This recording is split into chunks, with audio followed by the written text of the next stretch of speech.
Howdy ho ho everybody. How are y'all doing? Hope everyone is well out there and ready to ramble, ready to game and ramble, I guess as you could call it. We are flying by the seat of our pants here today for this episode. I don't think we really have any idea what the hell we're doing. We got a couple news stories we're gonna hit, some topics. Yeah, hope y'all are all well. Loon, hope you're doing well. How's everything on your end, my friend? Yeah, not doing too bad. Um, Only a few, what is it? I think it's a week now, isn't it? Till Claire Obscure. Yeah, right. Wow, I So fucking forgot give all me about that. that. It did make We me get laugh because I did say, even though it's going into Game Pass, it's one of the titles that I definitely want to support physically. So when I headed over to good old Amazon and was looking at it, it gives you a little like infographic of like how many people have purchased it in the month. Obviously, PlayStation is the leading place for shifting them units. So it was like, 500 or whatever it has for PlayStation, and then I went over to Xbox and it was like 20. I was like, oh, oh my God. it's like I know it's going into Game Pass, but come on, man, that's genuinely pathetic. Bro, it might be you might kind of have stumbled onto a gold mine accidentally with collecting for the Xbox with such few copies being printed and sold. It's like, damn, Yeah, you might the have thousands of dollars in 10 years. what do you call it? There's an app, the price charting app, Mm-hmm. and I was slowly going through and like cataloging, and it's shocking. You scan one game, you're like, why the hell is like Blasphemous 1 worth like 80? Excuse me? Yeah. Like, I remember seeing this for like 10, maybe 8, like a year ago. Like, it is crazy. It's weird that because a lot of people view Xbox as a bad ecosystem to collect for as well. So it's weird that these are like ramping so high up in price. So it will be interesting to see like what the retro collection will look like in 10, 15 years. Yeah, I think it really is just down to that simple thing of such few copies being printed, such few copies being sold. So if you are someone who is looking to collect for that platform and there's such few, available options out there, you're going to have to pay a little bit more.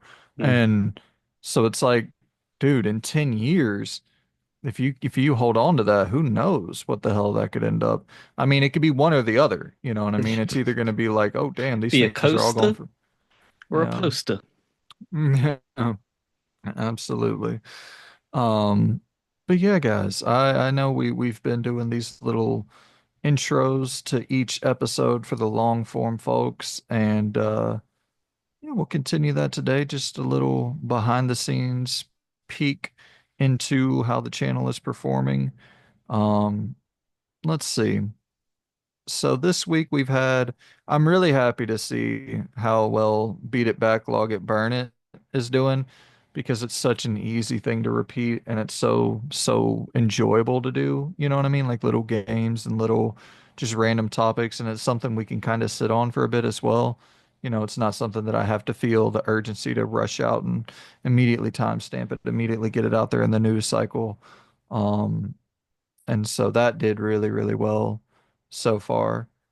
But the um Star Wars, the when we did hit that news in a timely manner for that new Star Wars game, Star Wars Project Zero or Zero Hour or Zero Company.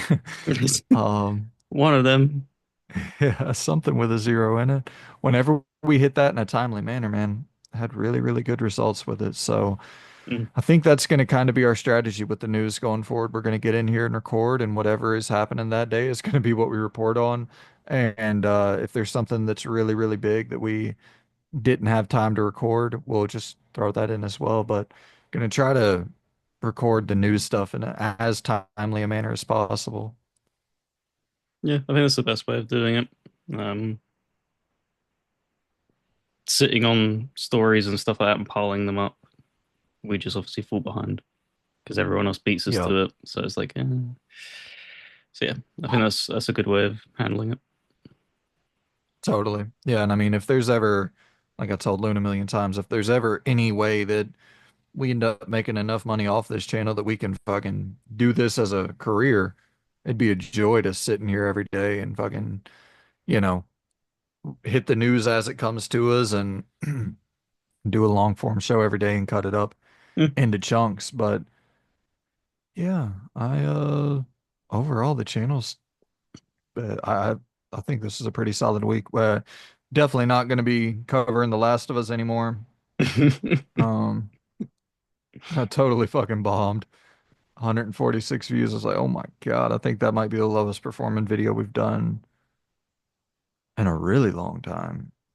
Maybe not No, it ever, wasn't but my Shadows review also blue, right? Oh, uh 162, it climbed up there. yeah, a little bit over The Last of Us. Yeah, it's not looking like people are digging the reviews so much if I'm now that I'm actually looking at it, but let's see, because also South of Midnight didn't do too well at 240. Um, Ironically, Vagrant was the big boy of all of them. yeah. Yeah, and I didn't put review in the thumbnail or the title, so I wonder if maybe I need to try to figure out a way to talk about the games without putting review in it. But man, I love how the thumbnails look with review in it. Bummer. Yeah, it's kind of hard to like compress like if you use to change its like impressions. It's such a long word. Yeah. Maybe faults. That's a bit shorter. Yeah. Or I maybe I can don't come up with something salacious, something clickbaity, something know. Wow. suck. Have you seen like the, not to throw shade, but like the Dreamcast guy videos where it'll just be like sucks question mark. No, I'm, but I'm like, okay, I guess that's a way to get people in the door. Just a fucking thumbnail that says sucks question mark. Oh hell yeah, man. All right, sure. Oh man. No disrespect. Oh shit. No disrespect. You got to do what you got to do, man.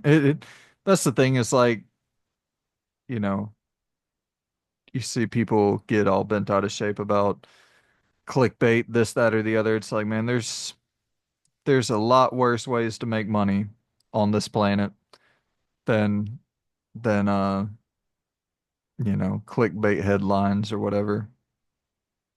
I think Don't get me, it's a bit different though. If I don't again, this is obviously personal views. Is if they use like a hook thumbnail like that, and then you go in, and then it isn't like that's just to hook you in. As long as it's like an actual video that they're talking their own opinions and stuff like that, then is I don't find it as bad. Because when you click on it, you're yeah. like, yeah, okay, I get it. You know, it's all part of the process.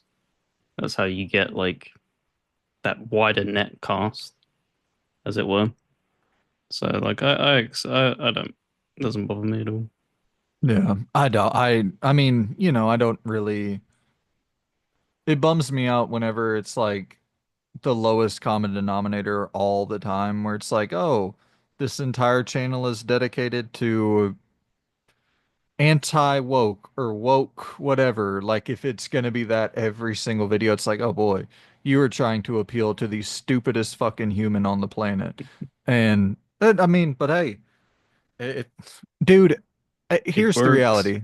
They're making money. They're making money and we are not. So, you know. I can't. It's easy for me to hate from the sidelines. What's what was that Chris Bottom or Chris Brown back in the day? Uh, you hating on the outside, you can't even get in. Whatever the damn, I forget the I get what you make in 10 years, in 2 days. Ladies love me. I'm on my cool J. I forget what the fucking name of the song is, but yeah. You hating on the outside. You can't even get in. So yeah, that's us. So we can't be hating on anything. We don't fucking We can we don't scream have loud through that letterbox though. We can Oh man. Well, dude, I guess we can go ahead and hop into Nintendo first, right? yeah, talk some Nintendo. This is once again a little behind the scenes. I really don't know how to make this topic interesting at all. I don't know. I mean, I know it's a big story, it's important, so we'll recover it or we'll cover it, but fuck it. We'll see It's how it price goes. increase, and then there wasn't anything else other than that, right? So, Indiana Jones. not meant for Switch. They're Oh, not they're yeah, not getting Indiana Jones, are they? That would be that would be groundbreaking. right. Yeah, no it's no price increase for the console and then $10 increase for some of the accessories. Yeah, we'll make it work. We'll Yeah. figure it out. Right. So you want me to count you in? Yeah, let's get it. Three, two, one, let's go. All right, my people, it is finally official. The switch to the wait, the anticipation, the build up to see when are we going to be able to pre-order this thing? How much are the prices going to go up with tariffs in the United States? This, that, and the other. We finally have answers here today. And yeah, the price is going to stay the same for the console. Nintendo Switch 2 US pre-orders open next week. And let's see. This is from VGC. It says accessories get a price hike and the console is going to stay the same price. So, after much delay, Nintendo has confirmed that Nintendo Switch 2 pre-orders will officially go live next week in the US.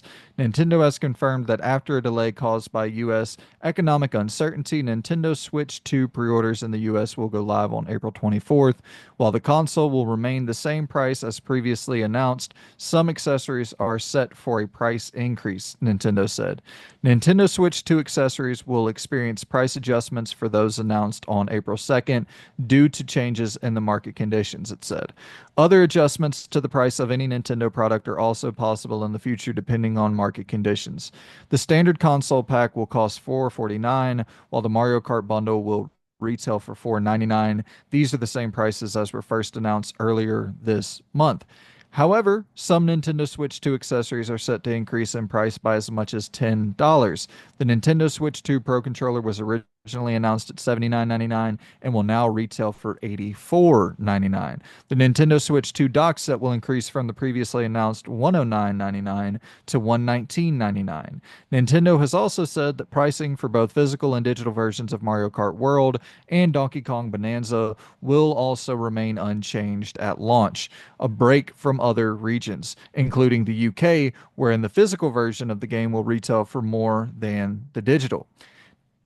So, you know what? Let me go ahead and finish reading off all of this, and I'll just let you jump in wherever you find the most interesting bit of information here. Um, Nintendo has provided the below list of US pricing for Nintendo Switch 2 console games and accessories in the United States. The Switch 2 $449, the bundle $499, Mario Kart World $79.99, Donkey Kong Bonanza $69.99, Nintendo Switch 2 Pro Controller $84.99, Joy-Con 2 pair $94.99, Joy-Con 2 charging grip $39.99, Joy-Con 2 strap $13.99, Joy-Con 2 wheel set $24.99, Switch 2 camera $54.99, Switch 2 dock set $119.99, Switch 2 carrying case and screen protector $39.99, Switch 2 all-in-one carrying case $84.99, and the Switch 2 AC adapter $34.99. And these prices range from a dollar increase to a $10 increase on all of the different accessories, and then the games and the console are remaining the same price. Um, yeah, and then Okay. I'm going to hit this one last thing because this might be something else you want to jump into. Mm-hmm. Uh, and I apologize, VGC. I definitely have your article linked below as I'm sitting here stealing all your fucking shit. But this is good information that I think is important to cover here. Switch 2's delayed pre-orders and price changes come in the wake of U.S. President Donald Trump's decision to impose sweeping tariffs on numerous countries and later pause some of them, except for sizable tariff on China, where tech products are often manufactured. While iPhones and some computers have been made exempt from Trump's sweeping tariffs, video game consoles have not. Nintendo boss Doug Bowser has said that the firm has spent months shipping hundreds of thousands of Nintendo Switch 2s to the United States. And so I'm guessing that they're able to somewhat offset some of the, tariffs and then prevent some of the price hikes from being prepared in advance. So, whew, I know that was a lot, Loon. I apologize there. And once again, apologize, VGC, for stealing your whole fucking article, but there's some good information there. Um, what you think? Just a Right. lore dump and say, what you think? So first and foremost, obviously, we knew there were going to be price increases of something. Like it wasn't going to go completely unscathed. I think if people didn't make such a big fuss about the prices to begin with, I think we would have actually seen an increase in them consoles. I think they can't rock that boat right now, is what they feel like. It's so much easier Interesting. to swallow and digest. Oh, a camera increase or oh, a Joy-Con increase and stuff like that, because a lot of people aren't. That's not like the forefront of their mind when they're gonna be like. It's the console and the games that affect people the most. What people Yeah. would get up in arms about. So I think if that would have dropped when when their showcase dropped and it didn't get any like bad buzz at all, they probably would have happily like bumped it up like five here for a game, 20 here for the console and stuff like that. But thankfully, that doesn't seem to be the case. It is kind of strange though. I don't know. Like it, they need to make their money somewhere. Of course, it just seems strange that you're gonna bump something up by like $1 as well, though. Like that seems I so know. splitting hairs kind of thing. Um, so yeah. What I will say as well, um, we obviously don't. We like to kind of scoot by on the politics stuff, but obviously you kind of have to brush up on it because it's a politician that's caused this.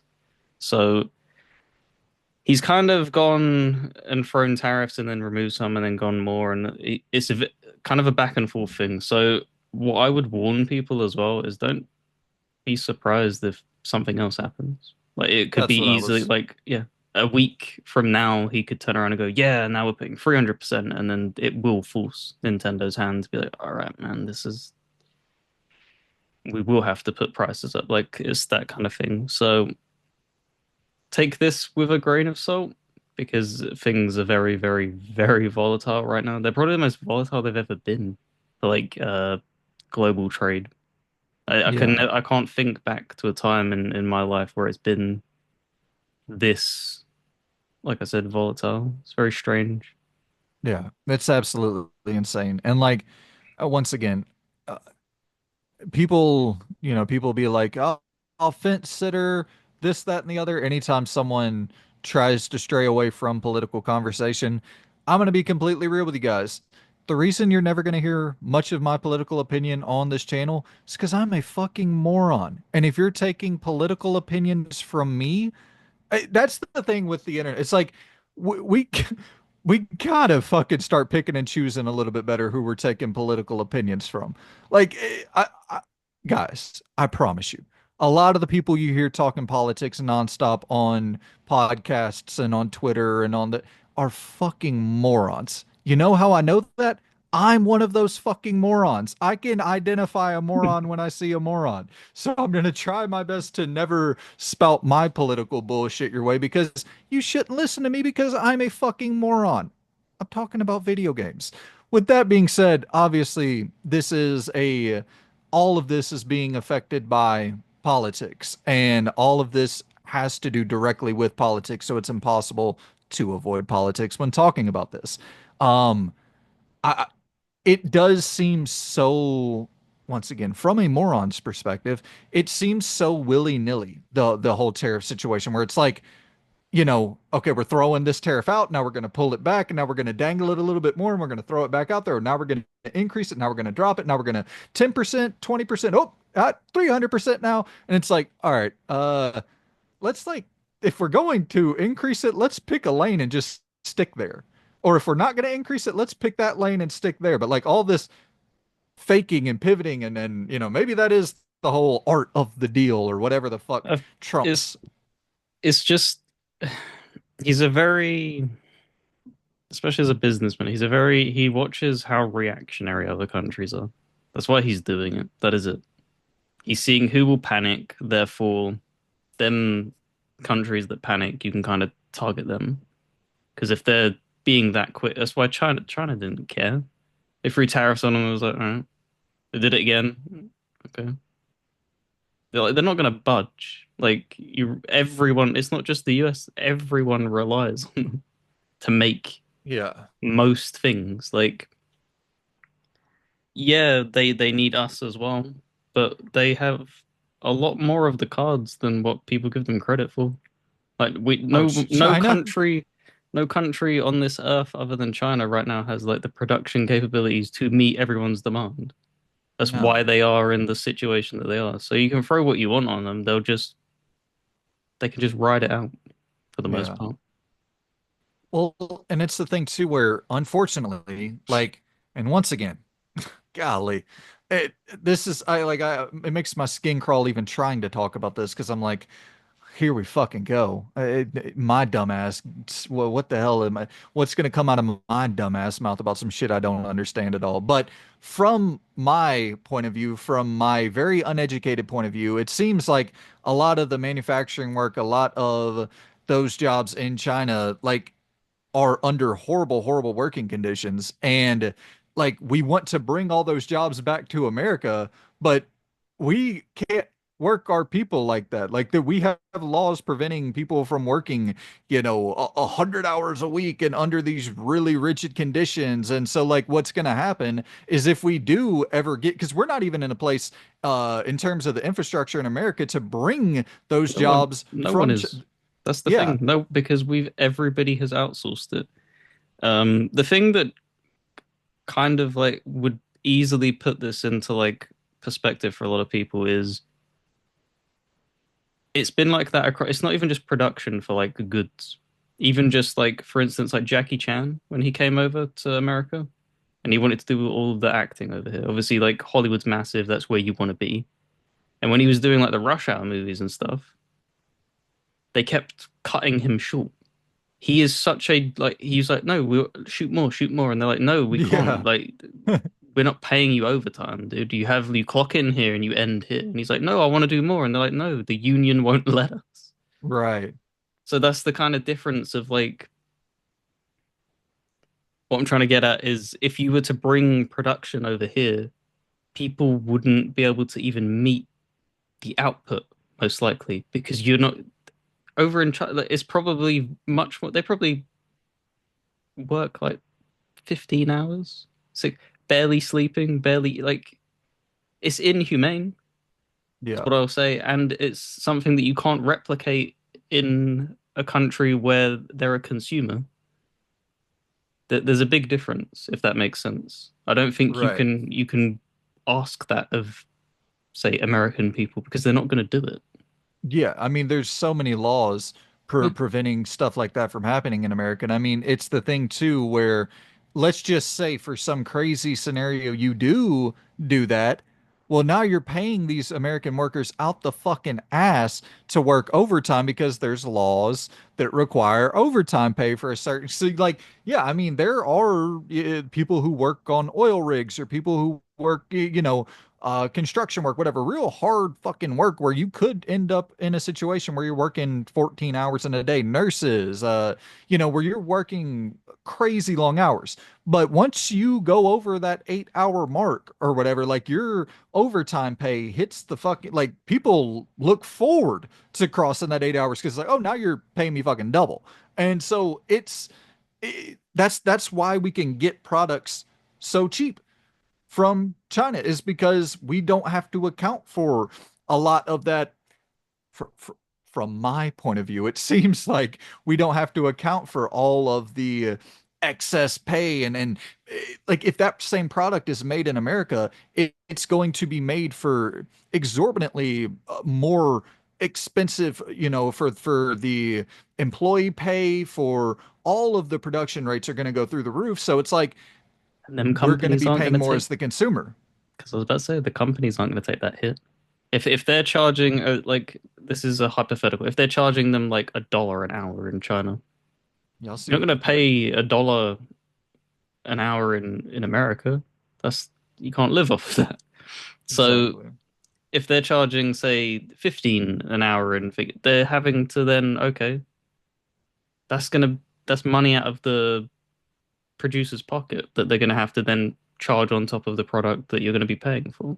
So yeah, Yeah, it's Beijing has the highest pay per hour, which is about $3.07 an hour. So like just in that very basic term, uh, America's, which America has way too low of a minimum income. Like it's I think around seven or so. I think it's 7.25 for the minimum wage that we can pay. 7.25 an hour, which is still criminally fucking low. that's half Um, of that. and that's half exactly. So yeah. Um, Anywho, man, I mean, I know that it's impossible, like you said, it's impossible to avoid the political discussion when talking about this because it all is political, but it's here. Let's just take the positive spin on this.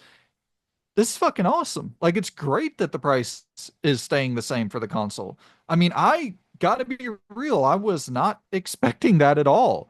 I was expecting this thing to shoot up to maybe not even joking, like another $100 or so added on top of it. And for it to stay the same, even if it is for the time being, like that is a huge win. And I know that you and I often give Nintendo a lot of shit, but massive props to them for being so prepared for this.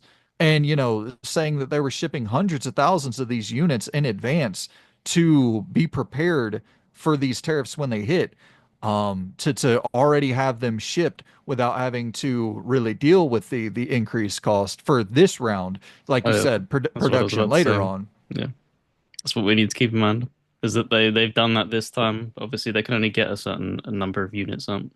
So when these are all gone and then new units demands come in, they could be subject to price hikes. And that's a kind of interesting thought, isn't it? Because if you have a bunch of people on the fence right now who want to get a Switch 2, but like, 500, Nintendo could be in a decent position to guarantee that all of them sell by turning around and going, well, in a month's time, they might be 550. Yeah, Get them while you can, while they're cheap, in air quotes. right.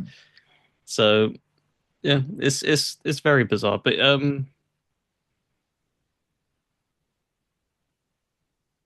you said they sold what 15 million, I believe, Yeah. before we hopped on. I guess that's an interesting direction to bring the conversation to. Is so yeah, Switch 1 sold 15 million in its first year, Okay. which is very high. Yep. I'm not expecting Switch 2 to hit that same height, but I am curious, what do you think the Switch 2 will sell in their first year? And I know it's impossible to predict because like what if the price goes to $700 per That's what I'll do. I'll do Switch two. 2? I'll do two predictions. If it remains at this price, I think it's going to be fairly within touching distance of that. If I'm being 100% honest, I think there's so much rabid like fan base in Nintendo. There's so many people that were so excited and so happy with what they saw in the showcase thing. They're just going to buy it because if they only live in that ecosystem, that's a great upgrade for them. Because we look at it through a different lens of power, this, that, and everything, and you're cross referencing from PC specs to PlayStation to Xbox to Steam Deck to the ROG Ally and stuff. But if you're only in Switch, it's just a flat upgrade. So I could see it because most of the games are also backwards compatible, so it's not like they're going to be losing access to the library. So I would, if the price remains the same, 13 million 13. in the opening year. If it goes up,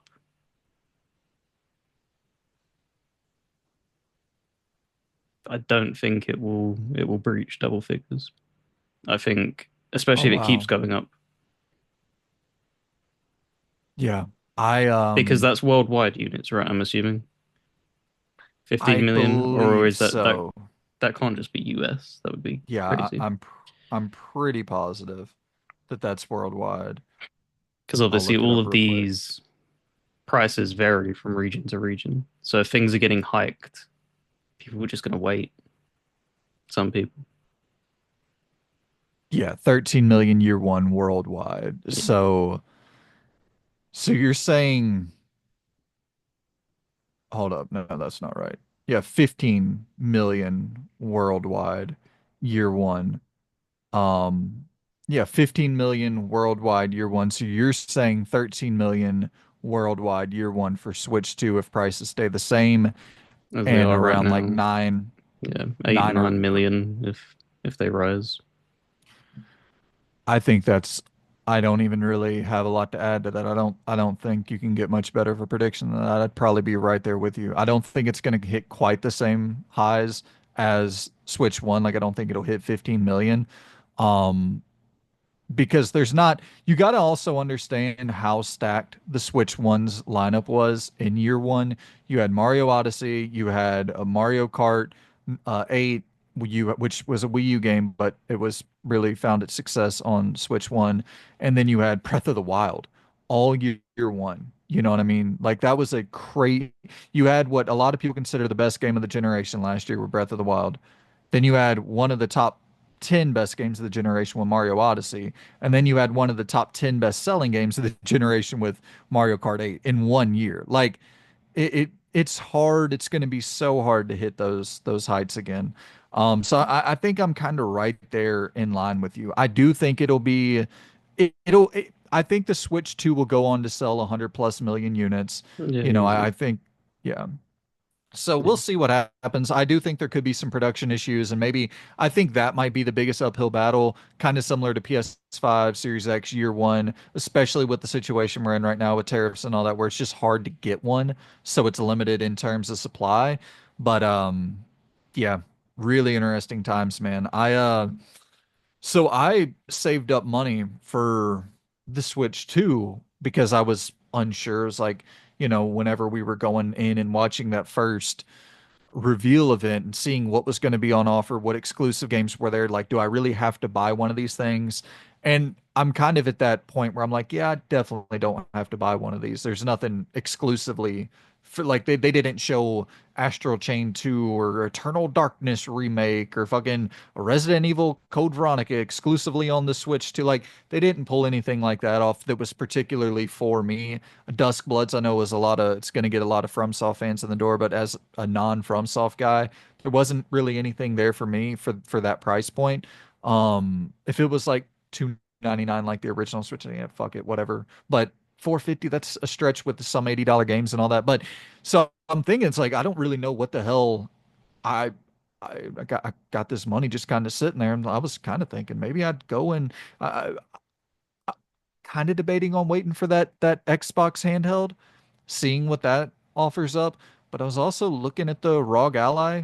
They got those for, I mean, they're pretty fucking expensive, so it's not going to be like, oh, okay, well, I can just pay this 450. I'd have to add another, 150 dollars to that. But yeah, um yeah, so I'm just like kind of I'd been saving up thinking I was gonna buy the Switch 2 or just potentially buy the Switch 2. So I'm like, I don't know. Maybe do I flip my money into a ROG Ally? Do you think I should wait for see what that Xbox handheld has on offer?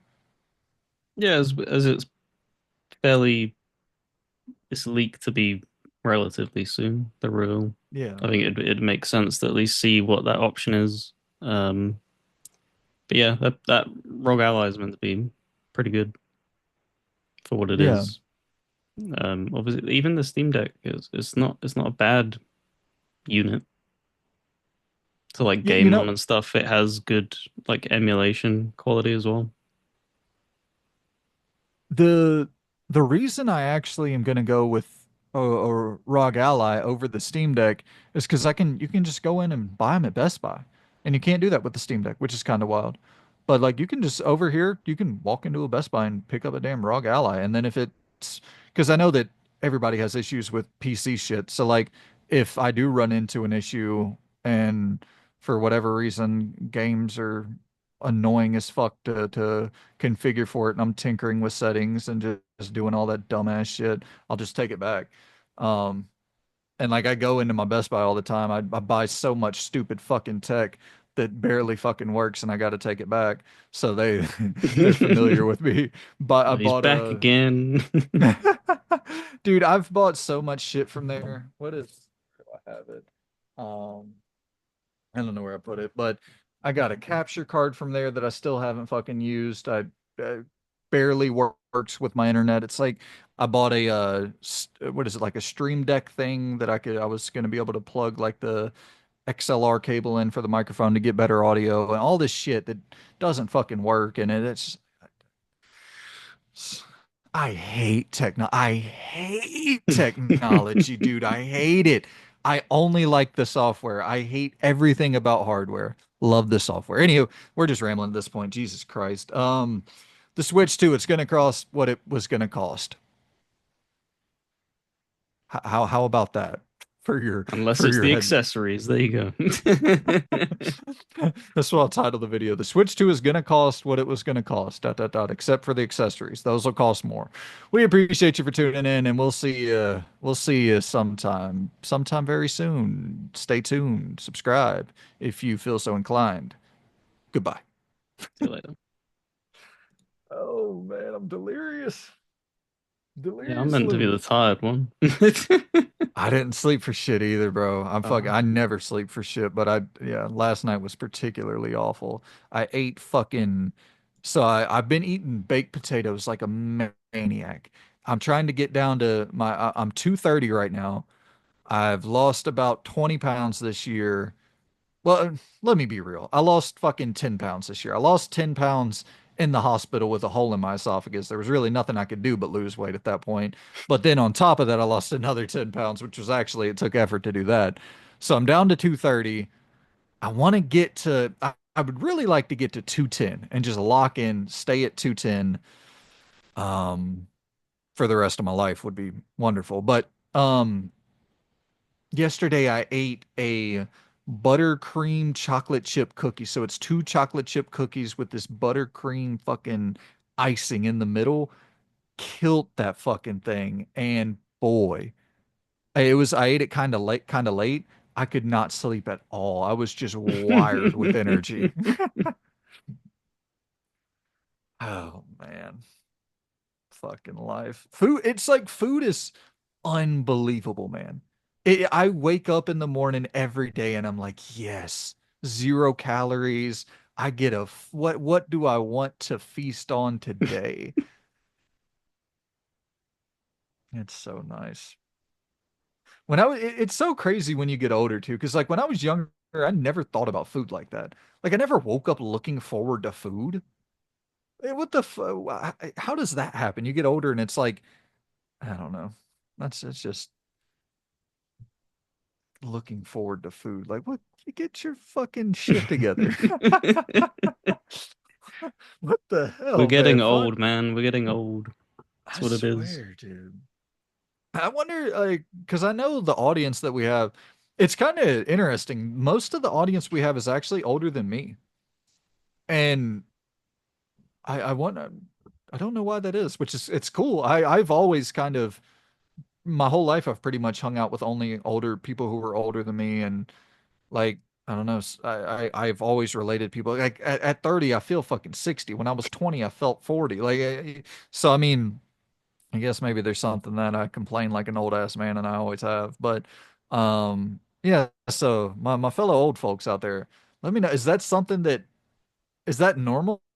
When you get older, you just look forward to food like a maniac. Like, I mean, every day as soon as my eyes open, I'm like, oh, yes, dude, I have a full, like, whenever I run out of calories for the day, and I run out of calories, I try to eat 2,000 calories or less every day because I'm trying to lose weight. And that gets me about 2 pounds a week lost.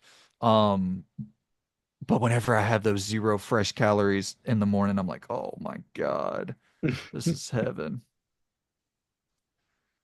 I need to find the comment to shout them out. So we had a request.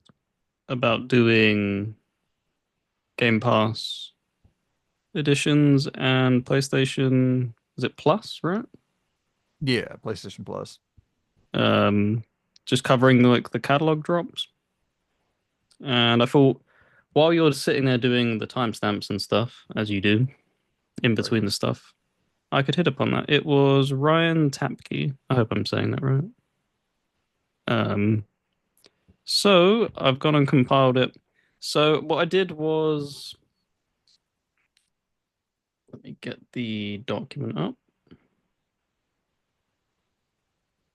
The idea is to try and hit these close to the beginning of the month moving forward, but obviously this comment was dropped, I don't know, like 4 days ago. So what I wanted to do was get the whole catalog out for this month to get like a feel for how to do it.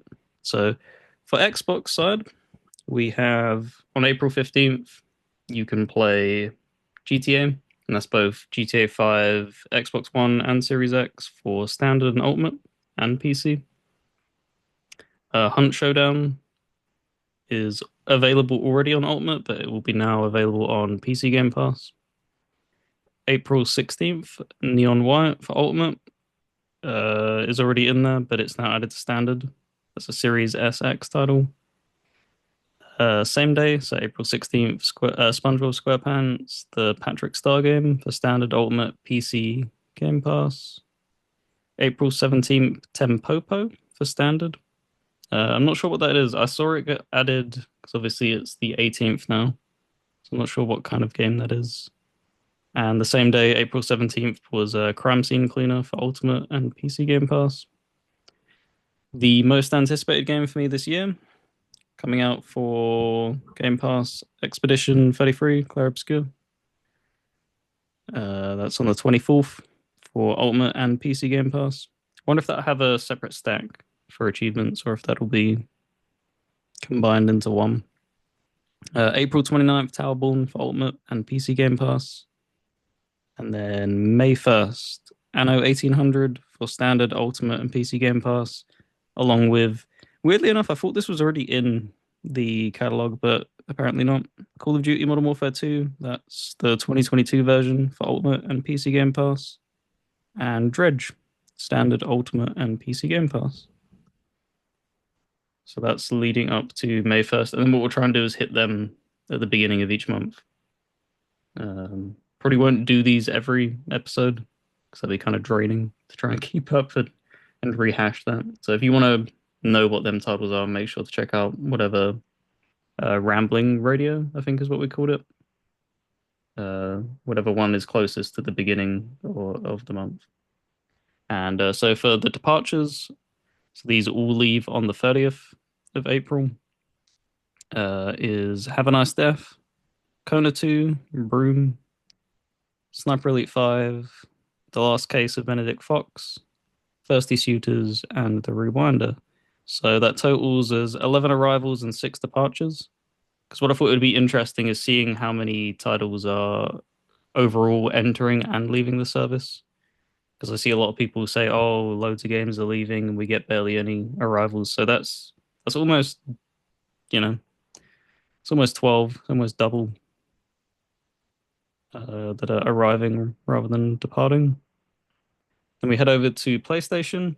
So PlayStation is different in the way that it handles a lot of its stuff.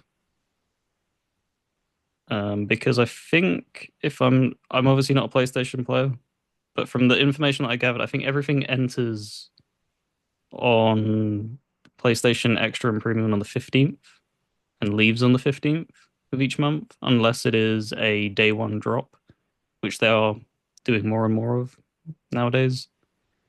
Um, and then obviously the PS Plus monthly games arrive on April 1st, so we'll kick that off with them. So for April, which is obviously 18 days in, but obviously want to try to get this flow down. So on the 1st of April, RoboCop Rogue City, PS5, Texas Chainsaw Massacre, PS5, PS4, and then Digimon Story, Cyber Sleuth, Hacker's Memory. I think that was a PS4 title. Didn't write that down. So the additions to PlayStation Plus Extra and Premium. So This month, Blueprints arrived on the 10th, which like I said, was is unusual. Usually everything enters on the 15th, but that was a day one drop, and that's for a PS5. So all the other titles for April 15th is Hogwarts Legacy, PS4, PS5, Lost Records, Bloom and Rage, Tape 2 for PS5, EA Sports PGA Tour PS5, Plate Up PS4, PS5, Battlefield 1 PS4. Um, and then the titles leaving on the 15th were Animal Well for PS5, Kena Bridge of Spirits PS4, PS5, Slay the Spire for PS4, Tales of the Kenzara Zao PS5, Sadly Disco Elysium The Final Cut PS4, PS5, Deliver Us Mars PS4, PS5, Miasma Chronicles PS5, and Noir Play with Your Food PS5, and Stray Blade PS5. And then they decided to add to the PS Plus Premium Classics catalog gets two new games with Alone in the Dark for PS4, PS5, and War of the Monster PS4, PS5. So on PlayStation side, that's eight arrivals and nine departing. So more departures than Xbox and less arrivals. So I guess 1 point to Team Xbox this month.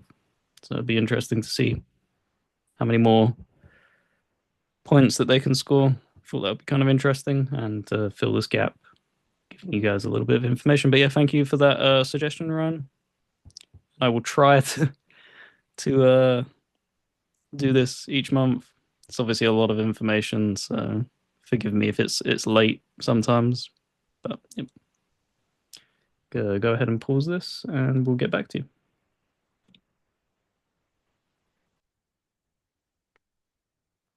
There we go. We are back. Right. After So we got rattling that. off that list of games for you all.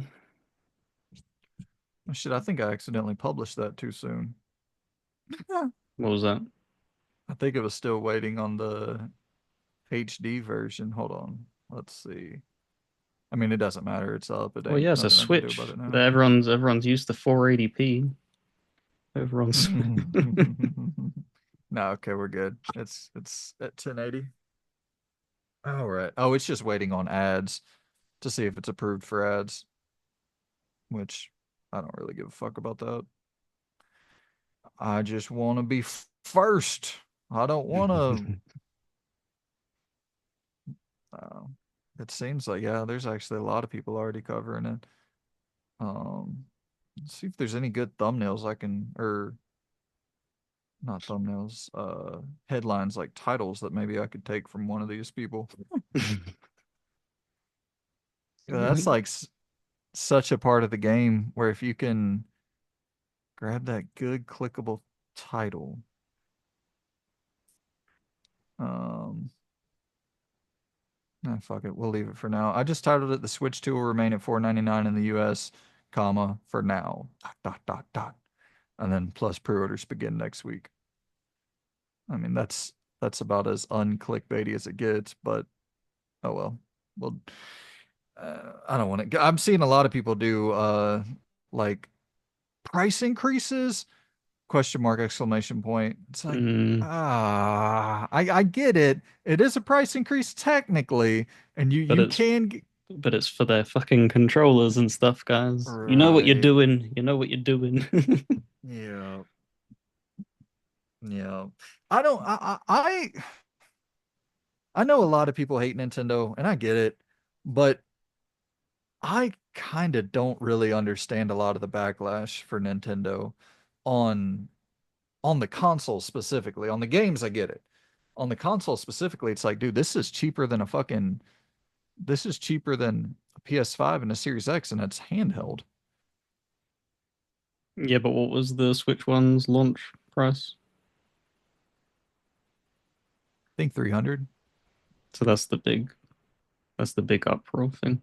So that's increased by essentially, and I know I'm taking this into consideration with the game. That's a 200 increase, and I know obviously people say it's more powerful and stuff.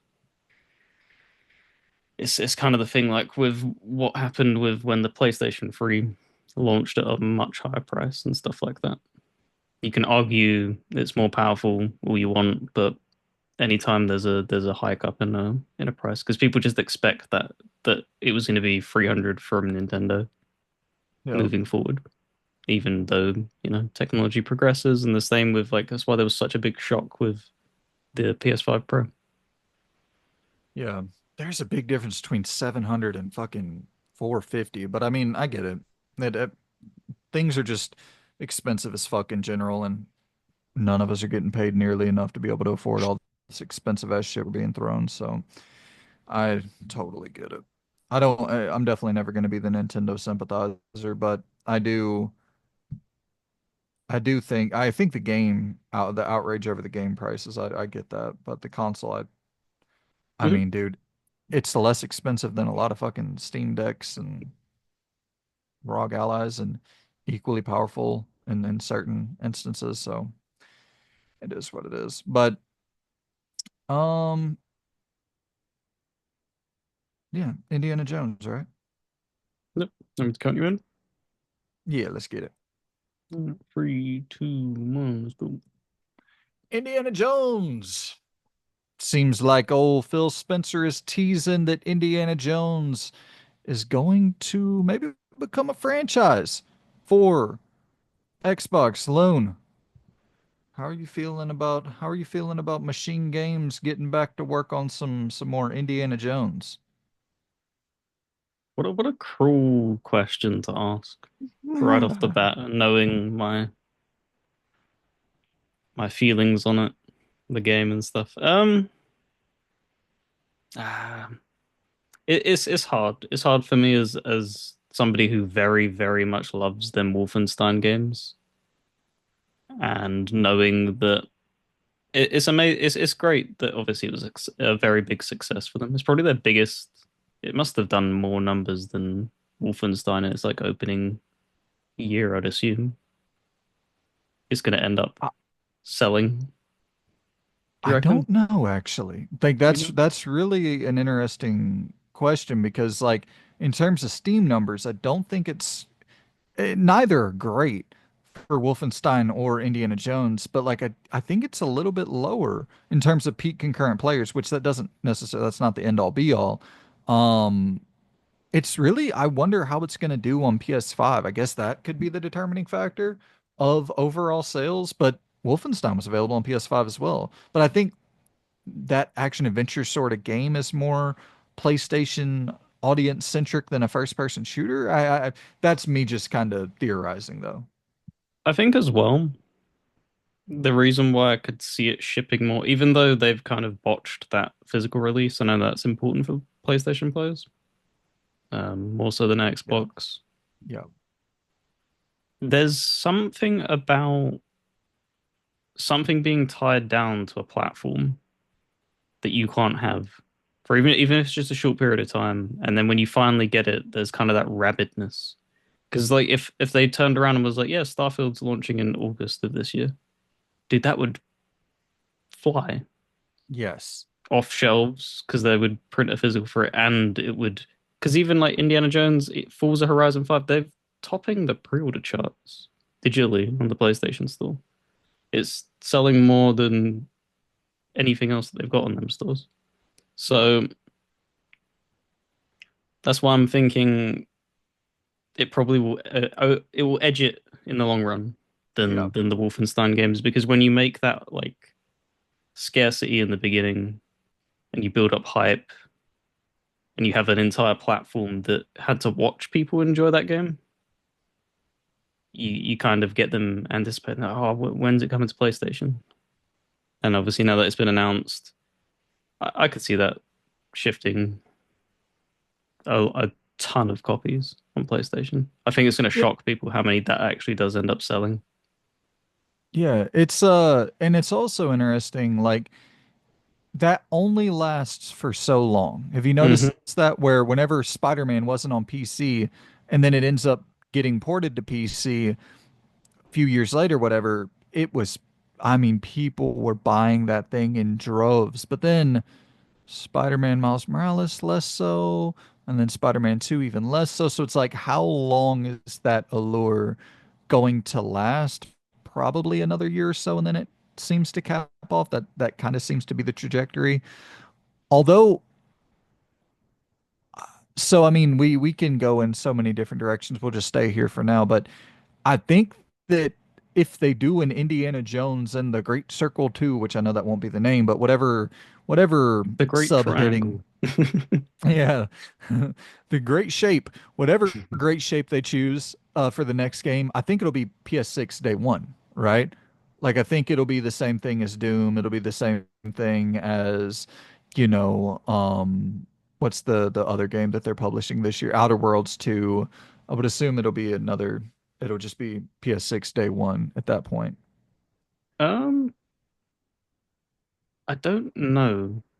If they continue on their trajectory as to what they're doing now, most likely,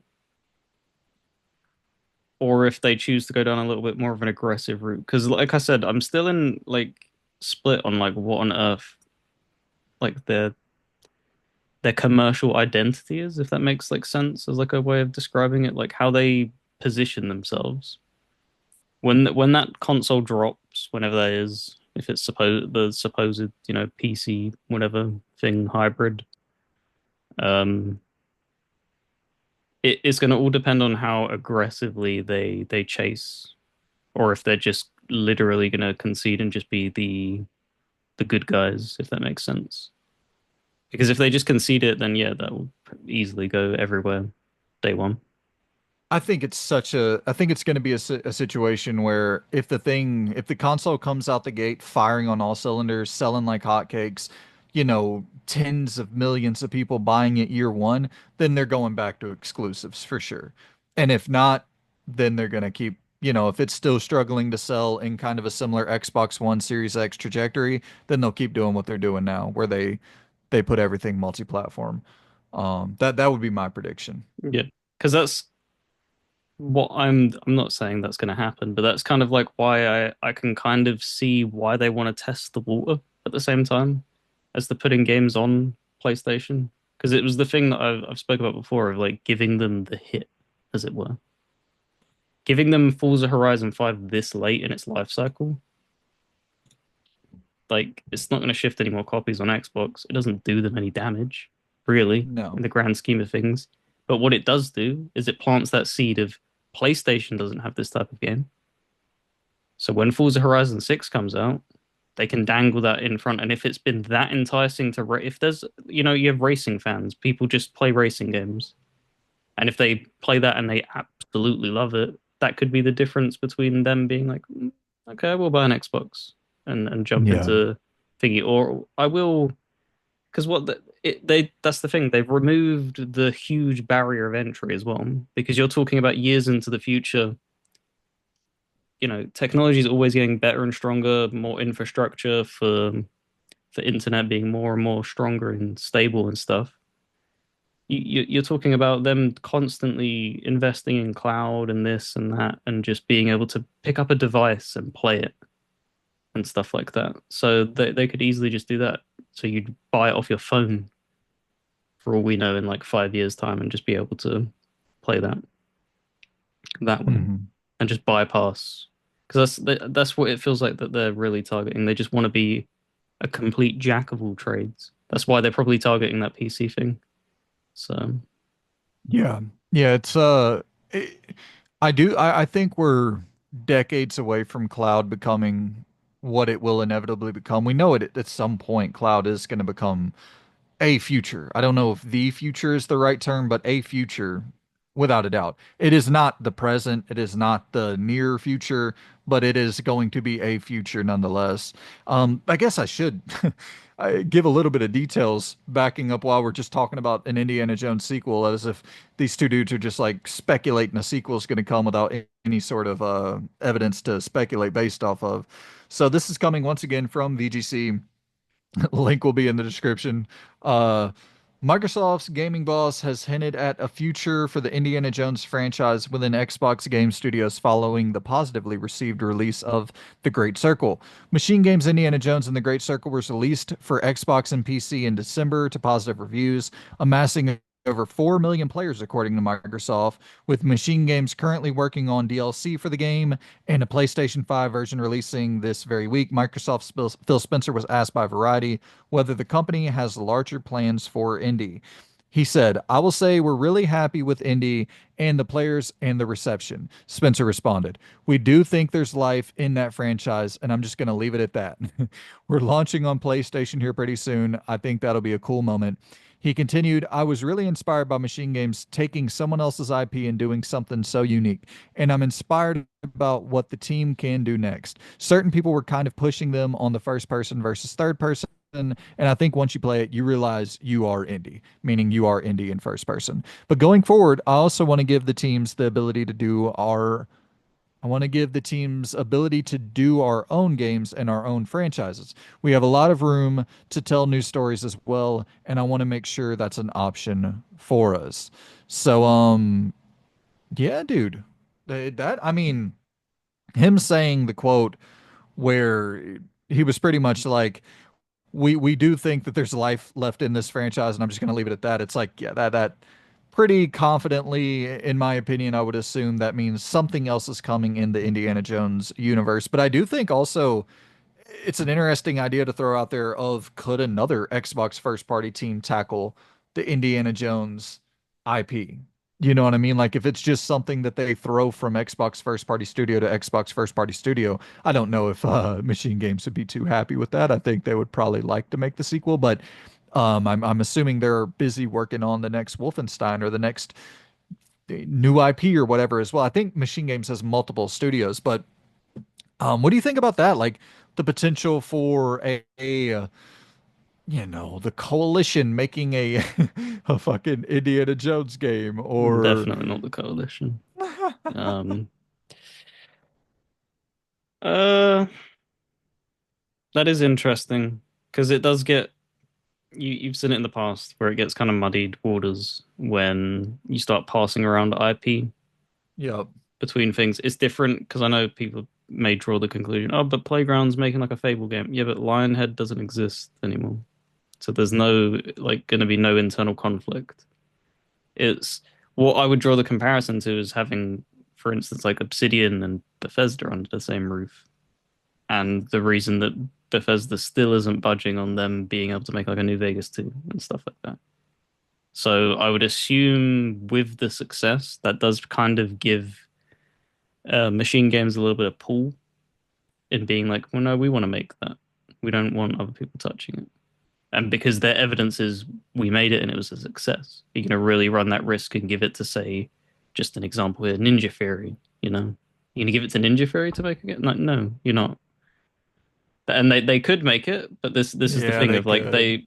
they they've proven that they have a successful formula. So when you bring in another studio, they'll put their own DNA on it, which also can kind of lead to muddy waters of if you have a fan base expecting something, it doesn't matter how good the game is, because Ninja Theory picked up Devil May Cry. It's a very good Devil May Cry game, but Devil May Cry players shunned it. So Dude, Ninja Theory is actually a really good example because I'm thinking of Enslaved Odyssey to the West. There's a lot of Indiana Jones DNA in that. Hell, Compulsion with South of Midnight. I could see them parlaying that into a third person Indiana Jones game. Um, yeah, I mean, I think they do have some options. They got fucking 152,000 studios under their belt, so like someone could make it. Take Treyarch off of Call of Duty for a year, throw them at it. Like they could definitely do it, and have different studios spin off Indiana Jones games. But I guess let's talk about Machine Games. I know that you're probably hoping that Machine Games gets back to Wolfenstein pretty soon here. I just want them. It's still an unfinished story. That's the thing. If it was not so much up in the air, like they've not dealt with the big threat, as it were. So if they wrap that up in like a third game, I'll be happy for them to put Wolfenstein aside for the foreseeable future and stuff. But how I envision it going in a more realistic sense is that they've obviously put Indie out, and then they turned around and said in that article that they're making DLC for it. the entire studio is not going to be working on DLC. They're obviously going to be most likely they will shift their big bulk towards Wolfenstein, keep a small team for Indies DLC, and then as they get closer and closer to Wolfenstein's end, then maybe that DLC of Indy's team can start making the groundwork for the sequel, and then they can jump back to it. That's how I Yeah. envision it going. Yeah, I think that's kind of the smartest development pipeline that we should hopefully see in the future, where it's like smaller, more nimble studios creating the groundwork and getting everything at least Making sure they're foundationally. passionate as well. Keep the ones that are passionate about the IP. So if it's Machine Games and there's people on that team that absolutely adored making that indie game and like, yeah, I'm kind of in like I don't mind making another Wolfenstein game, but my passion was in indie. Like keep them on indie. Like that's how you get the best product, in my Absolutely. opinion. And I mean, keeping that smaller team and then shifting over whenever you really need the manpower after the Mm. foundation has kind of been solidified. I think that's the smart move. And I mean, I think that game is so damn good. And I'm like trying to sit here and think about what I would want to see from a new Indiana Jones game. It's like fucking A, I guess slightly better shooting. Um, Making that a little bit more of an option, but I understand why they made it bad because they don't want you to shoot. Like that's not Indiana Jones.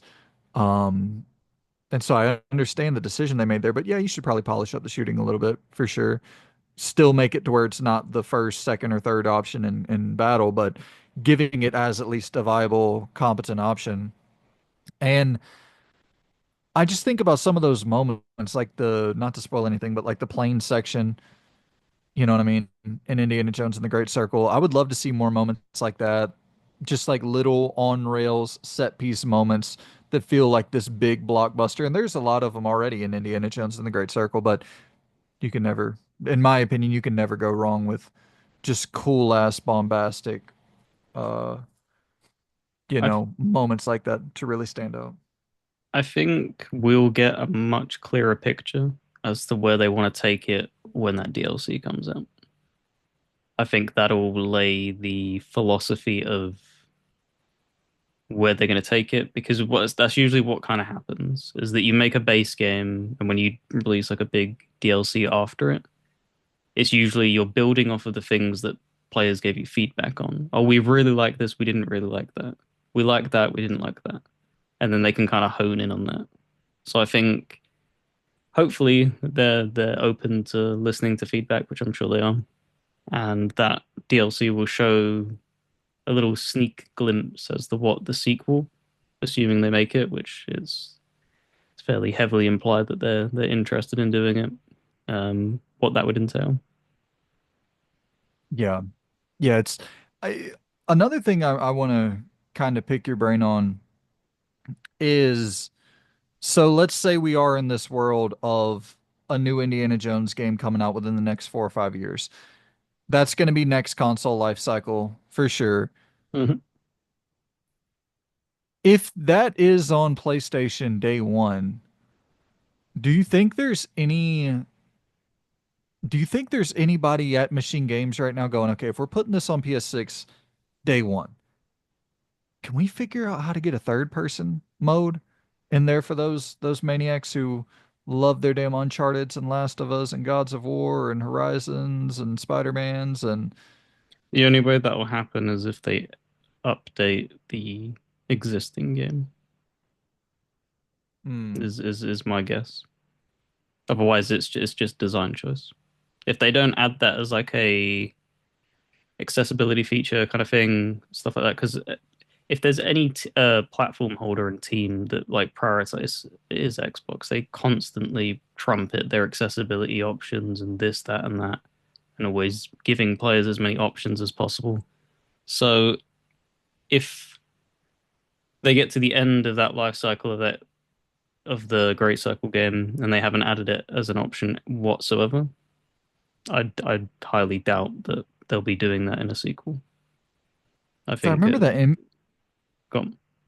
I remember that image leaked of like Indy walking around in third person, and I was like, "The fuck is that?" I don't know if that was some sort of mod. I don't know, but I think it was like before the game released. It was I don't really remember all the specifics, but I was like, "Oh, that's very, very, very interesting." But I do know, I mean, if they can figure out a way to get that into third person, because I was looking at the once again, these are not the end all be all metrics, but I was looking at the Steam data for the Great Circle, and it peaked around like 12,000 players, like we talked about earlier. And then I went and looked at Tomb Raider, and those games peaked at like 40, 50, 60,000 players. And I'm like, God, dog, is it really that big of a divide of people just wanting third person that much more than first person?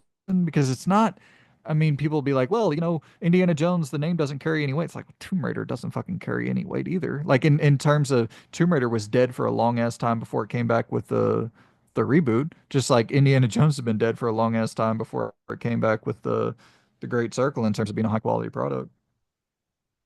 Yeah, it's also important to keep in mind, obviously, Game Pass plays a massive part in how that skews the concurrent players and stuff on Steam, especially because there are a decent amount of PC Game Pass subscribers out there, especially if you're like me, for instance, the Ultimate that gets you both. That gives me the console side of things and the PC side of things. So there's plenty of them, and yeah, I would say there's probably more anticipation for Tomb Raider on PC when that dropped as well, because it had fairly strong roots on PC, didn't it? As well. I mean, the series went away for a long ass time. Like whenever it was rebooted, there hadn't been a really really good Tomb Raider game in years and years and years. No, but I'm talking about the originals. Did they not release on PC, or were they solely Mm, console exclusives? Because I thought they were on PC as well. I mean, they definitely, I would assume, yeah, they definitely were on PC. I don't know if they launched like the same day as console. That was a big thing back then where PC games they often Hmm. didn't launch until years later on after the console release. But But I'd say, I mean, for me personally, I think there's a lot more pull and interest in a Tomb Raider game than there is an Indiana Jones game. So that also plays a part in it. yeah, I don't know. It's I'm not sure. I really because I feel that in terms of popularity of an overall franchise, Indiana Jones is definitely, I would assume, more popular than Tomb Raider. But that's film. You think of Right. all the other Indiana Jones games that came out, they're not, none of them were successes other than Lego Indiana Jones. Yeah. So that's why I'm trying to like put the hat on. Like, yeah, absolutely. Like, film franchise, it's a juggernaut. Absolutely has incredible historical pedigree. But like gaming wise, it never. This is the first time that, if I'm being honest, I think it's the first time they ever had a smash hit success video game. Totally. Even compared to the Lego games, I think the Lego games kind of underperformed in comparison to the other Lego titles. I don't think it was as coveted as well. So, Yeah. but yeah, no, with you linking to the third person camera, I think it would do them the world of good if they did do that. It was a definitely an interesting choice, but it's also just what the studio's capable of. Because if you're trying to Exactly. force them to do that, like they don't make third person games. Because that's what I tried to get across when it was first announced, is that you was like, oh, that's a bit weird. It's like, I don't think Machine Games has ever made a third person game. They've always made first person shooters. Mhm. So for them to try and take on a project of that magnitude and also get to grips with making a completely different camera perspective, you would have the reverse effect of, what do you call it, of Cyberpunk Mhm. with The Witcher. With them going from third to first, it would be going first to third, and you saw the teething issues that they had. A lot of people think it's a very simple, and it really, really isn't. It requires a completely different skill set. So I have a lot of respect for Capcom of making sure that their developers are flexible in making it for both perspectives. It's very good. When you remember with Cyberpunk, they were targeting third person at first, but then they couldn't figure it out. So then they had to pivot to first. And it's yeah, that's the thing about Indiana Jones is it's such a complicated game with the level of interactivity, the level of there's so much in that world that you can pick up, objects that you can grab and use as weapons, and it's like it really is the perfect first person experience. So it's hard for me to see that being successful in third person, but if they could ever figure out a way to do it, I mean, you're talking about much, much, much bigger audience. Um, because if you have both options available, it's like you got everybody. And even if you just make it third person, if you had to, I think that would bum a lot of people out. Um, but you would just have a larger audience who would be willing to pick it up, I think. Um, but I don't know. I kind of just want to keep it in first person, exactly how it was with the Great Circle. I fucking loved that. I think it'll be very difficult to also push the immersive sim elements in third person, Exactly. which is what the game is fairly well known for. With like, because that was the big comparison of like drawing it with Uncharted and stuff, and that Tomb Raider thing is that they don't have them levels of interactability that Indie did, and I don't think I I won't say it's impossible, but I think it'd be extremely difficult to pull them immersive sim off elements in a third person camera. But yeah, Yeah, I agree, man. And I mean, we'll see. That right now we're speculating based off of a very small quote. This might not ever even come to fruition, but feels like I didn't say anything. um, I hope it does though. I hope what Phil is alluding to is that we get more from this franchise because I do think that's a great starting point, and I'd love to see more from Indiana Jones in the video game space, specifically from Machine Games. But let us know in the comments down below what you think about a future Indiana Jones game. Are you on board for this title as much as I am, or would you rather? Go a new IP? Would you rather go back to Wolfenstein? I'm always open for a new IP if that's the direction they take. Like if you had to lay it all out in front of me, I'm always going to go new IP over everything. But um, I can't say I'd be disappointed in really any direction they take. I'd be so on board for a new Wolfenstein, new Indiana Jones, or new IP. So let us know in the comments below how you feel on all of this, and we will see you guys very, very soon. Goodbye. See you later. All right. Um,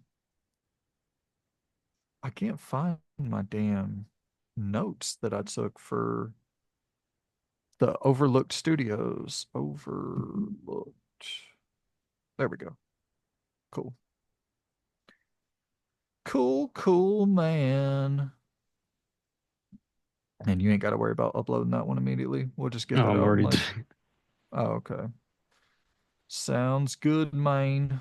already in the process. I'll just title it indie. I'm sure you'll get what that is. Yeah, dog. That Switch video is bombing. I had to figure out a new title. Let's see.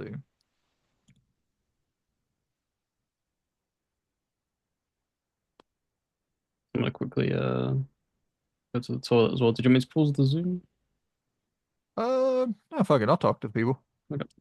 I will be back in a minute. And give you guys a little extra content here. Some exclusive breaking news. See if anything is breaking. I'll head over to the old Twitter machine, fire that bad boy up, and see if there's anything for us to report on. Hmm, it's looking like everything is it's actually been a pretty damn slow overall couple weeks, like back to back, been pretty slow overall couple weeks for the video game news. So yeah, it's looking like that's probably going to be what we cover here today, just the Indiana Jones and Switch stuff. I man, I gotta I once again just back to the talk of getting old. I cannot get motivated to lift weights. I'm doing great with my damn cardio. I'm sticking to my cardio pretty much every single day. But in terms of lifting a weight, I just cannot get motivated to lift a damn weight. Thinking about going and getting my damn testosterone checked or some shit to see if I'm losing T as I get older. Maybe I need to get on the old steroids and fucking get my shit together. But it's really interesting, man. Just like I know that a lot of y'all are listening to this being like, what the fuck are you even talking about? But it when I hit 30, I really just started feeling old as fuck. Like everything just started feeling so goddamn old. I remember just oh, what up, Lude? Uh, I remember just, you know, at work I'll see people younger than me and I never like that is something I never all throughout my 20s I never even thought of that. While you're doing something and you're looking at someone like say you're going out to eat or whatever and the server for the first time is like noticeably younger than you. It's really fucking interesting. Like when you can just look at someone, I because this is the first time it's really ever happened to me where I can literally just look at someone at work or out to eat or at a gas station, whatever the case may be, and you just look at someone and you're like, "Damn, that is a grown adult that I'm looking at, and they are like 10 years younger than me." It's fucking crazy. I think my realization of that, they're obviously not, they weren't adults when I saw it, but seeing people who can hold conversations online and then when they're asked, oh, like they'll say something stupid. They go, oh, how old are you? What year were you born in? And they turn out like 2008, and then it's like, oh, my my soul. It's Oh, crazy. oh. Well, and it's like someone that was born in 2008 is now they're 18, right? They're a fucking full-grown adult. It's absolute madness. Yep. And that's the scary part.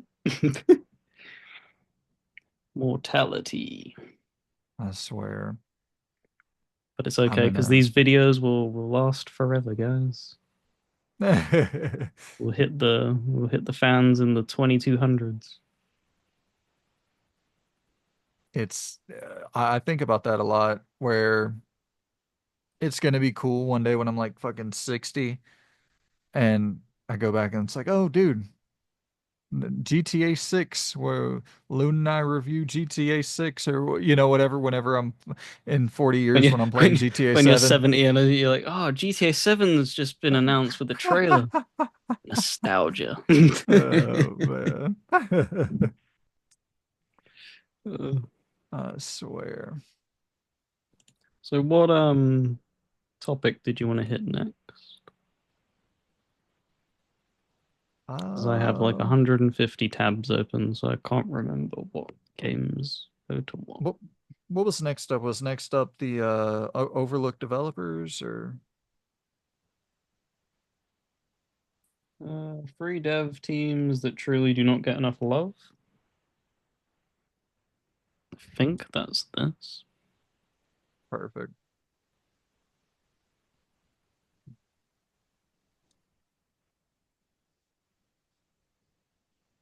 Yeah. Perfect. We can hit that. Give me 1 second. I'm trying to figure out the gotta change this damn title. Um It's gaming the system, guys. I'm trying to figure it out. You're re-rolling the title. What did you initially have it as? It was just too much, I think. I'm just gonna Nintendo Switch 2 price announced dot dot dot again. How about that? How about are you happy with the price increase? Question mark. I don't really want to ah I don't really No? want to lead with the price increase because it's such I understand you got to do some of the clickbait. I mean, it's not really clickbait because there are price increases. I don't feel as bad about it personally because there's it's not one thing in that whole list. That would be different if it was turning around and being like the game, the console, they're all staying the same price, and then it's like a Joy-Con is going up. A lot of stuff is going up. There's like 10 plus things going up, right? Yeah, you know what? That's what I'll do. I'm gonna Or price say, refresh if you don't you know want it what? to sound Here's too what I'll do. aggressive. I'm just gonna be as direct as possible. Plus price increases to accessories. That's good. Yep.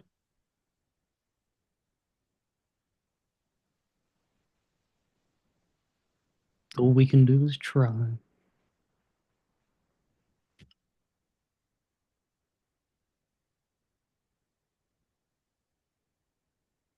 This is the Plus, beauty of it doing it all for that long recording. You get to see the inner battles we have and how we draw conclusions. As you can see, not very well. I swear. All right, so this is what I titled it as, and I might just drop it to Nintendo Switch 2 price announced again. All right, so I have it as Nintendo Switch 2 price announced dot dot dot again plus pre-order date and price increase to accessories. A decent. Yeah, I mean, if it doesn't get traction, just change it again. Yep. Perfect. It's starting to pick up a Because little you can bit. change it as many times as you want. There's no like cooldown, is there? Dude, sometimes I'll change that shit 30 fucking times.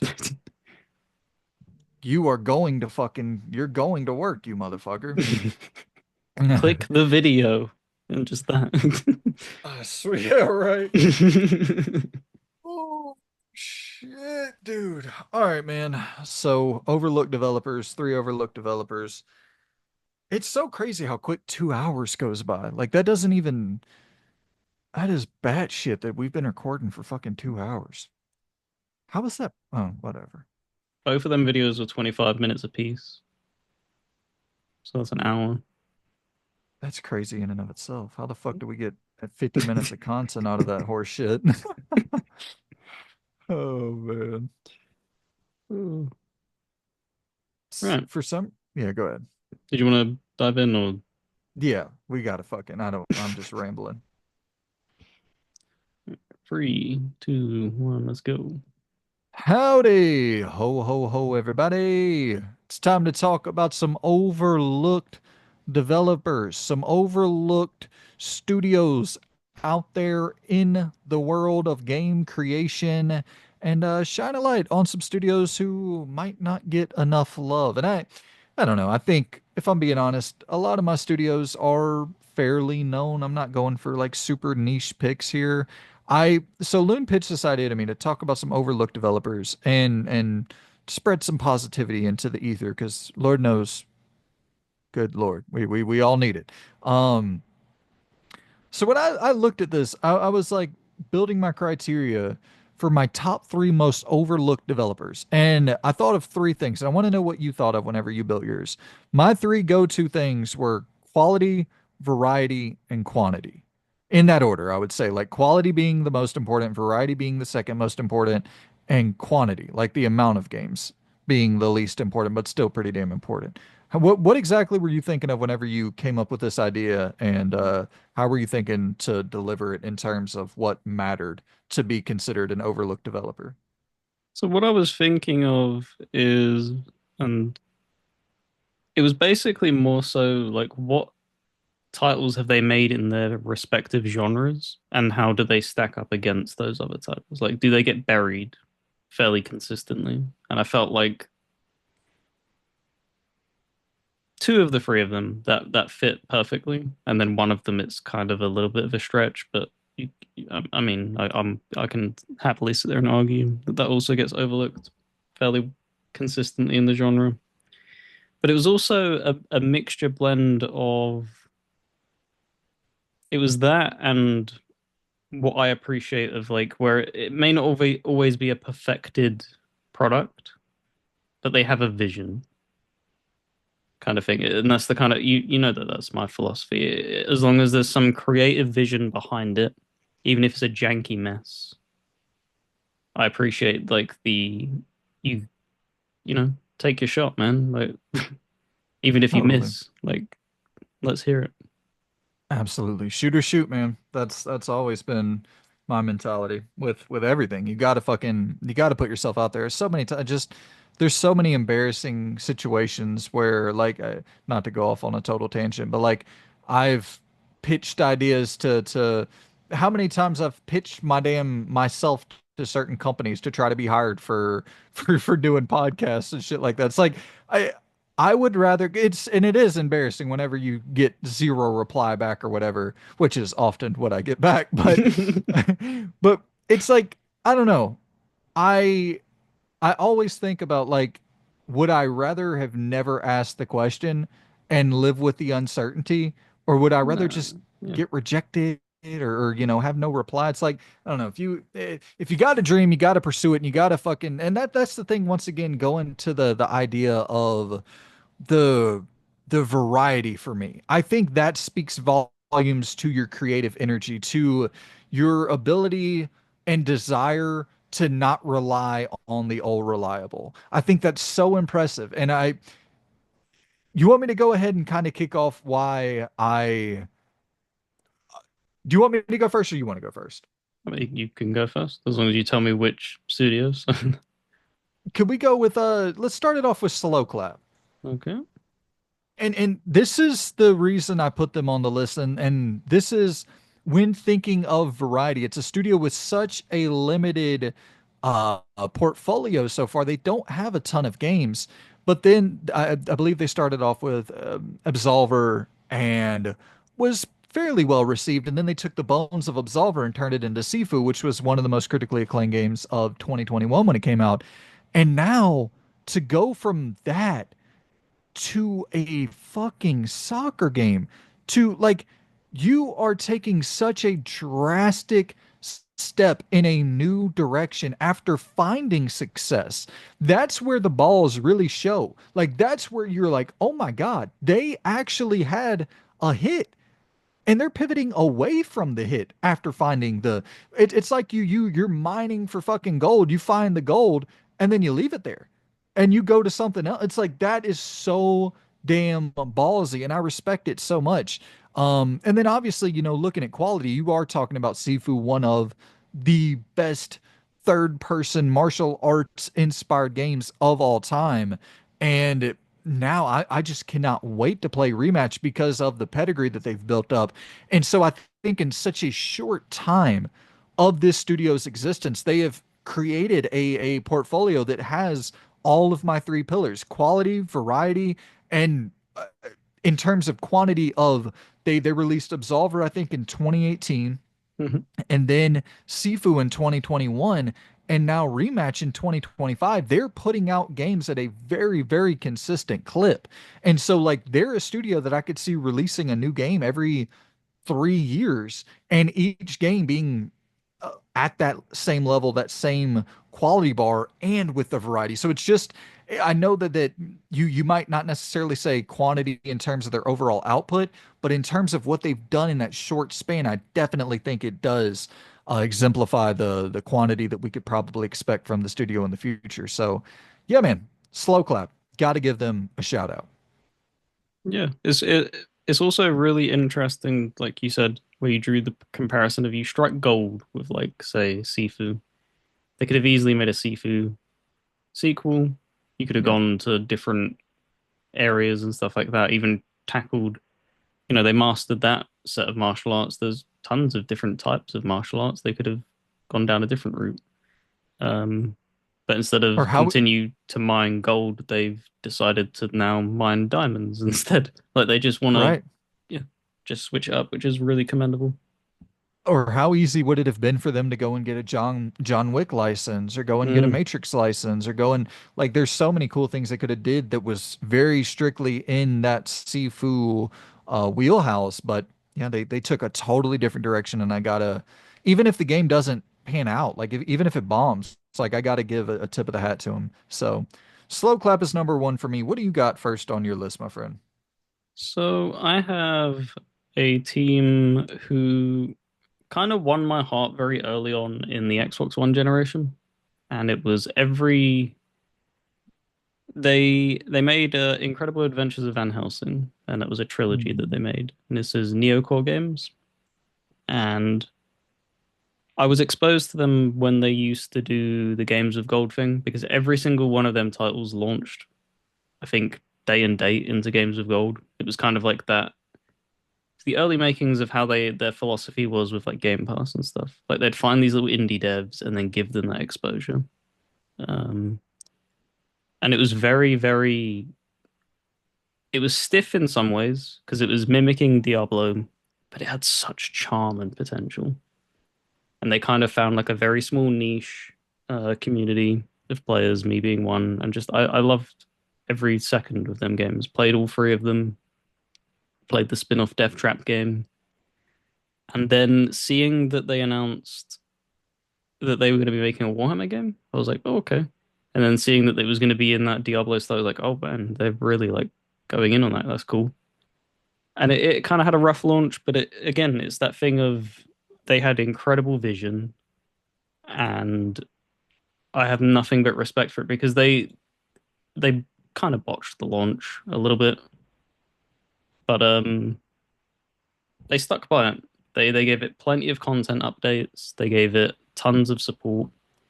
You're talking like a next gen upgrade and stuff like that. And then they put out in 2021 the King Arthur game, and it's just that level of quality. Like they know what they are capable of doing, and they don't actually bite off more than they can chew, which is really important when you're a smaller dev studio like that. Because when you start seeing success, like with what Inquisitor Martyr did give them, that was a fairly successful game, especially compared to the Van Helsing games. They could have easily bitten off way, way more than they could chew. And they kind of seem to be making they're staying in that double A space. And I think that's where they should remain. I don't think that they should bite off any more than that. I think what they do right now is perfect. Yeah, I see that they're making, because I pulled up their game release page, they have a game called Broken Sea in development. Because everything I'm seeing before is like you said, Warhammer, King Arthur, Van Helsing. So it's like associated with something else. Hmm. Is this Broken Sea totally, do you know anything about that? Is that like a totally new IP for them? Because that's pretty I fucking haven't seen cool. that got announced. I know that they did a spin-off King Arthur game where it was a Roman centurion, which is also it launched on PC last year and be launching on consoles this year. Or did you say it was called Dark Seed? It's Broken Sea. Broken Seed. Yeah, it's and I'm looking like I can't even find a trailer for it. So maybe it's just something that they have internally confirmed, but they Yeah, don't it's have not been like announced official. at all. Yeah. Um, It's interesting. yeah, because I mean that kind of sounds like some pirating, huh. Cool, man. Well, so Neocore is your first shout out. My bad, everyone. I just left it on the. It rolled the thing. Oh no, Um, you're good, dude. I think people who come to the channel know that we're flying by the seat of our pants at all times. So Neocore is going to be your first shout out. So oh, here we are. you found it. It's a tactical turn-based RPG. Pirates? Um, I'm such a fucking idiot. Pirates? Fucking Broken Sea takes childlike. place in a world of high magic, colossal dominion ships, all this going on, emperor mages. Some more fantasy. I think it's high fantasy. The looks of it, well, not the looks of it, by the sounds of it. There's nothing other than that. When did this get announced? 2012. What? What the fuck? That's crazy. Okay, so maybe that's something that's That like in that's development probably hell or it's either in development hell or that's a canned project that never yeah. got canned. Look at you, Um, Beyond Good and Evil 2. right. Yeah, we don't get enough good pirate games. I know we just got Pirate in Hawaii with Yakuza, but we really don't get enough like good single player pirate games. It's kind of crazy how that's just one, setting, genre, whatever you want to call it, that is pretty much untapped. There's that and vampires that just don't we don't get enough of. Totally. Yeah, vampires is yeah, absolutely. All right, so I'll go to my next one on the list here. And for those of you who know me, you know that I'm going to select Asobo. This is the team that makes uh Plague Tale, the Plague Tale Innocence and Requiem. I think if you are a fan of The Last of Us and you have not played a Plague Tale Innocence or Requiem, you are doing yourself a disservice. It is the only game, I repeat, the only game on the market that is even close to that level of, that same style of storytelling. If you're looking for something like, it's not as good in terms of gameplay. I won't deny that. But in terms of storytelling, in terms of that third person, deeply cinematic, incredibly just those gut punch moments. It's the only thing. It's the only competition on the market. There's others that have tried and failed. This is the only one that has kind of kept up with that level. And it's not that level of production value. It's obviously being done on the smaller end. It's a indie to double A style game. So you can't quite expect that bar, but it's really the only thing on the market that I would say is comparable to a Last of Us style experience. Um, so yeah, if you're craving more Last of Us, if you don't, if the misery of the Last of Us hasn't satiated you and you desire more misery and you haven't played Plague Tale, I absolutely recommend it. And I think a reason that I have to put them on this list is because they also make the Microsoft Flight Sim games. Mm. Like, are you fucking kidding me? What a, and I'm sure obviously two different studios working under the same studio name and an umbrella, but it is the same studio house.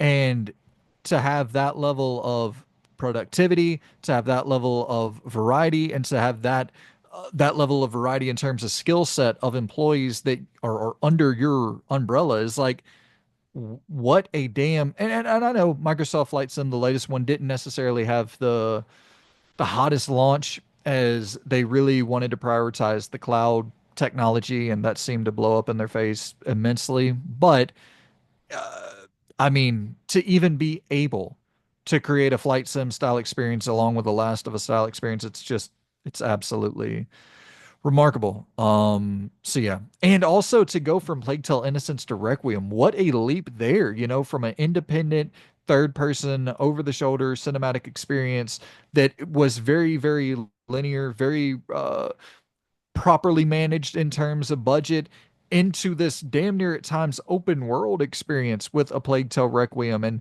having all of these different combat mechanics that are freshly introduced, your bow mechanics and your, like, it went above and beyond to add so much to the package there that I don't think that game gets nearly enough credit for just how ambitious it is. Like, that looks like a triple A game that was developed on not a triple A budget. So shout out to Asobo.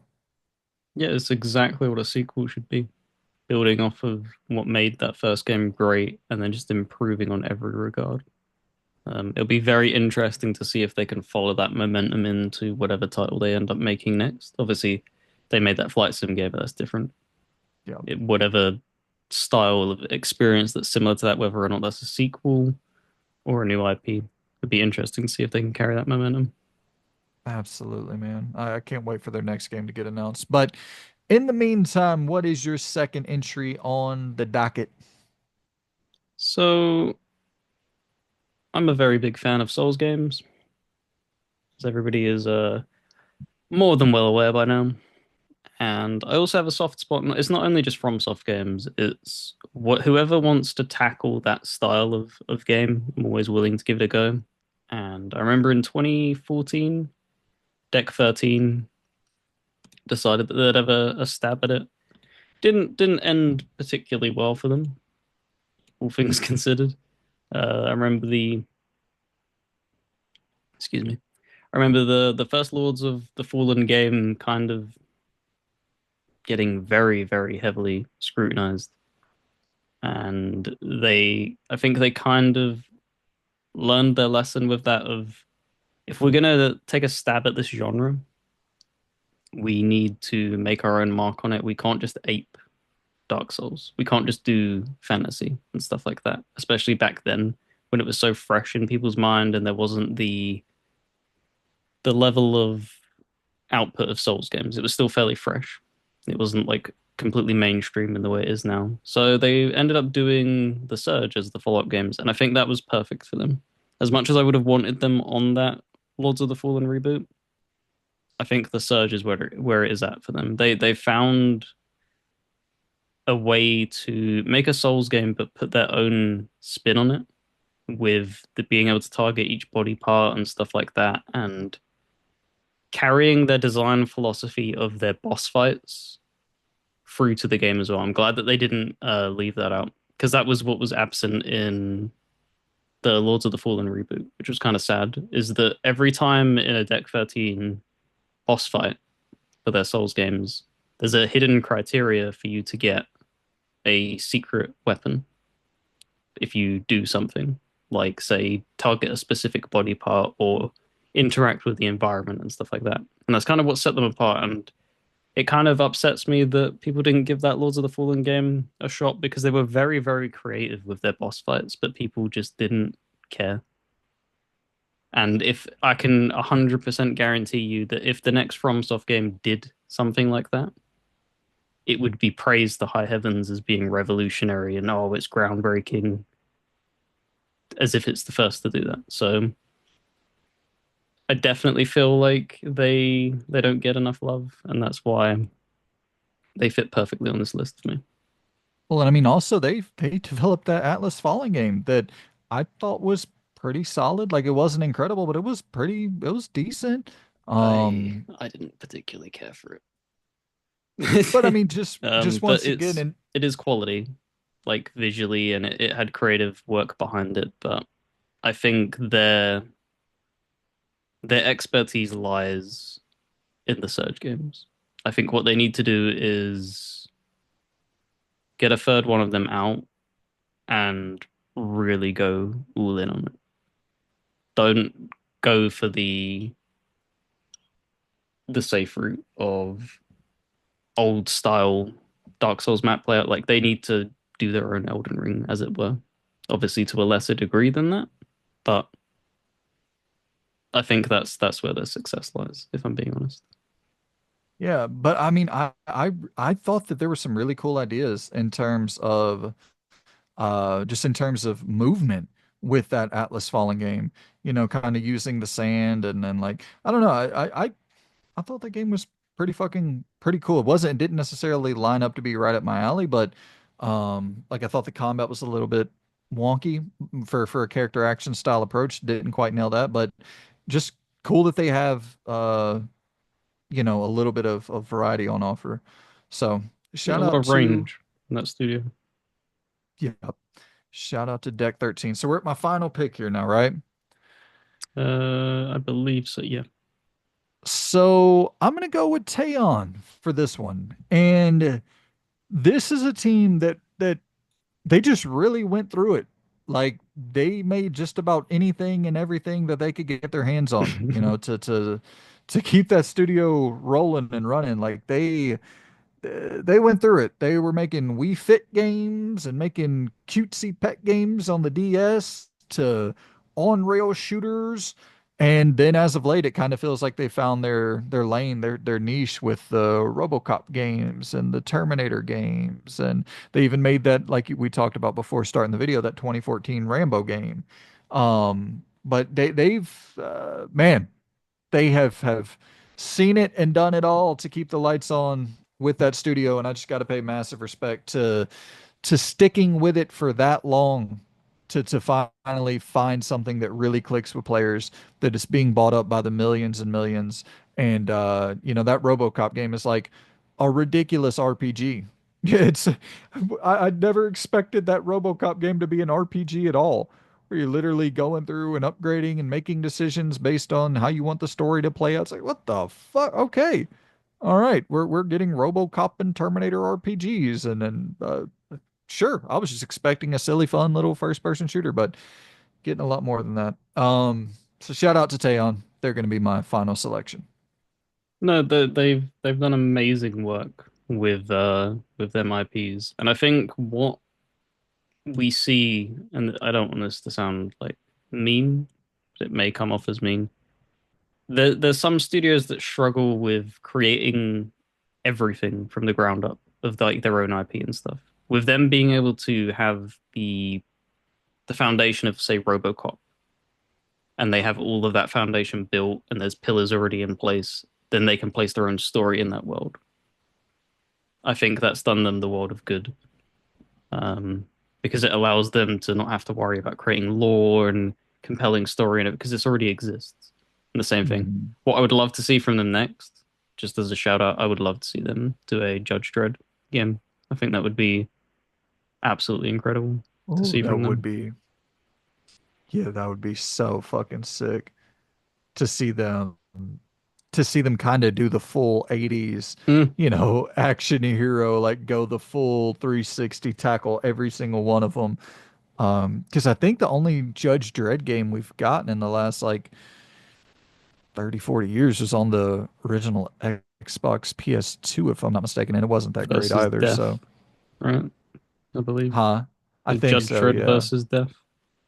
I believe I so. would kill, like, this is just me just nerding out now. I would kill for there's a spin-off series of Judge Dredd called Dark World, I believe, where the entire world's ended and it's kind of like a zombie apocalypse thing. I Hmm. would love to see a game set in that. That would be incredible. Yeah, that would be so sick. Throw fucking Spawn in there. Like there's a lot of Mm. cool shit that they could do. A Spawn game would be super sick. Ghost Rider, like Oh, some of those darker, yeah. Let's think of some other ones. Uh, because you could go so many different directions. Like you could go, I don't know. I was gonna go like all the. You could do Punisher, you know, like because I was actually playing.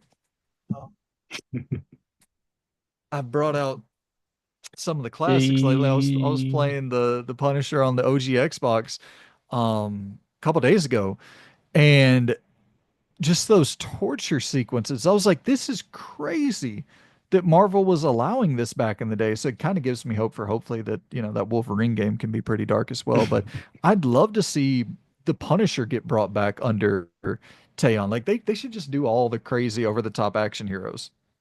They kind of remind me of like a modern day Starbreeze almost in the way that Right. their DNA is.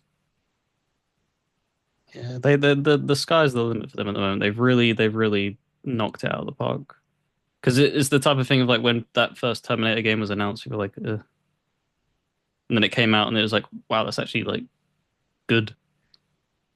And then that expectation is obviously thrown onto RoboCop, and they're like, there's no way they'll hit.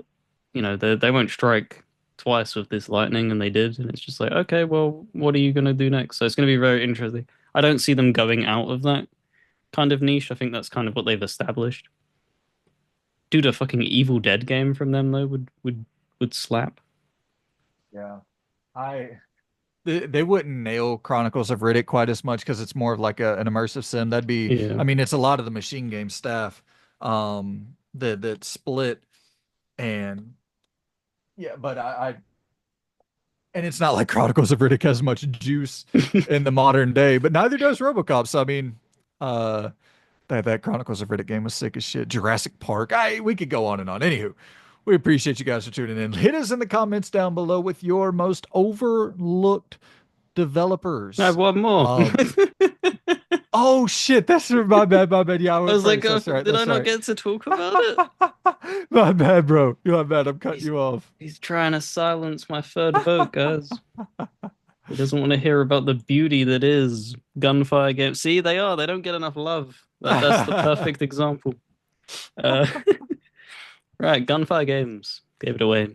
Um, they they've made a few titles, and the one that I'm probably the most fond of was them going and picking up Darksiders 3 and picking that series up where I didn't think it was going to have legs, if I'm being honest.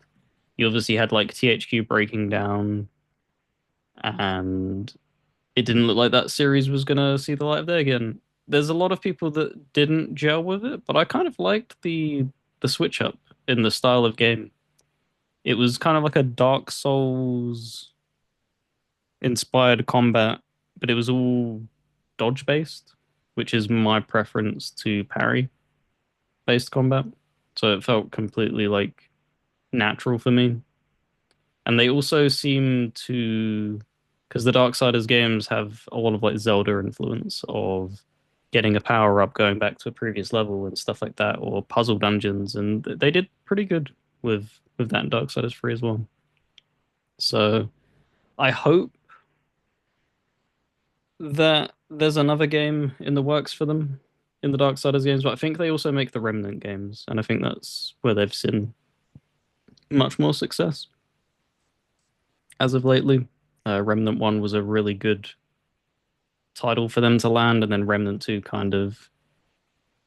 I think fans were kind of a little bit because in the same boat as me is like, I don't like the changes that you technically did, but it's not a bad game.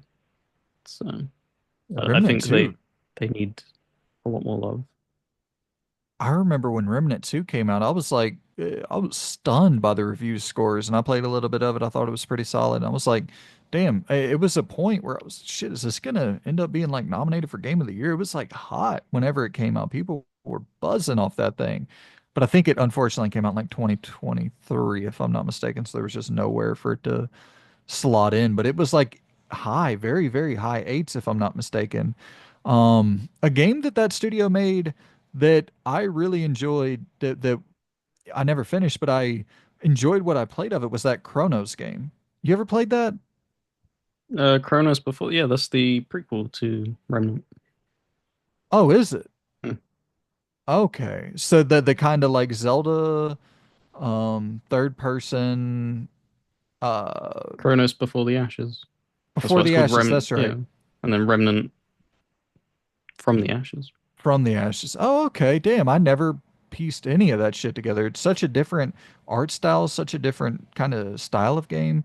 Cool. Well, yeah, I dug that game. Kind of old school Zelda-ish and, going and collecting keys, unlock this new door, kind of has some of that Resident Evil, but with a sword energy. It was just, I don't know, it was a nice little chill third-person action adventure game. But, and I know they have that other Darksiders game in development as well. So we'll see if Yeah, that ends up hitting. it's a series.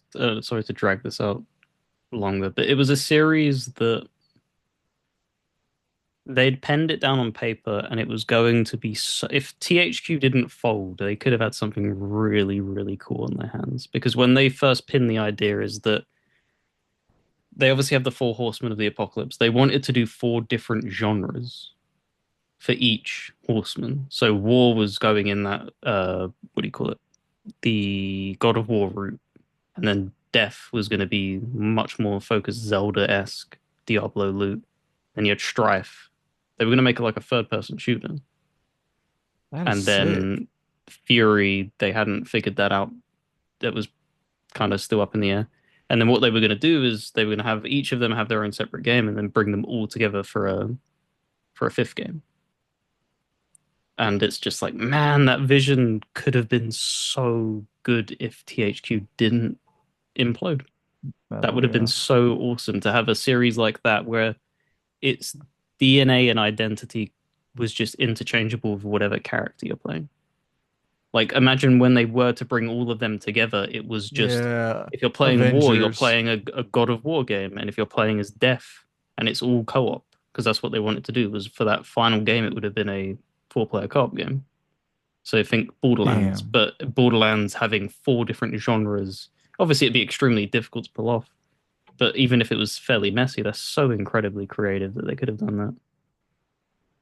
Yeah, that would have been so fucking sick. The culmination, the big crescendo moment whenever everything finally came together like a Infinity War or I guess Mm, Civil War, maybe whenever that big moment happens and they're all, yeah, sharing screen time and playing as different characters with their different skill set. Yeah, that would have been so sick. I didn't know they were. I was never a Darksiders guy. That's like one of the franchises that I still have on my backlog that I need to check out one of those games. yeah. Um, The inception of the game was really interesting as well. Because I can't remember what conference they went to, but they pitched it to everybody and nobody gave them time I of day. And remember THQ was, that. yeah. And they were so defeated. They walked in there and they just basically threw it on the table because it was basically towards the end of the day. THQ came in like, "What do you got for us?" And they're like, "Just watch it." They had no because everybody just laughed them out of the room essentially. They just could just watch it. And THQ was like, I "I like this," and they were like, "What?" I think one of the lead developers was did an interview with MinMax at some point and was talking about that whole process of trying to pitch it and getting turned down Yeah. nonstop. And that's so sick whenever you can kind of, hey, as a tie back from the ashes, literally trying to fucking build that thing back from the ashes. So shout out to shout out to all these developers, man. Shout Yep. out to all these developers. They all need more of a spotlight. And shout out to that upcoming Darksiders game. I hope it does well. And maybe that'll be the entry point where I just jump in there instead of going back. But definitely going to keep my eyes peeled because that's definitely the style of game I like. They're all straight up, you know, action or action adventure games, which is like the perfect genre for me. None of them are Souls games or anything, right? No, the closest one to that is Darksiders 3, but even then, it's not. It's just it has an inspiration from it. It's still doing its S- own thing. Stamina meter. I think so, but Oof. it's very lenient because, like I was saying, I play one it's and two. dodging. So they attack you, and then when you dodge, it slows down time, and you get a massive punish window. So Oh, I it's love like that. that. Yeah. So that's what I Bayonetta mean. It's style. inspired by it, but it's so lenient. Sweet. Well, dudes and dudettes, that right there.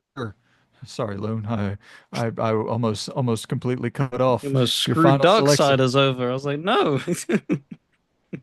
Well, guys, we appreciate y'all so much for tuning in. We hope you enjoyed and share in the comments down below with your most overlooked list of game studios, game developers out there that you're like, hey, put some eyeballs on these teams. There are quite a few out there, and these are our top six. So share us your top five, top three, top 10, top 300, however you want to share it. Hit us in the comments down below, and we shall see you very, very soon. Goodbye. See you later. All right.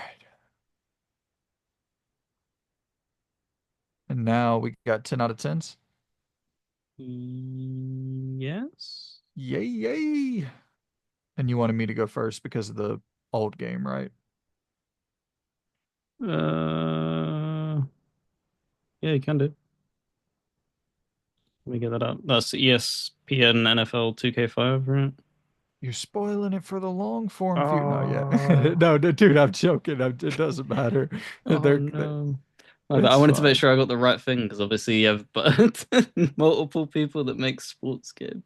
Well, there Yeah, you go, it's guys. The most anticipated game ever known to mankind has been spoiled. yeah. So okay, cool. Our Switch video is picking up some. God, dog, that Star Wars video took because you know how we have in the YouTube studio where we can see the top 10 performing videos in order.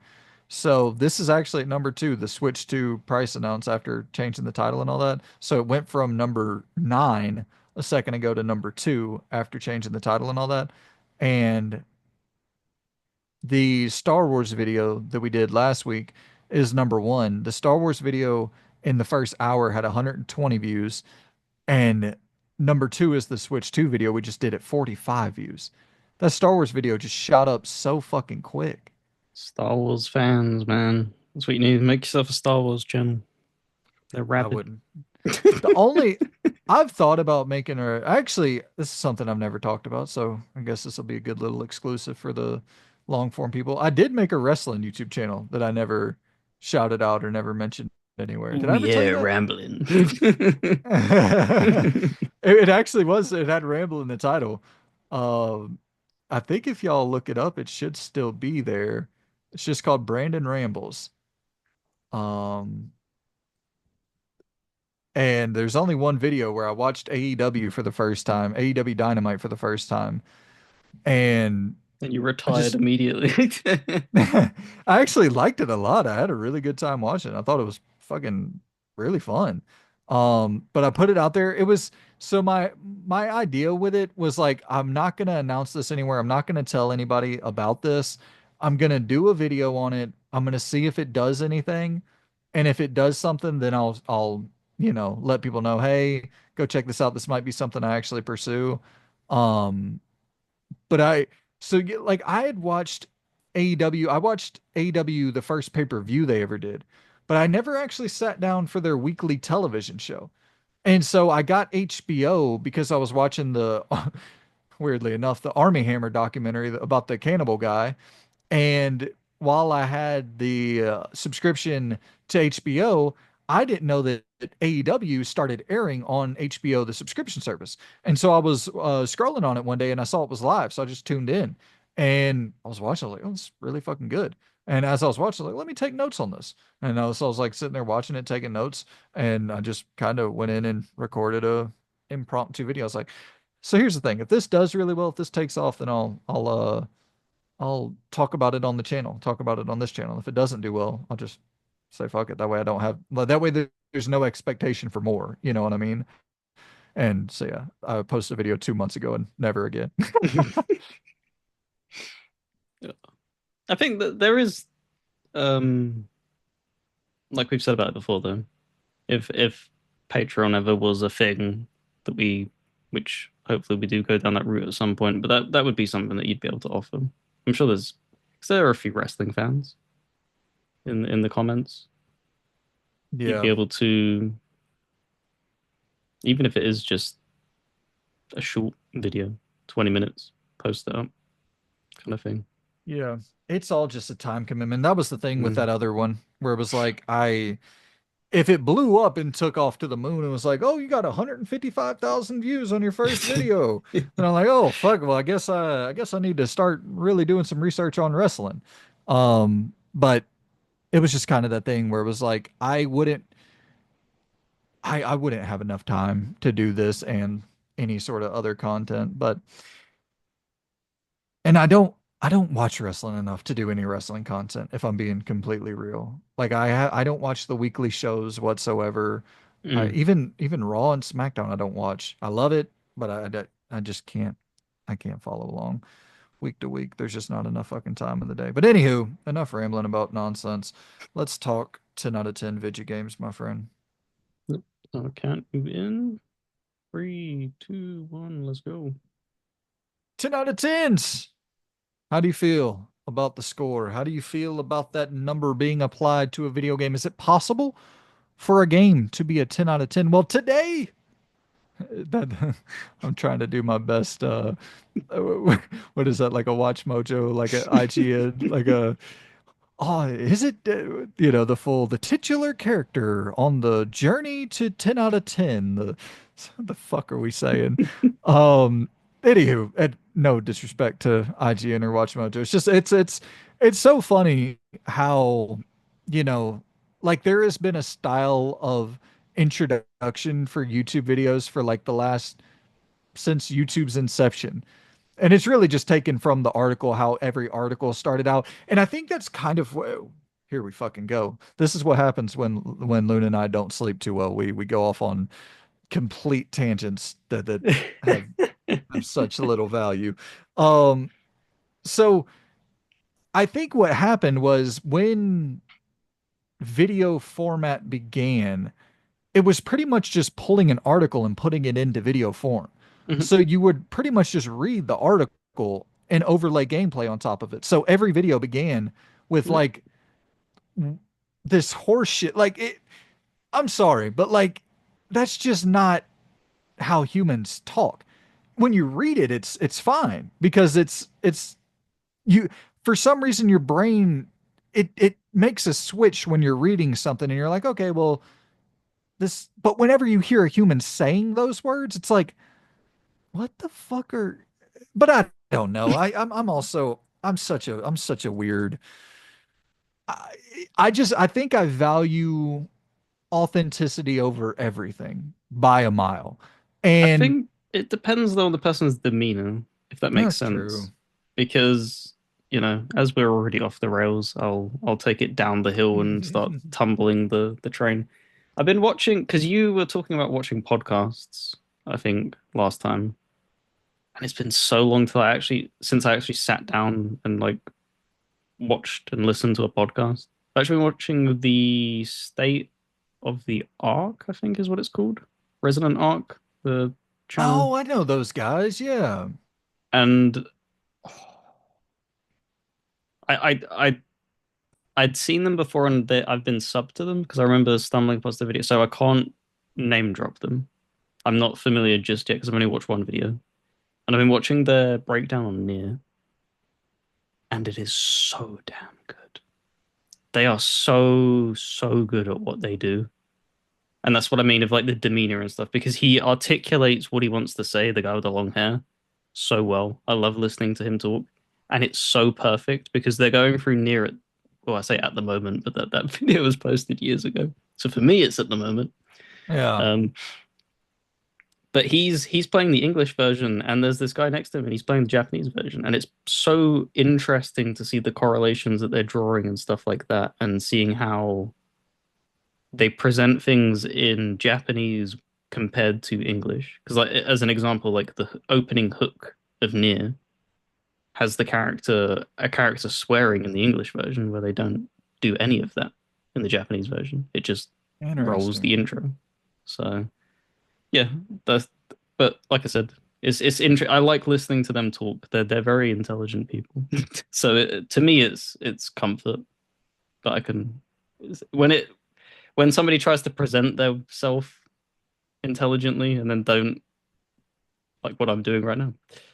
Don't back it up with like coherent thoughts and stuff like that. It's just like maybe simplify it a little bit. Yeah. I have this thing and I don't know really what it is, but as soon as someone like and they're like, dude, they're really, really smart. Here's the thing. I just thought, thank God this hit my head. I think the smartest people are able to break down information in a way that is palatable for everyone. I think that whenever, like, whenever you see mildly intelligent people trying to project intelligence, it's so obvious to me.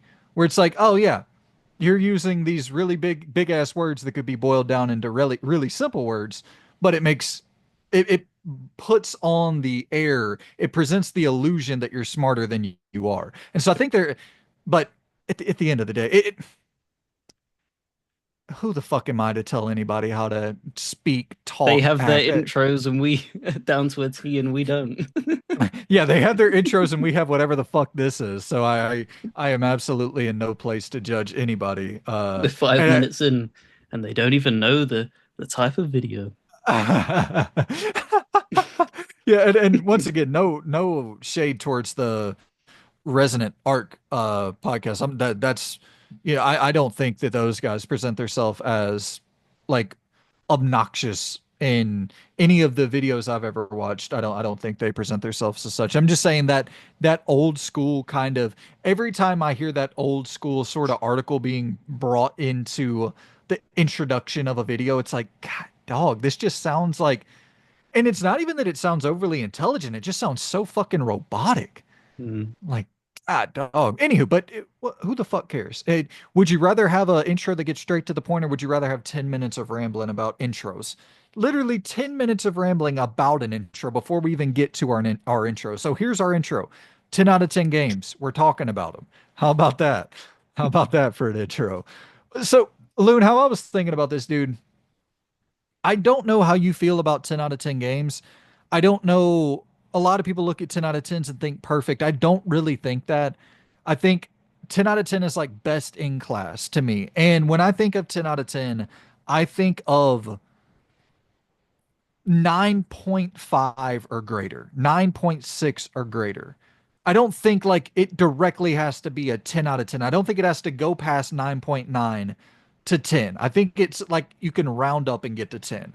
How do you feel about that? Is that a cop out? Looking at my list, I think the best way of describing it would be because I don't look at any, I think you're probably well aware of that. I don't look at anything as perfect. There's nothing in this world that's perfect. I agree. Um, Even when something is absolutely phenomenal, there's something that it wobbles on. But these to me, the four that I picked, 'cause that's four, right? Yeah. The Yep, four four that of I these. picked, I have a very strong time critiquing the games because the shortcomings that the game does don't even come to the forefront of my mind when I'm playing it. Right. And I think that's what I look for when people turn around like a 10 out of 10 game. It's like if you backed me into a corner and demanded for me to find something wrong with this game, I will be able to. Yep. But there's, for instance, 10 good things, great, impeccable things that trump that before I even think of anything negative about the game. So that's how I tackled this. Yeah. I went at it with a pretty similar angle, like, because I agree. I don't think you get to perfect ever in any sort of art form that is made by a human who has flaws. And like, but I think that there's a lot of, that's kind of where it becomes so impressive, where it's like humans made this. It's like, holy shit, how did a human make that? That is, and so, yeah, I totally agree. I don't think I would look at any game as perfect, but to kick off this list, and I'll talk about probably the closest thing to perfect that's on this list is ESPN NFL 2K5. Um, I can't believe that this is a like 20 years ago this came out. And Oh, I can 20 from years this footage. well, that's definitely dated visually, but in terms of like this is still 20 years later the benchmark for NFL games. And that is like how did that happen? How have we gone 20 years where and I know you make a joke about the presentation, but like it's actually still the best presentation of any football game ever. I obviously not talking about visual fidelity, but in terms of like they have Sports Center Loon. You actually, at the end of every single week, you get to watch Sports Center. And here's the kicker: what you watch in Sports Center, Is it's what you did in the actually, game, right? yes, it is what you did in the game. It's the craziest shit that this happened 20 years ago. And you'll go in and at the end of the season, they'll present the MVP winners. They'll present the full playoff picture. They'll present matchups and like, well, the Jaguars are going into the playoffs undefeated. It's going to be interesting to see if any team can topple the Jacksonville Jaguars with their Byron Leftwich quarterback and Fred Taylor is the right. Like they'll go into in-depth detail like that with Chris Berman presenting everything. Who was like the lead anchor back in the day. It was crazy the presentation. And then you also have to, and it's hard to factor in like non-gameplay related things into this, but this game was so good that it came out in 2004 and EA had Madden that came out with NFL, Madden 2005, which was an excellent video game as well. But ESPN NFL 2K5 was so fucking good that EA went to the NFL and bargained for the exclusive simulation football license. So they had an agreement put in place where EA could be the only NFL game in town, the only simulation NFL game in town, pretty much barring 2K from continuing the competition in the NFL space. And like it's crazy to think about the what could be scenario because EA was getting fucking lapped with NFL 2K5. And what ended up happening in the basketball side of things was you get to NBA 2K11 and NBA Live still had their game going strong. NBA 2K11 was so fucking good that it wiped NBA Live off the map. Like from that point on, NBA Live they made a few games, but they're like annualized NBA Live games after 2K11 came out just stopped. 2K11 was so good that EA was like, we don't know what the fuck to do.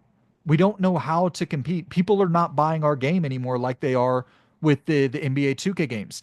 And it is wild to think about when Madden fell off in 2000 and I don't know, kind of right around that same time, 2000 13, 14. Would the same thing have happened with decades of being able to build off that foundation with NFL 2K5? You had first person football where you could literally see out of the player's helmet. Now, tell me as technology evolves and you get to VR, having that as a mode where you're playing in VR in 2017 in an NFL game.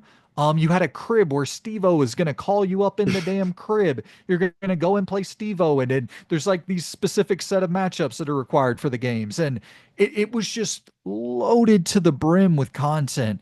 And you could go in and customize your crib the way that the quarterbacks drop back. Like I could go on and on. I don't want to sit here and spend all day rambling about this, but the animation quality was so good.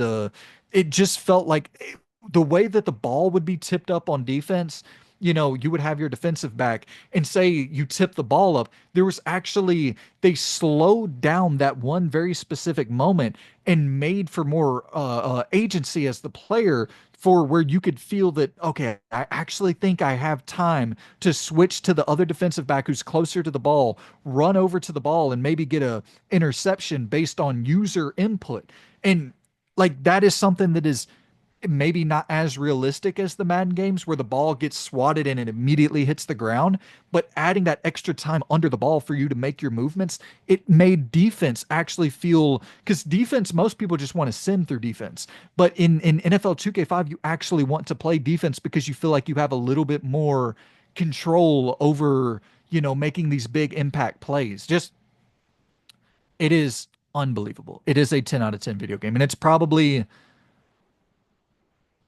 Uh, yeah, I think it'd be the only sports game I would ever give a 10 out of 10 to that I've ever played in my life. Okay. Well, do you know what? I'm gonna switch my first one up because it can also fall under the sports category. Oh, yeah, yeah, yeah. There we go. Right. So leading in off of that, um, Rocket League is what it would be for me. It is a title that it took them two attempts because I can't remember what the original game was. Super powered rocket cars or some nonsense, and it was kind of iffy. It was a PS3 title, I believe. So they hadn't ironed out the formula just yet, but they really came out and swung for the fences with Rocket League. And it's the thing where, because what I was going to link it to as well is they obviously didn't target, what's the word? It hadn't been as commercially bankrupt, it felt when they first pitched this game. Because I don't think they were owned by Epic at the time. I could be wrong. But I think Epic bought them after the fact. Um, but it's leading in with like the 2K thing of before EA purchased that, you would have two games competing and they would have competition between each other. And that was kind of the same thing with like FIFA and PES and stuff. And what I'm hoping for is that Rocket League kind of like it's a perfected formula, but they should never just be left to sit on their laurels. I think the slow cap game that you mentioned, what was it called? The football game? Yeah, rematch. That's actually a really Rematch. great comparison point. That coming out later this year, I think is going to do a world of good in just keeping Rocket League on their toes. I think they've perfected their formula, but you can't just let that stagnate because this isn't a game that you can really sequelize, if that makes it. It's like a CS:GO thing. It's you have perfected the formula to the point where you're not going to be able to overhaul the product. You just have to like keep refining it in its own state. So for me, it is Rocket League. Like they listened to feedback early on and they've made it to what it is now. It is a massive, massive game. Like esports, just making it free to play so that everybody can experience it was a genius move. And yeah, for me, it's I would say it's probably the perfect sports game that I've played. Yeah. I don't have like a critique for it because it's all player knowledge kind of thing. Like there's nothing in the game that is unfair. Like it's all you get better, you do better. There's that is it. So that's what you would expect from a sports game. There's no like pay to win mechanics. There's no buy this and your player's better than that. Like you're all equal footing. It's just whoever's better comes out on top. Yeah, it's really interesting, looking at Rematch, and you obviously see the visual inspiration. I think you see the inspiration of the single player controlling, you're controlling that one character opposed to controlling an entire team. That's obviously Rocket League inspired. It's going to be interesting to see if they can find their footing. You know what I mean? Going to With, be difficult if I'm being yeah, honest. I think it's an interesting game, but they need to stick with it and they need to be very, very flexible with the feedback. I don't think they can do it will do them no good. Like, don't get me wrong, the Quidditch game was fairly well received, but it's not taking off in the way that they probably would have hoped in that way of trying to make a sports-esque, more actiony and arcadey experience. They yeah. they they need to listen to feedback because by the looks of it, it looks like it has incredible potential. But you not only do you need to match that potential, you also need to keep your player base around. That's the big Yeah, thing. So totally. Well, talking about fumbled onlines, um, I guess we'll pivot to my next entry on the list here. And I'm gonna go with Red Dead Redemption 2. I I think that is the one knock you could really throw at it if you were wanting to drop this game from that 10 out of 10 camp. I think the online would be the thing that would get criticized first and foremost. I have such a hard time of giving a fuck about the online. Like when I think of Red Dead Redemption 2, I don't even think of online. You yep. know what I mean? But I do know it was a component of the game that was a little bit botched. So like, yeah, maybe this would be the easiest one to drop from the 10 out of 10 camp of the entire list that I have here. Um, and if I'm being honest, this is probably on my personal list. This might be my least favorite of the games that I have on this list. This was one of the only games I've ever played in my life where I was playing it, and despite the issues that I personally had with it, like I'm not a, you know, Westerns aren't my fucking first choice of setting. Like I don't. There's so many things that Red Dead has going against it just on the offset of like me picking up the controller. There's so many things that are working against the game. The slow pace, all of these things. And despite all of that, for me to sit there with the controller in my hands for 70 hours, this is a game I've only played once. And I knew while playing it, I was like, yeah, I might not like this as much as I like Resident Evil 2, for instance, from 1998, which is my favorite game of all time, which would never be on a 10 out of 10 list. That is not a 10 out of 10 video game. A Mass Effect 1 is probably my second favorite game of all time. That would never be on a 10 out of 10 list. It's not a 10 out of 10 video game. But while playing Red Dead Redemption 2, I was like, yeah, this is a 10 out of 10. I've It's crazy what I mean, the worst thing about most Rockstar games is that it provides you with this unbelievable world for you to explore. But beneath that, typically the stories aren't top tier. And this was an unbelievable world.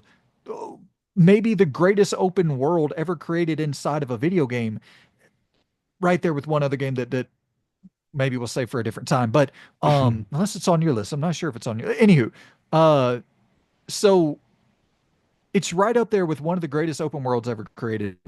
And then on top of that, you have one of the greatest stories ever created with one of the greatest characters ever fucking created for a video game with Arthur Morgan.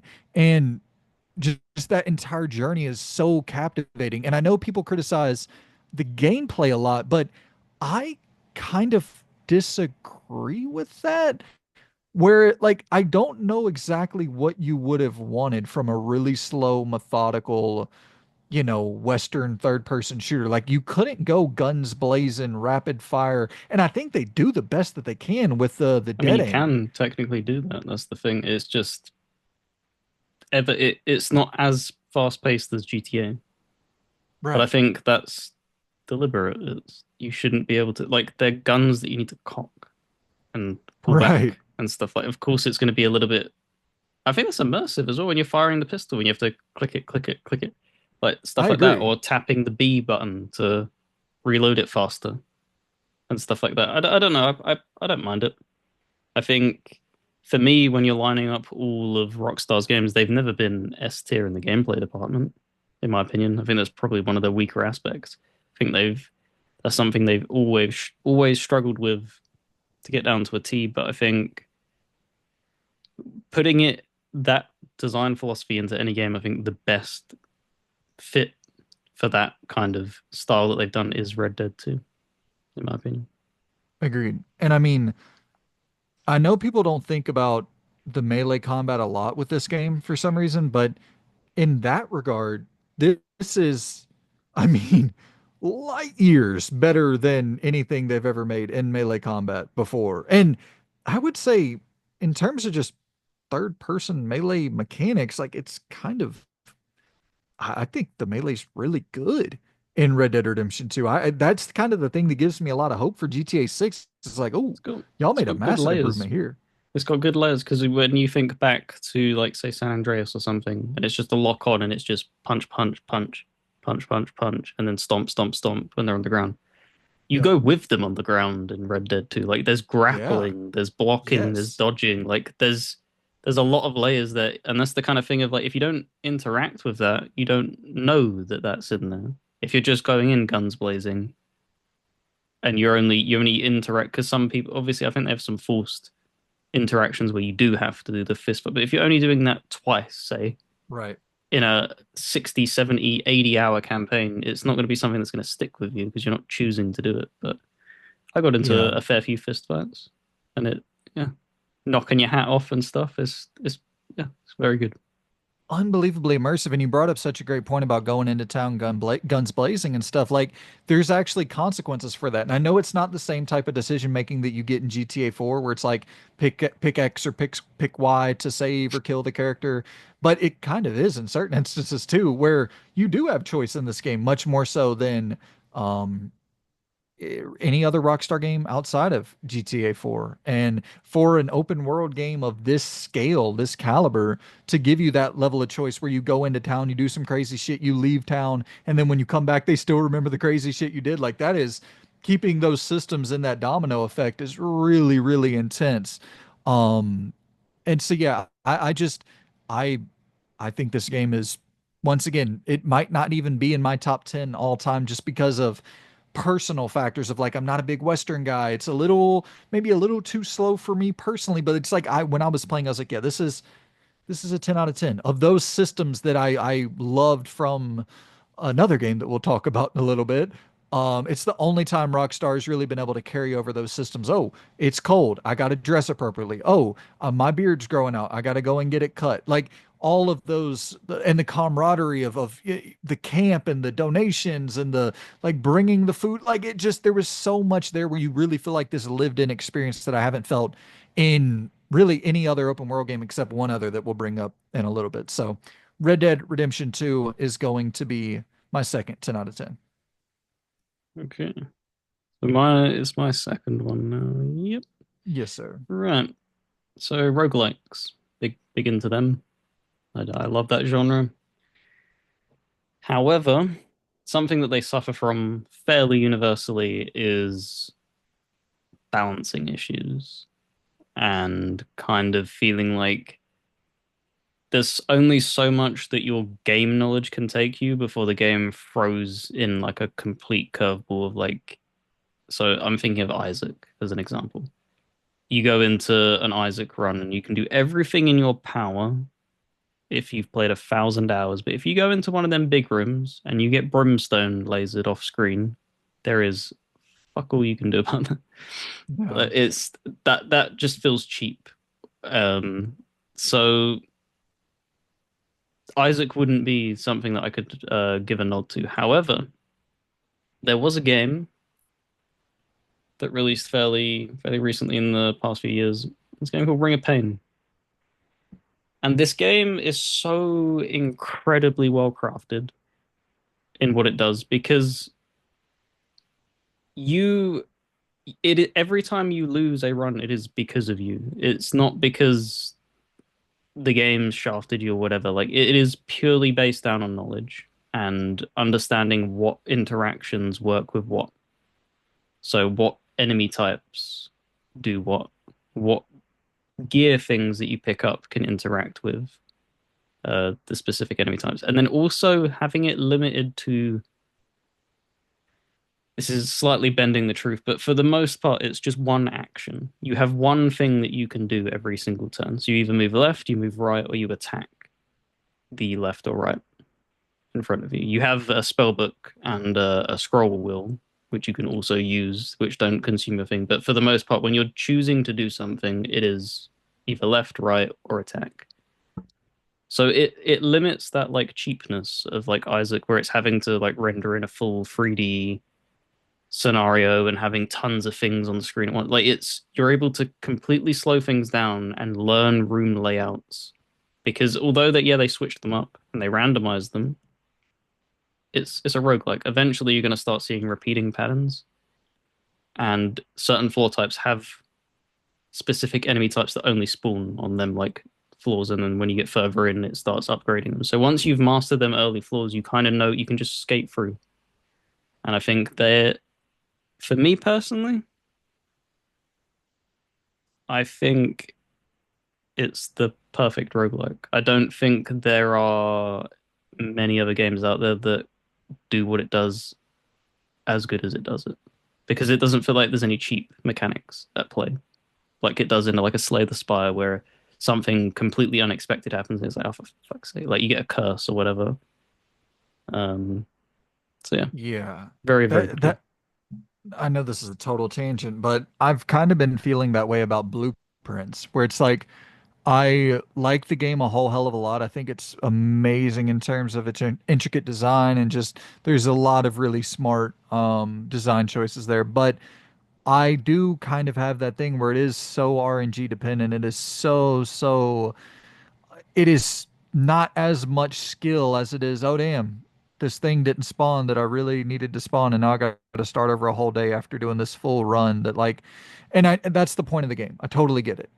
But it is, like you said, it just feels, it takes so much wind out of your sails where you're like, I'm right there. I did everything. I got the green key and and it's you just didn't get the room that you needed to get to where you wanted to go. But there's also brilliance in that too, where it's like finding different ways to complete the same objective. And like I get that, but I do understand what you're saying, where it's so much more satisfying to have like a complete understanding that you build up over time and be more dependent on you and less dependent on the RNG elements.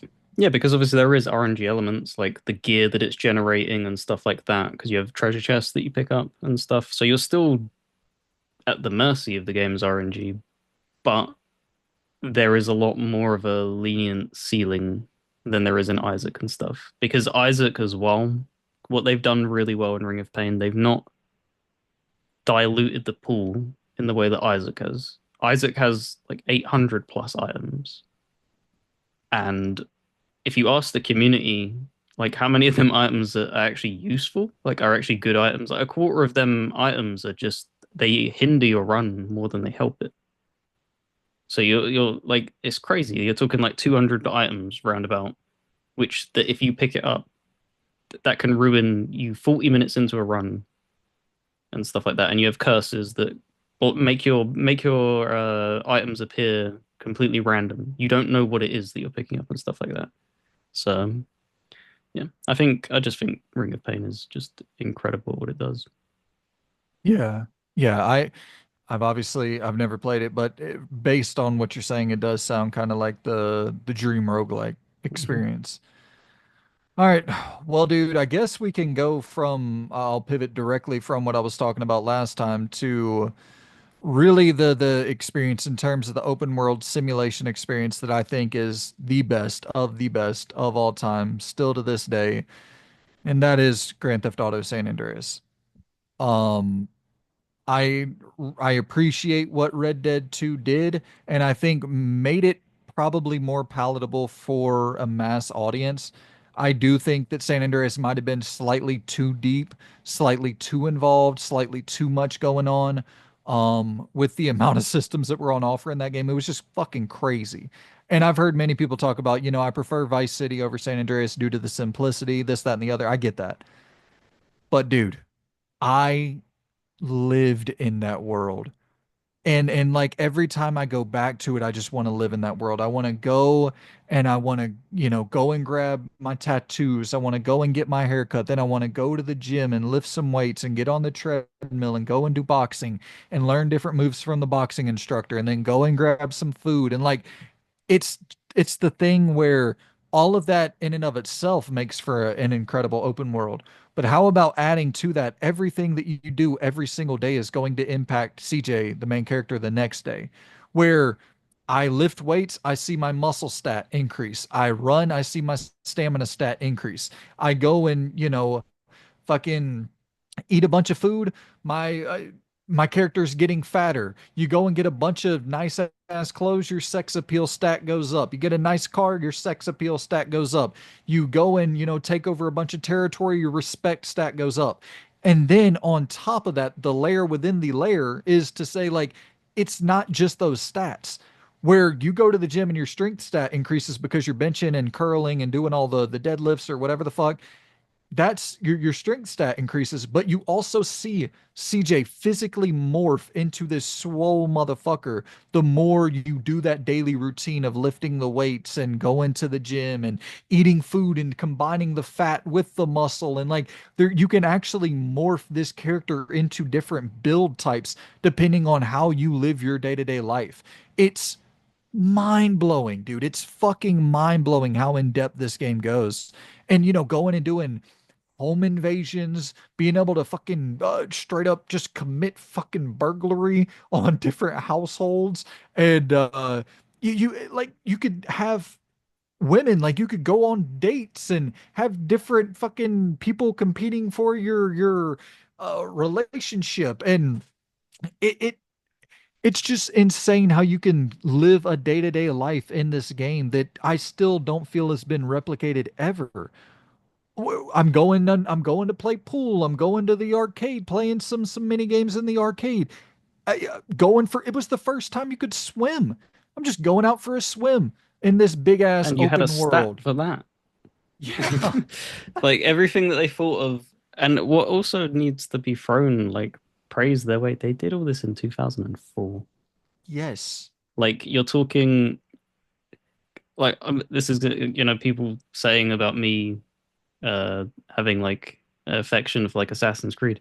Dude, they had a crouch button in GTA San Andreas, so they had stealth properly implemented in 2004, which Assassin's Creed didn't get till Unity. Yeah.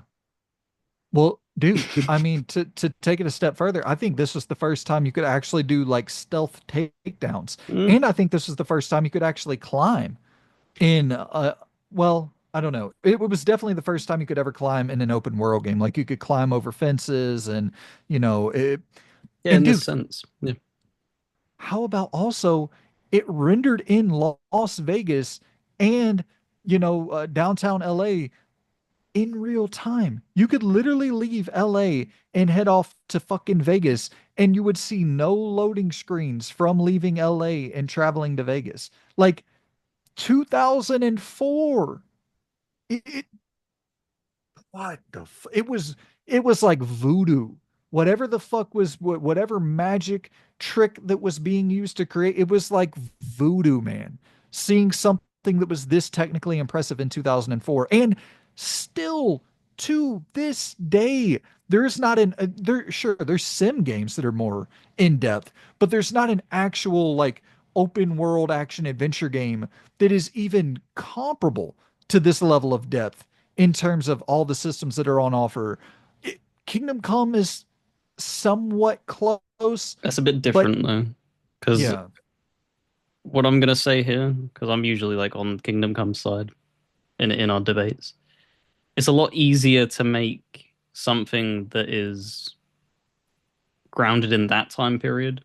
So a lot easier to pull that off as a life sim. There's a lot less stuff going on. Whereas in GTA and also doing that in 2004, that to me that's much more impressive. Yeah, I agree. And I mean, it's Kingdom Come is really impressive for what they're able to do with their budget, with $40 million. Like it's unparalleled. And I do think that people are so disrespectful to that game. I don't know if you saw the most influential games of all time. That list came out recently and Kingdom Come Deliverance 2 is on there and people are like baffled by that and like, dude, you, uh, sure, I agree. It shouldn't be, it was number 7. It shouldn't be number 7, but it should be in the top whatever 50 most influential games. Well, I don't know. It hasn't had its chance to be influential yet. But here's my thing. It probably shouldn't be on the list yet. But here's what I will say. In 10 years, you are fucking out of your mind if you don't think you'll see the influence of Kingdom Come Deliverance 2. RPGs, like big Western RPGs, are going to be created much more frequently in Europe and in where was the exact location for KCD2? War Horses, Czech not Republic, I Poland, think, Czech. or something. You're going to see hotbeds begin forming over there nonstop because you're able to create a game that is that level of complexity, that level of detail, that level of just what they're able to do with the sim stats in the open world and have that level of motion capture and kind of beat out Bethesda in 9 out of 10 categories, and they're able to do it for 10% of what it costs to get a Bethesda game made. Like, yes, that game is going to be incredibly influential down the line. However, dude, no matter what the fuck I do, Henry is still Henry. Like, he's gonna look like Henry. He's gonna like I you're not gonna go to the gym and make Henry fucking muscular. You're not gonna go and like the shit that you could do like where you could literally do almost anything in San Andreas and there was a response to it. But that's money. You know what I mean? That's I don't manpower, that's money. I don't know if it's more so that. I think it's more so as well, like I said, I think it's setting. Time period setting is allowing them to be a lot more. There's only so much that you can expect a blacksmith peasant son to do, really. Like you think of all of them tons of things that you can do in San Andreas. It has a much higher ceiling of activities that you can perform. Like the only thing that Totally. I could think that you probably could have added, and like from I obviously haven't played it, but from what you're alluding to, you can't make him bulk up bigger. I No. think if because it has a food system, if he would have gotten chubbier, that could have been cool. So sick. And I But mean, it does have an interaction because you get the gluttonous because in Kingdom Come One you had like the gluttonous overeating thing and it would affect your stats. So it does have some interaction. It just doesn't have any visual interaction. well, and it is a first person game, so I totally get not, what the fuck are you really going to do that for? And that's another area where they're able to cut back a little bit and not have this ballooning budget and Hmm. not even a third person option like you have in the Bethesda games. But imagine that for later on down the road now that they have infinite budget of like, oh shit, now you can actually go and work out as Henry and you see this motherfucker getting bigger and after you do your workouts your strength increases and you're able to do more powerful attacks and because that's what GTA is saying. Anywho, I could go on and on, dude. Going and playing basketball, going and gambling. It I, it's unbelievable that this thing came out in 2004. Unfucking believable. So, and not to mention the story, dude. Samuel L. Jackson is the main villain. Are you nuts? The betrayal, the all of the kind of nods to like the LA riots of the early 90s and just how the story with CJ where he would go from, he's exiting the life of he's still in the life of crime, but he's exiting kind of the street life, the gang life, developing this high He's trying to pull criminal. himself out of it. He's trying to pull it. It's returning to his roots, but he's trying to. He's not succeeding, but he's trying to better himself as a person. It's just not But working. he actually does end up succeeding, and then he gets drugged back Hmm. into all that shit. And it's like, man, that story is so good, so good. Anywho, GTA San Andreas 10 out of 10. I'm sorry, that was 40 fucking minutes. Alrighty. Another game that I have spoken about abundantly, and it is a studio that I love, Remedy. For me, they're this is the thing because obviously nothing is technically a 10 out of 10, but for me, when I think of Remedy, their best work to date for me is Control. I think the maneuverability and powers are so damn good, and the creative juices that they had flowing in putting you in the old house and then having it be an environment that shifts and bends and warps reality. I think that's so damn good because it just allowed them to just lean into the absurd because they had absurd moments in like Alan Wake and stuff, and even Max Payne. They had elements where they would lean a little bit more crazy and get out of the more realistic sense. But this is just baffling what they achieved. And the particle effects on display where you're like throwing stuff, it's just it truly is one of my favorite games of all time. And I'm I don't know if you ever feel this way. I'm worried if they can live up to that with a Control 2. I'm kind of like, Yeah. what can you even if you gave me Control 1 again, I would be happy with that. But obviously everybody's expecting bigger, better with a sequel, as you always do. What could they actually do to improve it? Because I can't think of a way that you would improve it. I felt the pacing of the story was great because I was reading every note. So when you're truly dissecting everything and you're seeing what is going on in this build, it's so unbelievably intriguing to the point where you don't want the game to end because every single time you're going into a room, you're rewarded. And it's just like, that's good.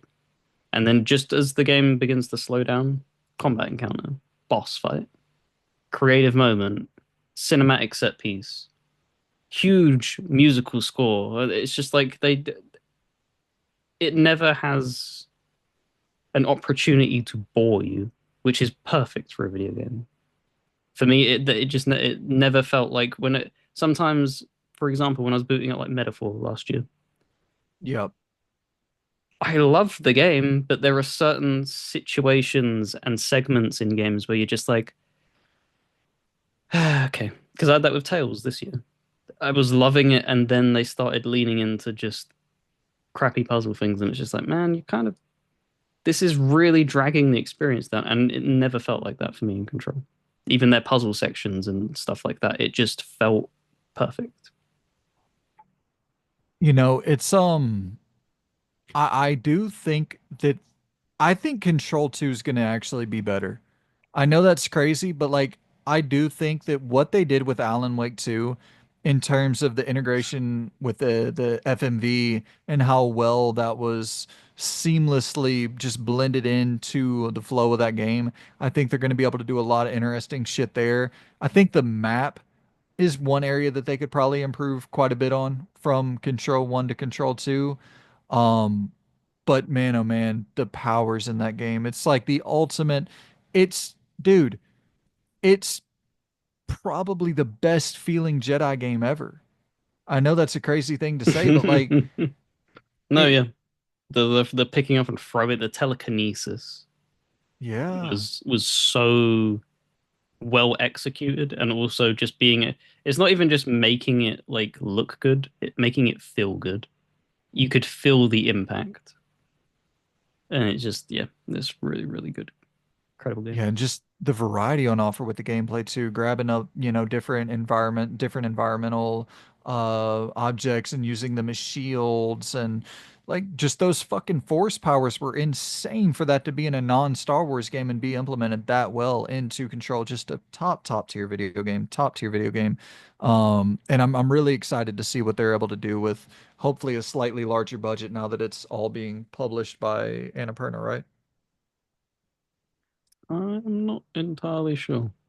Yeah, I don't know. It might be Epic. I know Epic I did mean, so Alan Wake. someone always foots their bill. They can't foot their own bill.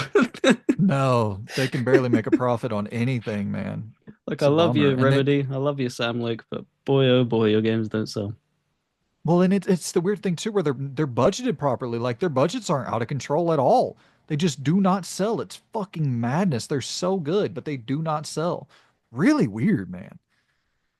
All right, final pick on my list. I gotta go with Mass Effect 2. So, as I said earlier, Mass Effect 1 is my favorite from the series. Mass Effect 2 is the better game. Like, there's no doubt about it. It just, you're going to play Mass Effect 1 and you're going to have rough edges around every fucking corner. That game has a lot of rough edges. You'll end up getting used to it. You'll end up tolerating it. You'll end up even enjoying it, but you'll still acknowledge that it's rough around the edges. Mass Effect 2 is butter. It's butter, dude. There's not a human on the planet who's going to pick up Mass Effect 2 and think that the gameplay is bad. Like it's the only game, and I still believe this to this day, 2025. We're talking 15 years later. It's the only third person shooter RPG with this level of depth in terms of the choice and consequence that also offers up a very, very solid third person shooting gameplay feel. Like and we've seen how damn hard it is. Look at Alpha Protocol. It came out the same year. And then I think that's what hurt Alpha Protocol so much. You put those two games side by side and you're like, oh my God, what the fuck is this thing? I love I might even, well, no, I don't think I'd rank Alpha Protocol higher than Mass Effect 2 in my personal list, but I love Alpha Protocol to death, but it's not comparable.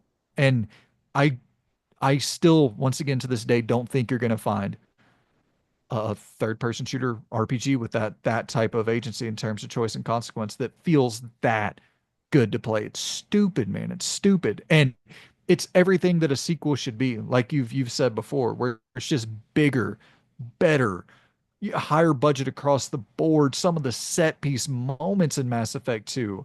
I don't want to spoil anything, but I'm thinking of uh I'll just say some flying cars.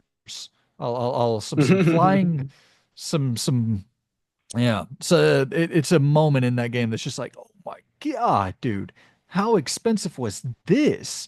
So yeah, Mass Effect 2. It's a 10 out of 10 for me. Story, immaculate.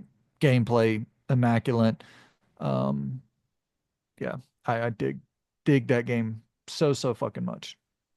It's kind of the thing where it's really unfortunate that, yeah, I don't know if you'll agree with this, but to a degree, it's unfortunate that it was as good as it was because Mass Effect 3 suffered because it could not live up to that. You know, It was so incredibly built from top to bottom. There was no way in hell that Mass Effect 3 could wrap up a conclusion that would match because they should have saved that mission, the final mission in Mass Effect 2 as that structure as the final mission in Mass Effect 3 because that would have been the way to have that come full circle and stuff. But you blew your load, as it were, in the second game, and it's just like that final mission in Mass Effect 3 doesn't hold a candle to Mass Effect 2. It doesn't even feel like it is a night and day difference of like you're trying to visually the stakes are bigger because you're actually seeing it, but it doesn't feel that way. You don't yeah. feel as connected with your crew on that final mission in Mass Effect 3 that you do with Mass Effect 2. It's such a weird contrast. So I'm really I'm glad you brought that up because that's the point that I probably should have brought up immediately is this is really the only game where everything paid off, where the choice and consequence, like it actually did pull the data from Mass Effect 1 and the choices from Mass Effect 1 actually do massively impact Mass Effect 2. And then the choices that you make in Mass Effect 2 don't necessarily have that same level of impact in Mass Effect 3. So it's like Mass Effect 2 specifically is the game where everything actually flowed together and worked the way as it was intended in terms of, creating this trilogy trilogy to all kind of keep in the keep everything intact in terms of the choices that you made throughout the experience. Mass Effect 2 is where everything really paid off in terms of bringing in and pushing out. So, yeah, dude, it was such an impressive feat from a technical standpoint in that regard as well. Alrighty, that leaves me with my final title. And it's kind of funny because we've talked about this game so much recently. So I hope this is the final time I bring it up because probably people are sick of hearing me talk about it. Disco Elysium, Mm. for me personally, and I know that this is the thing because what I was also going with, because sometimes I try to like put myself in the shoes of like the viewer or try to look at it wider. All of these picks are me picks. 100% me picks. I don't care what anybody else has to say. It's what I'm feeling when I'm playing through these games. And for me, you were talking about like Red Dead 2's narrative and stuff like that. This to me is the best written story in any game, hands down. It is so unbelievably well crafted. And what I enjoy from a story is just intrigue and just questioning. Like, I don't want to. There's nothing worse than when you're sitting through a story and you're internally saying, oh, well, that's going to happen. And then it happens. There is nothing worse than that for me. I don't know if you feel the same way or if that doesn't bother Yeah, you as much. It really takes me out of the experience because it's like, well, that's kind of cheap. Like, if I can come up with the story, you're meant to be like the writer. You're meant to like be taking me in places that I can't take myself. That's the whole point of this, if that makes sense. yeah, and like I don't even necessarily mind predictability, but I love the fact that Disco Elysium it can only be told in a game. Like that story only works for video games. And once again, I think to go back to Mass Effect, that's the thing I appreciate so much about Mass Effect as well, is like there are stories that are incredible, like The Last of Us. The Last of Us, as you see, can work in other forms of entertainment as well. Even though the story is incredibly handcrafted, but it's a very, very particular direction they want to take you down, and they're going to take you down no matter what input you have as the player. You're going down that same direction. Disco Elysium, the level of branching, the level of options, the level of input that you have as the player, that degree of agency is, I mean, dare I say, one of one or very close It, to one of maybe Baldur's Gate it 3. Like, no, but not even Baldur's Gate 3 to me has that because I just can't think of a game where because it does the reason this works so well is because it's like an investigative setting. You're a policeman, you have a case, you're trying to crack that case. They have somehow written a case where every single time that you're steamrolling through these leads, you get to the end, the game somehow goes, that's not the whole picture though, is it? That's just one jigsaw piece. I've never had that with any other game. Most of the time, you can kind of see where you do a massive portion of the story, and you're like, okay, well, that's going to tie to that, and that's going to impact that. With Disco Elysium, it doesn't do that. It feels like every single lead is its own narrative, beginning and end, and it somehow doesn't usually connect because they've crafted this world so perfectly that it's like, oh no, that's just that person living their life, and that's just what's happened. That has nothing to do with the case. right. And it all But feels so important. but the Yeah. game is alluring the way they've written it. It's like, well, that has to impact the case because this, and it's just like, yeah, that makes sense. Or when you're accusing somebody and they put up all this evidence, and it's like, I don't like when I was sitting there. I'm not going to spoil anything, but when I'm talking to one character in particular, and it's like, you have to be like part of this. There's no way that you're not. And then to find out that they're not, and it's just like, what? It's just circumstance. That's crazy. That's so Yeah. beautifully crafted. Couldn't agree more, man. Could not agree more. And it's such a weird game that like it's one of those games that I didn't enjoy the entire time playing it, but it's like I would have a hard time not giving it a 10 out of 10 as well. You know, like for what it's doing better than anyone has ever done it. So that's where I really look at that score and I'm like, yeah, that is like you brought up earlier, Rings of Pain, right? Ring of Pain. Yep. Ring of Pain. Like those games that are in those particular genres, it's like, you're doing the best of this particular genre. Even if it's not for you, even if Red Dead Redemption 2 is personally, I like, I probably like fucking 10 other open world games more than Red Dead Redemption 2.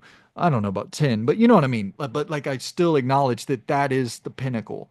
And Disco Elysium, there might be other games that are text-based narrative adventure CRPG like that I like more, but Disco Elysium is the best of the best in that genre. So absolutely, I concur. Yeah, it's just wild game. So good. Guys, hit us in the comments down below with your 10 out of 10 video games. Let us know what you think is absolutely positively, without a shadow of a doubt, a 10 out of 10. And yeah, that's it from us. This is Gaming Ramble. We appreciate you. If you like the content, stick around, subscribe, and we shall see you very, very soon. Goodbye. See you later. That was an hour. All right, Loon. Huh? I said that was an hour. Was it? Yeah. That's 50, Oh, like 59 shit. minutes. All right, We're damn, that's cutting on down me. the content, he said. No, but that Oh, was a really God. good. I don't think you can. There's no way you can compress that and cut that down further with them being 10 out of 10. You do kind of have to throw praise at them. My dumbass fault for going fucking 40 minutes about GTA San Andreas, though. No, needed to be said. Oh, yeah. Dude, I was putting that list together and I actually came up with 10 out of 10 games that I had for my thing. And I was like, dude, let's go four piece. We'll go eight total. So yeah, if this does well, we can hit a part two easily. Mhm. Well, maybe. I don't, do you have other games you would consider 10 out of 10s? Yeah, because like I was saying, that's why they were all different genres. Right. There's no JRPG there, so I'd be able Right. to pick out a JRPG that I would think is perfect. Souls like I could throw in. Yeah, I could. Yeah. Shit show. Well, dude, 3 hours and 40 minutes on our timer. I don't know exactly what the timer is for the good people at home, but I, you want to head on out of here, or did you want Uh, to? it's up to you because you said about the Alpha Protocol thing. Did you want to talk about Alpha Protocol or did you want to save that for another time? I don't mind. Bro, you got to be fucking tired. No, I'm fine. I've got that Let's second save it. wind. I've got that second, like you get that moment where it's just like you're no longer tired anymore. It's like, yeah, I'm probably gonna like when we hop off this, I'll probably hop on Xbox for like an hour or two. Are you serious? Yeah, I'm looking at it. So Oh man, I mean, dude, if you want to, we can hit an Alpha Protocol review, but I don't. I the people need to hear you talk. They've never heard you talk about it. You don't talk about actually that game have. enough. I fucking this is gonna be the second time I've reviewed it on the damn channel while there's other games that are like all-time favorites of mine that I've never reviewed once. I think the interesting thing though would be drawing like comparing that though, like the viewer going back and being like, I wonder if anything has changed. Like, are you appreciating a different aspect differently and stuff like that? So, right. So Yeah. you only did one recording, right? To my knowledge. Yeah. Okay. Yeah. So we can just loop that or whatever. Did you want that playing the whole time? Oh, it's a review, isn't it? So this goes to the other. Hold on. Yeah, we'll do You'll the have to give me vertical. you have to give me a minute No, yeah, you're fine. to pull that in. Um, but yeah, guys, so we're gonna be doing a little Alpha Protocol review real quick. I'm looking once again, this is the live feedback. People who are watching it will already know well well in advance of how these videos are doing. But that Switch video is doing pretty damn well, man. Still charting number two for. So I think, yeah, that's definitely going to be the format for us going forward. Is whenever we hop in here, just find the news of the day, talk about that shit. And I'll actually probably drop Indiana Jones later on today as well. So drop two pieces of news today Mhm. because we're actually overloaded with content. We still got, and that's why I threw that GTA clone video up yesterday at the time of recording this. I was like, shit, a lot of this stuff we can just kind of like because we had the video game IP or the IP that we'd like to see become video games. That's the only one still pending from our last recording. Um, but then it's great with stuff like this Alpha Protocol, the 10 out of 10 games, all of that can we can hold on to for a little bit, not have to Mhm. be overly rushed. Oh, All right, I'm ready to go. Did you need a break quickly? nah, fuck it. Let's run through this bad boy. All right. Let me, because I'll click the play because it's a 13-minute video, so I can just play as the intro loads. Yeah, I recorded it all on my phone. I can tell. I was like, 13 minutes. That's longer than Yeah, usual. All yeah. right. I was like, I know the game was ugly. I just propped up my damn iPhone and just I so mean, I it actually works. yeah, I got all sorts of shit all over the place, dude. I got my right now I got my PS3 and 360 hooked up in the living room. And so I'm like I just prop up my fucking phone. I grab a damn chair, prop up my phone in the chair to record the screen and I'm like it's ridiculous. Alrighty, right. Do you want me to count you? Yeah, let's get it. All right, 3, 2, 1, let's go. Alpha Protocol.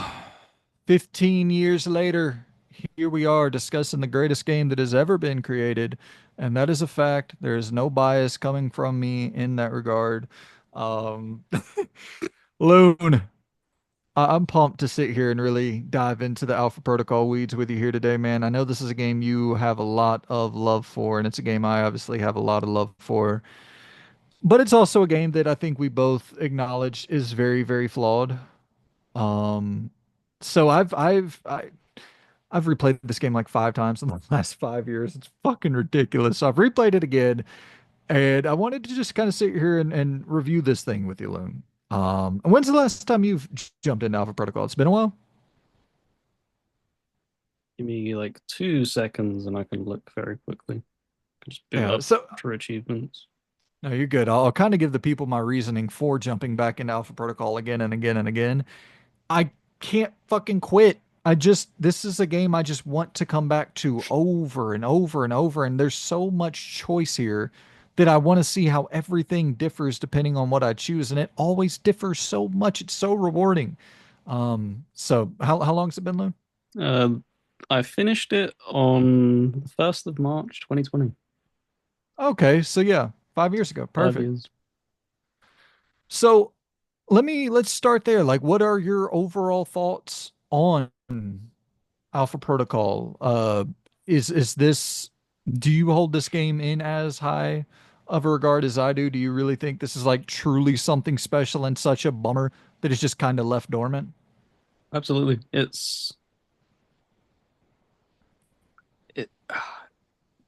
it's so hard to say this because there's certain games that kind of get what it does right as well. But there's nothing that does all of this on it is a BioWare game mixed with a Deus Ex game, is how I would Hmm. like say that. You have like everything from top to bottom DNA. You have like hacking mini games from Deus Ex. You have then the BioWare style conversation trees and stuff like that. The choice and consequence of a BioWare game. Um, it's Obsidian, so they kind of have that DNA themselves, being choice and consequence.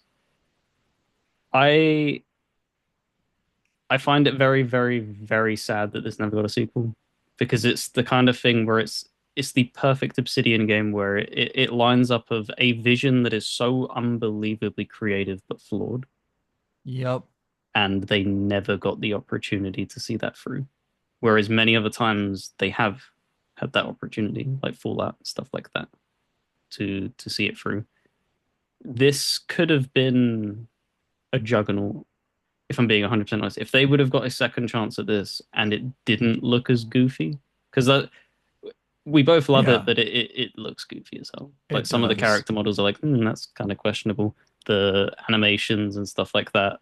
His crouching animation is just the bare minimum of yeah, that's a crouch animation. Yep. Yeah. Um, and I think we just shot the video of the 10 out of 10 games. You drew a perfect comparison of this unfortunately coming out alongside in the same year as Mass Effect 2, basically. Yep. This shooting is not up to snuff in comparison No. to Mass Effect 2.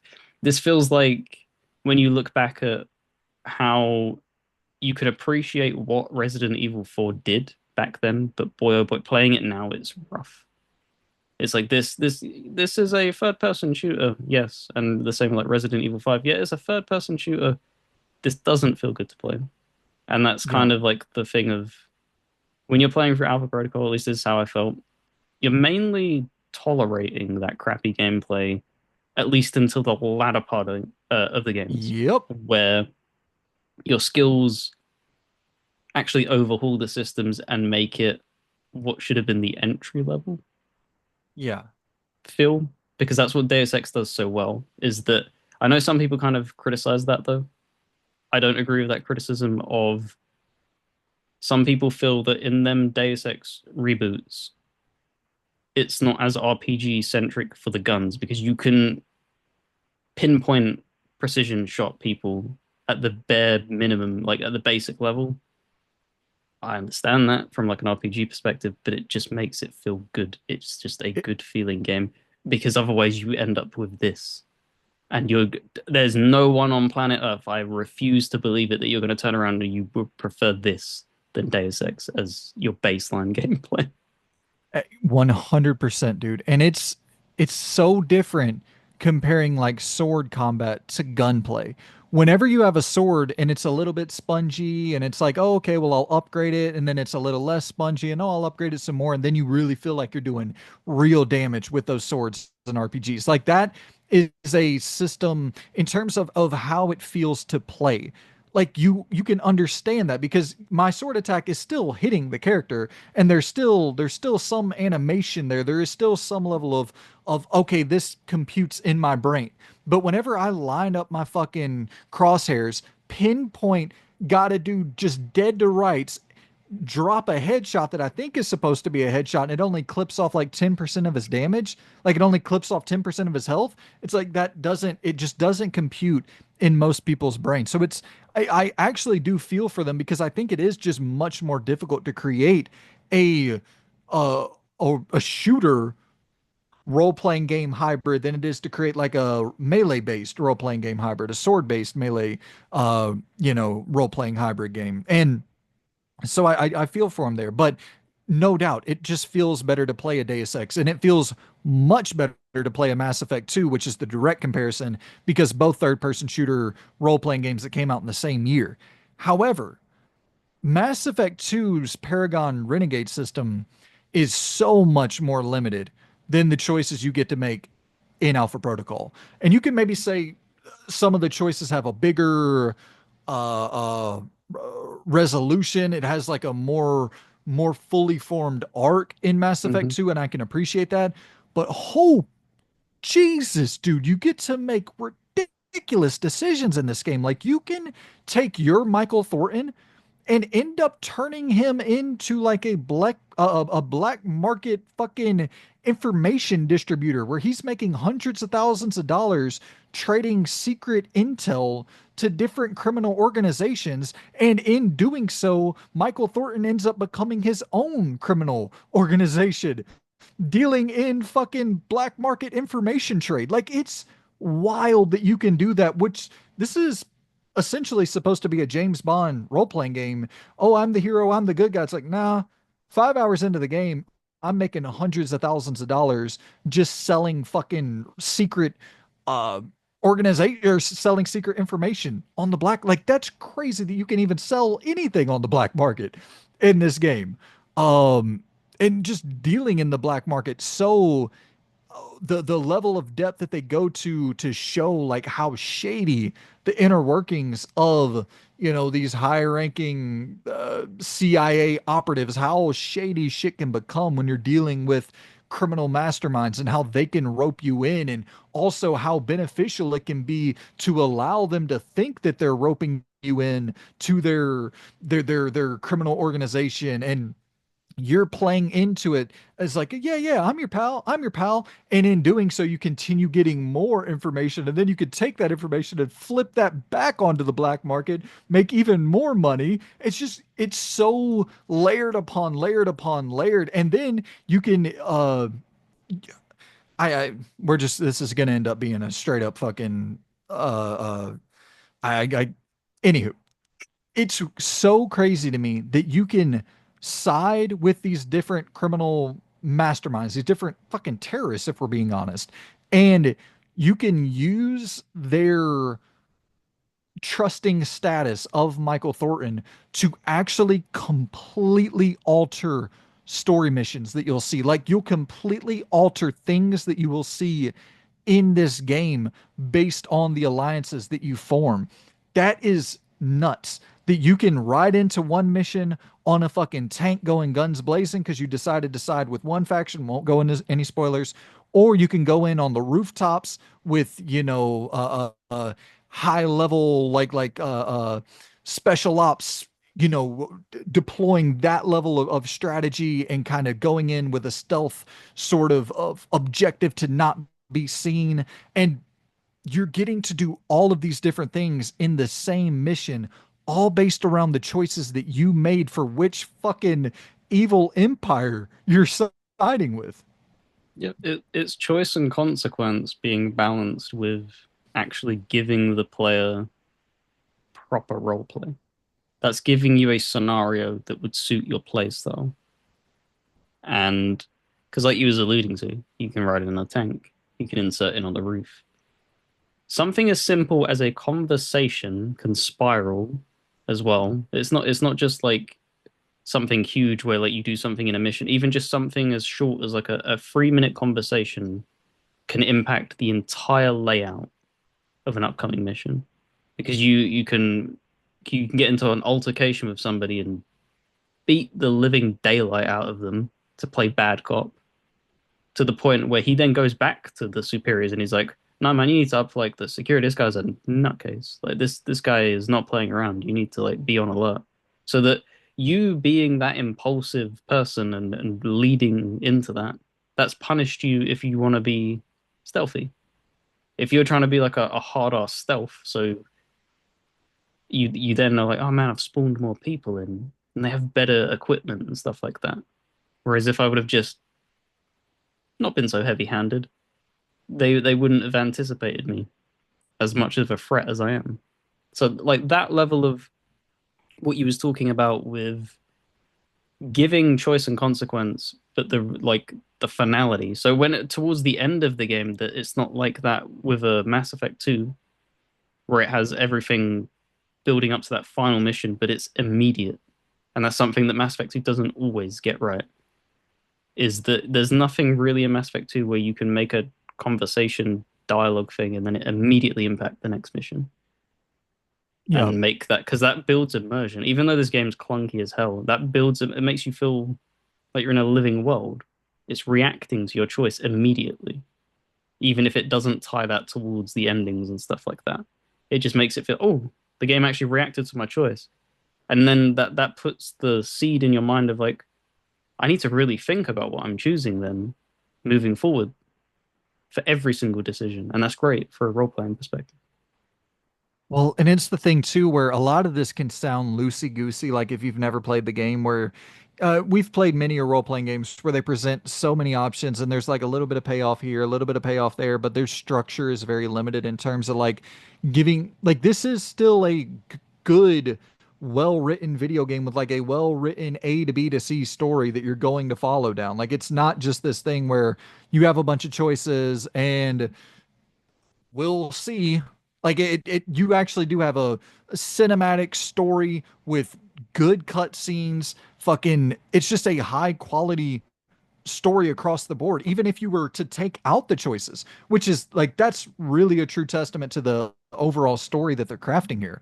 Like it's just a good espionage thriller. Like which this is leaning into a choice as well, but like the not to spoil anything, but like the Dark Knight section, where it's like, okay, you're either going to save the girl or you're going to save the people, and that is so fucking sick. It's so sick to have that moment where they have built up these two big reveals that are going to happen depending on what you choose. But once again, it's all built up. You are getting that solid cutscene. You are getting it's fully voice acted. The voice performances are really strong. Like it's more than just, oh, hey, here's a bunch of choices you can throw out into a story that doesn't really have that strong pull from point A to point B to point C. Like it's consistently engaging. It's such a good story overall. Yeah. And something the game gets so right that other RPGs don't always execute well is the fact that you're doing all these choices and consequences and stuff. And when you turn around and go, okay, well, you've beaten the game, and like you said, you go back and you want to see different routes. Something that I always appreciate is because you have class templates that you're picking from Yeah, when you're first starting up. When you beat the game for the first time, you get an extra template, which has its own set dialogue for like the entire game. Like it's plucking constantly, and it's just like they didn't have to do that, but that's just rewarding the player not only for sticking through the game, but also rewarding them to go and see everything the game has to offer again. And like, you chose this, now go choose that. You chose this, now go choose that. And yeah, it's just such a rewarding experience. totally. And like this is my first time ever playing through it with the recruit play style. And so it supposedly it makes the game like quite a bit harder. So I was like, fuck that. I'm just gonna drop the damn difficulty to easy and play through it because it's and I guess we could get into that in a second, but the game is just until about 5, 6 hours in the game, it's just way too fucking hard, man. Way too hard because you don't have any skill. You're we'll save that for a second. But just staying on the story, I I love that, and this actually kind of does tie into gameplay as well, but I love that those alliances that you make whenever they send out their guys, there's actually even kind of something that you have to weigh in there where it's like, okay, well, do I want to side with this faction?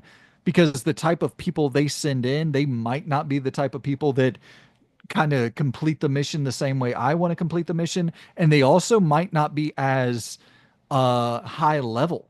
Because like it's not just guys that they send in with a endless health bar that can do endless damage and they can all get killed. And so they send those guys in to do the mission with you, and you're monitoring like, oh shit, okay, well these guys are tanks. They're taking tons of damage, or oh, well, these guys, they're getting killed super quick. Like there's a little bit more than just, okay, well, I'm gonna go make a decision to align with that guy and his criminal organization because I like him. Where it's like, well, what are you really offering? And so it becomes a lot deeper than just that surface level. Oh, I like you. I want to align with you. It's like, no, well, what are you offering me? Yeah, I also want to. It's so hard to touch upon this without spoiling it, so it's going to be a very, very vague, like skating over the top of it. But If you want it's to, we can, and we can put spoiler tags no, on. nah. I think Okay. I can do it well enough. It's in the very beginning of the game. You like you said, it's presented in almost the way of like good versus evil. They present you as being like a good, and you. The more information you learn, you're like, you know what? Maybe we're actually not all that good. And like to certain degrees, some of these heinous people,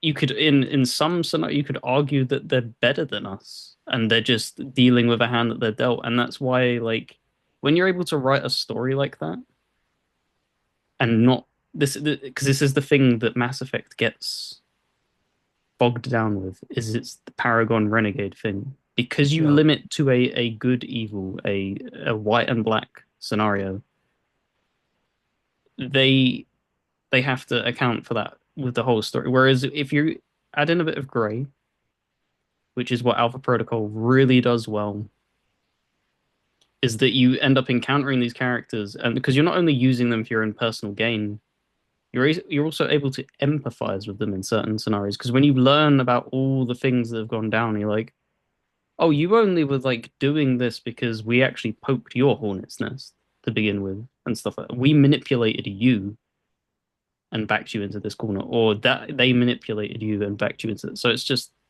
that kind of level of story presentation is very, very good. Because I remember my playthrough of going through and being like, oh, you're not actually all that bad then. That Yeah. makes me feel kind of shitty about my previous choices upon screwing you over because it's like, oh, okay, now that I know the whole facts, it's kind of like, we can kind of make amends a little bit because the way the story unfolds and stuff like that is always a twist. There's always a turn and there's always another side of the coin. Yeah. And it's the thing where, a lot of these characters, I'm not saying all, but a lot of these characters are actually redeemable if you give them a chance to be redeemed. And I think that's, like you said, playing in that gray and not playing in it, living in that gray in this game, where a lot of games, they'll, there's a little bit of gray area there, but like this game is all gray area, where to the point you can look at a lot of these terrorist groups in the game and be like, okay, we kind of like you could say like what you said earlier that they're morally more in the right than the organization I'm working for. But you can also look at certain areas and be like, the only reason this terrorist organization even exists is because of our involvement. And then you can flip that, and the organization that you're directly opposed to, you could actually end up siding with them. Like it's crazy how that living in that gray can, and you can totally step foot out of the gray into the good guy, or step foot all the way into the red, into just straight up evil. um and like I, I think one of my favorite things about the story is that the like there's really never been a game that I've played before this where other some Resident Evils, some of the classic Silent Hill games, but you really want to read everything because it's not overly verbose, and everything that you read is going to actually impact your overall perception of this world, the characters. You're going to gain intel that can like totally give away characters and their motives and who you should and shouldn't trust if you will do the extra step of reading that intel. And then you unlock like the dossier information where you can actually, before things happen, fully predict that it's going to happen if you take the extra step to dive into that. And then the reply system that they set up for the email, where Mm. it's the only game ever where you give a fuck about emailing. It's so good. It's so good. And kind of linking to that, so that we can move off of the story. The emailing system is all back at your hideout. That Yeah. hideout is it's not like the most amazing thing in the world, but it's a lot more robust than it has any right to be. You Yeah. have like full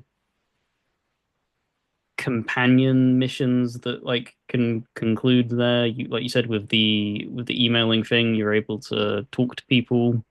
You have the like laptops where you're buying information, the black market, you're buying upgrading weapons, you're outfitting your clothing and stuff like that. Like you come back, and something that I always appreciate because Deus Ex did this is that when something big and impactful happens, the news channel plays in the background and Yes. turns around and goes, "Breaking news! This has happened." Yeah. And you see like how they're weaving the perception for everybody else because you're like because it can be weaved in a way where it's like yeah that did actually happen one to one or it's like you're kind of bending the truth there. What's Yeah. that motive kind of thing. Yeah. Who's And this is funding y'all? the unfortunate like reality of like if they would have got a sequel how much they could expand that area and stuff like that and incorporating not only like military factions and stuff, but like fighting against the media and how that would portray, like, say, Michael Fulton in Alpha Protocol to like things that he's doing. Because you think of like politicians get put under a microscope, but so do military organizations. You think of back a few years ago with the invasion of Ukraine with Wagner Group, and that being like most people didn't know who they were prior to that, and then they took headlines for months and months and months. So it would have been really interesting to see how they would tackle a story like that in like Alpha Protocol 2. Totally, man. And like it's so cool to see some of the immediate reaction to what you've done through, various news headlines. Like, oh shit, that terrorist that I fucking let walk, they just ended up going and killing 30 people or, injuring 30 people, killing 10 people. And like the whole report's going on. You're like, fuck, directly based on me letting that person live. So you feel that instant regret. And like you said, certain times you're like, wait, I don't think that's exactly how all of that went down. But the story is fantastic. We could sit here and gush about the story all day long, but I do think we should probably get to the root of the problem. um, the gameplay is just not great. It's probably not even good. It's It's bad. I'll it's rip the bad. band I'll rip the band-aid off. I won't sugarcoat it. It's the type of thing of where like when I'm talking about like my love for Elix and stuff like that, like the combat is bad in Hmm. comparison to everything. If we're gonna sit there and critique Ubisoft for having bad facial animations and stuff like that, it's like you can't let this skate by. Because it would be different if you can look at it upon a lens of, say, GTA San Andreas back in 2004 and being like, yeah, that combat now sucks completely. It wasn't actually that bad in 2004, really. No. Like, there hadn't been established formats. The unfortunate thing, again, tying back to Mass Effect 2, is that that's its direct competitor. That's its closest competitor that released around at the same time, in the same way that Dragon's Dogma gets flamed against Skyrim. It's that kind of comparison. So the gameplay is very, very poor in the opening. Like you said, it's an extremely difficult game, not mechanically or even like you as the player. It's just the systems they've created are just bad. Yep. They are just It, bad in the early levels of where you're like the gameplay that's showing when you're aiming with a reticle and you have to wait and wait and wait, and then it goes red. And it's like when it gets to that point, that is pinpoint accurate. Everything else is just a roll of the dice, and you're also doing lower damage. So well, it's a waste of time. You as the player, you're like, well, I'm not going to shoot. I'm just going to wait and wait and wait. That doesn't make for very engaging combat when you're meant to be this and that, badass spy. And that's after upgrading my character's pistol nonstop. What you're seeing, like you don't get the ability to, sit and cover and wait for the reticle to kind of zoom in and pull off the perfect headshot until you upgrade your pistol nonstop. So it's like every time I've played this game, I'll try to do something different. Like, okay, I'm going to really focus on martial arts and I'm going to go and do the Jorge Masvidal running knee, or I'm going to do the circle, circle, hold circle to do the spinning roundhouse kick. And or I'm going to do the, press circle a bunch of times and press R2 to do the perfect, one shot kill. And like, there's these cool systems at place, but like, I, you you'll try them in combat and just get mowed the fuck down because if you're not in cover, you're going to get slaughtered. There are so many enemies throwing so many grenades. It's crazy how many grenades are getting slung your way. And it's a thing where when you got to press X to enter cover, so you got to press X also to exit cover, and there will be times where you're trying to sprint, which sprint is also X, and you'll enter cover while trying to sprint away from a grenade. But when you enter cover, it's right where the grenade lands, and you're just like, what are you? Why are you? How are you? Ah, you just want to pull out your hair. I will say, if you're somebody who has not played this game, please, please take my advice. Upgrade your pistol to the max, upgrade your toughness, and you mess around with whatever else you want. It doesn't matter. Be able to take as much damage as possible, be able to kill people as quickly as possible with a silenced pistol so you can stay in stealth for as long as possible so that you don't have to engage with combat as often as possible. Like, and I know that's such a bummer to say that, but like really the best experience you're going to get from this game is just trying to get through combat as quickly as possible. So I do have a question Okay. as you're somebody who's played it multiple times, because that is essentially the build philosophy that I had in my playthrough. However, there is a boss fight in the game that doesn't let you be stealthy. It eliminates all choice, essentially, and kind of just throws you in. And I'm wondering, is that like a forced scenario? You And talking about I'll keep Breako it. I can't remember the guy's name. It's in like a disco. Club? Yeah. Is that Yeah. always, does that always have to pan out the same? Maybe you can befriend him to avoid that, No. but is it always a combat scenario? Always going to be a combat scenario. You can, I don't want to spoil what you can do after, but you you can make a choice that, you have choices at the end of that fight, but not at the beginning. It's going to end up as a Yeah, combat that's what scenario. yeah. And it's not, it doesn't feel good. It is a very bad boss fight. So that is once again why I will recommend building that pistol upgrade to the fucking max because you have a dead aim feature or a dead eye like you have in Red Dead. And what you can end up doing is pretty much so he ends up regenerating his shield every every time like he takes this fucking hit a crack I don't even hit a some hard ass drug and he just like regenerates chases you down. Well, then he gets tired. My strategy for that was shoot him as many times as possible when he gets tired to deplete all his shield bars and then do my dead aim and just nonstop just wipe the motherfucker's life out, and you can get rid of him pretty quickly doing that. There's no way around it. There's no way to sugarcoat it. There's going to be annoying moments in the game whenever you're forced into combat. You're going to experience it. It's going to be frustrating. It's going to be annoying. I think the best way to deal with the annoyance is just max out your pistol stat as quickly as possible and then prioritize toughness so you can take as much damage as possible. And you'll also, you know, there are certain abilities where you can like pretty much become a tank for a period of time, Yep. but I do think that's mostly in the melee build, unfortunately, like the Fury ability.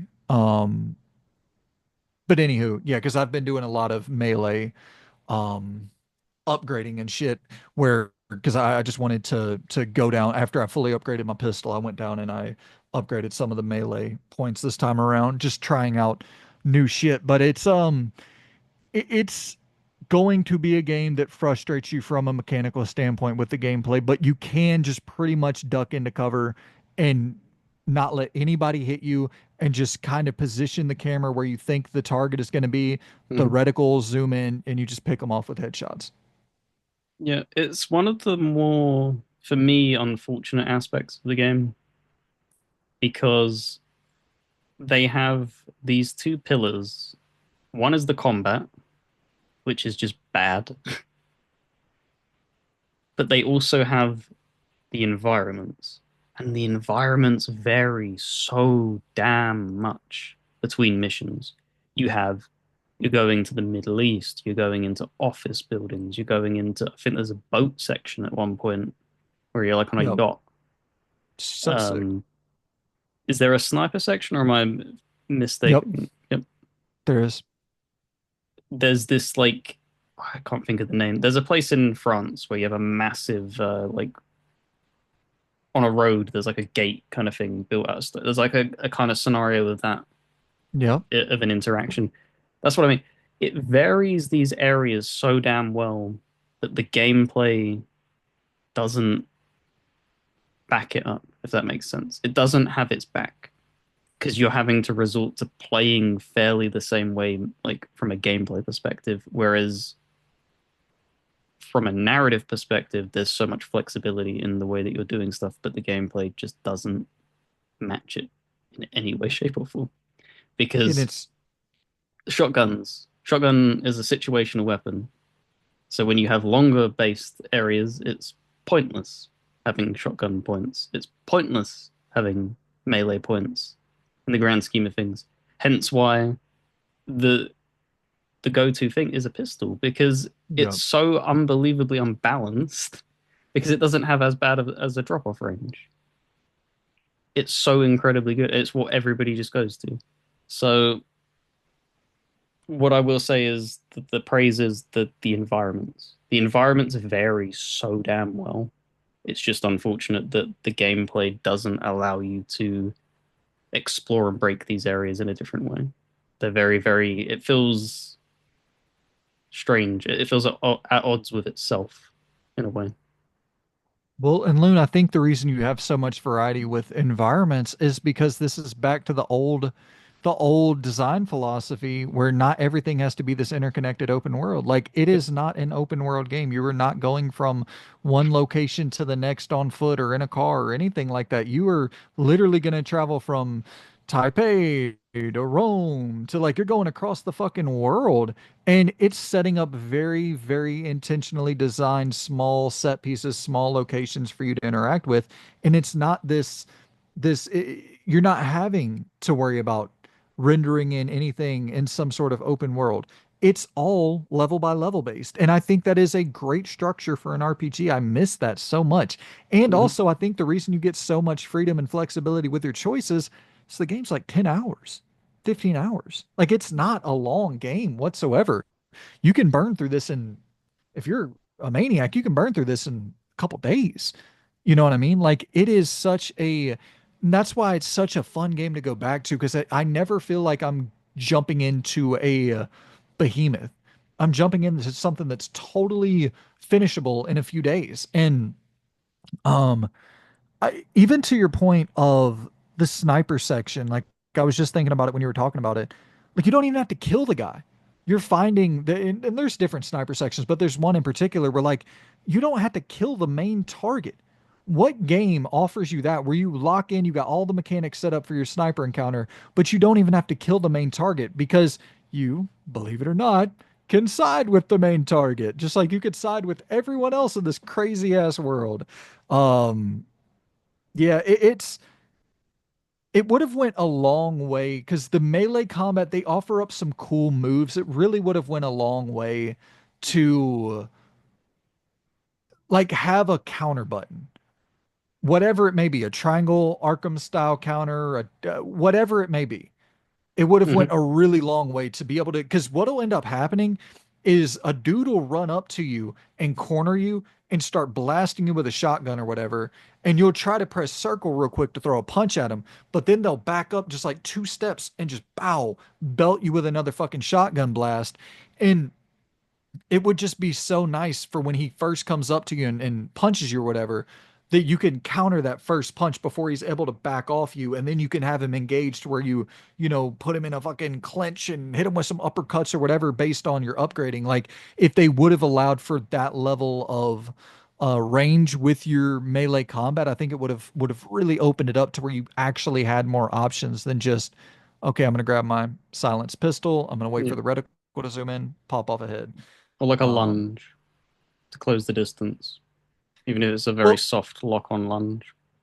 yeah, you have the one where you can throw the flying knee, but it's like if you don't land it, then you're left wide open, and I it's mean, not like it's a Arkham style thing where it really locks you in, yeah uh, where it's like a magnetized thing that could have helped actually make melee viable. Because I played parts of the game melee, and it can work, but it can also really really suck as well.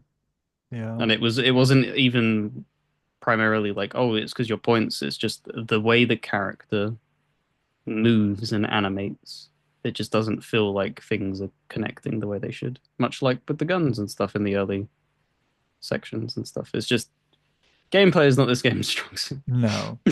Bro, I really, for anybody who's listening to this who has not played the game, I really recommend y'all just playing it on easy, man. Like it's I you're gonna have annoying people who try to gatekeep everything in the fucking world, but man, I promise you, this is one of the games where you actually will not be losing anything by playing it on a lower difficulty. Like I said, I'm playing it on the recruit build that makes the game just much more difficult overall. I dropped that shit to easy. I'm not dealing with this game becoming even more difficult. And that's the crazy thing is 7 hours in from 7 hours to 15, it's not going to be really hard at all because you're upgraded so much and the game actually begins flowing the way it should.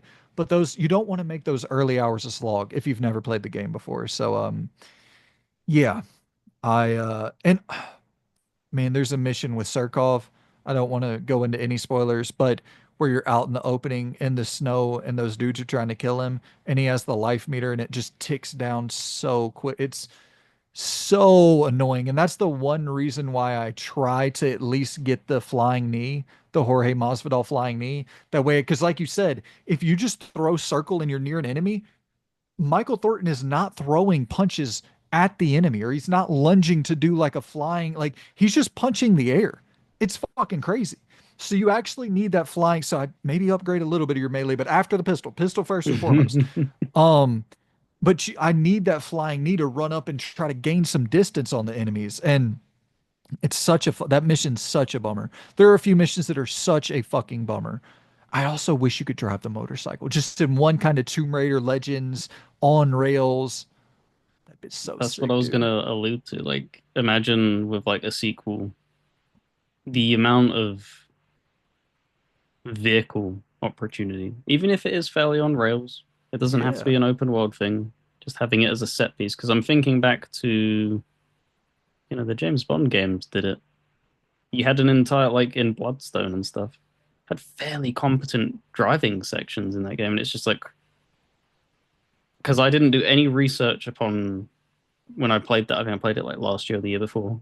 It was just like, man, I loved Quantum of Solace and stuff. And it's like, I've missed out on these other 007 games. I'll go back and play them. And it's like, Bloodstone kind of like, it had a good following, but it didn't, nobody really cared about it at the same time. It's just, I wonder what's going on here. And it's just like, out of like, you're doing all these sections and stuff, and then out of nowhere, just this amazing chase sequence with a car going across like ice lakes and stuff like that, jumping through, drifting through town. It's just like, and the whole time me playing that, I was truly thinking, man, this would have been so cool now for Protocol. So So those blood, you said Bloodstone? I believe 007 Bloodstone. It was it wasn't one of the 007 games that was based on any film. It was a unique story that still starred Daniel Craig.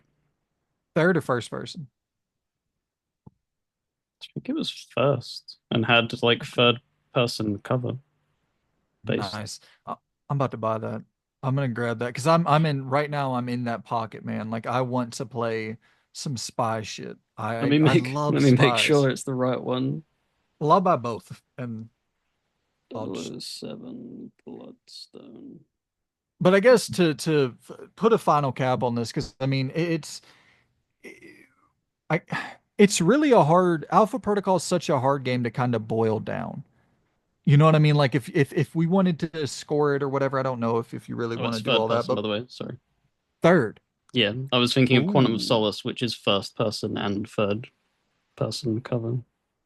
Oh, dude, I'm buying Bloodstone By the right looks now. of it, it looks like all of Bloodstone was third person. Fucking right. I'm buying that bad boy right now.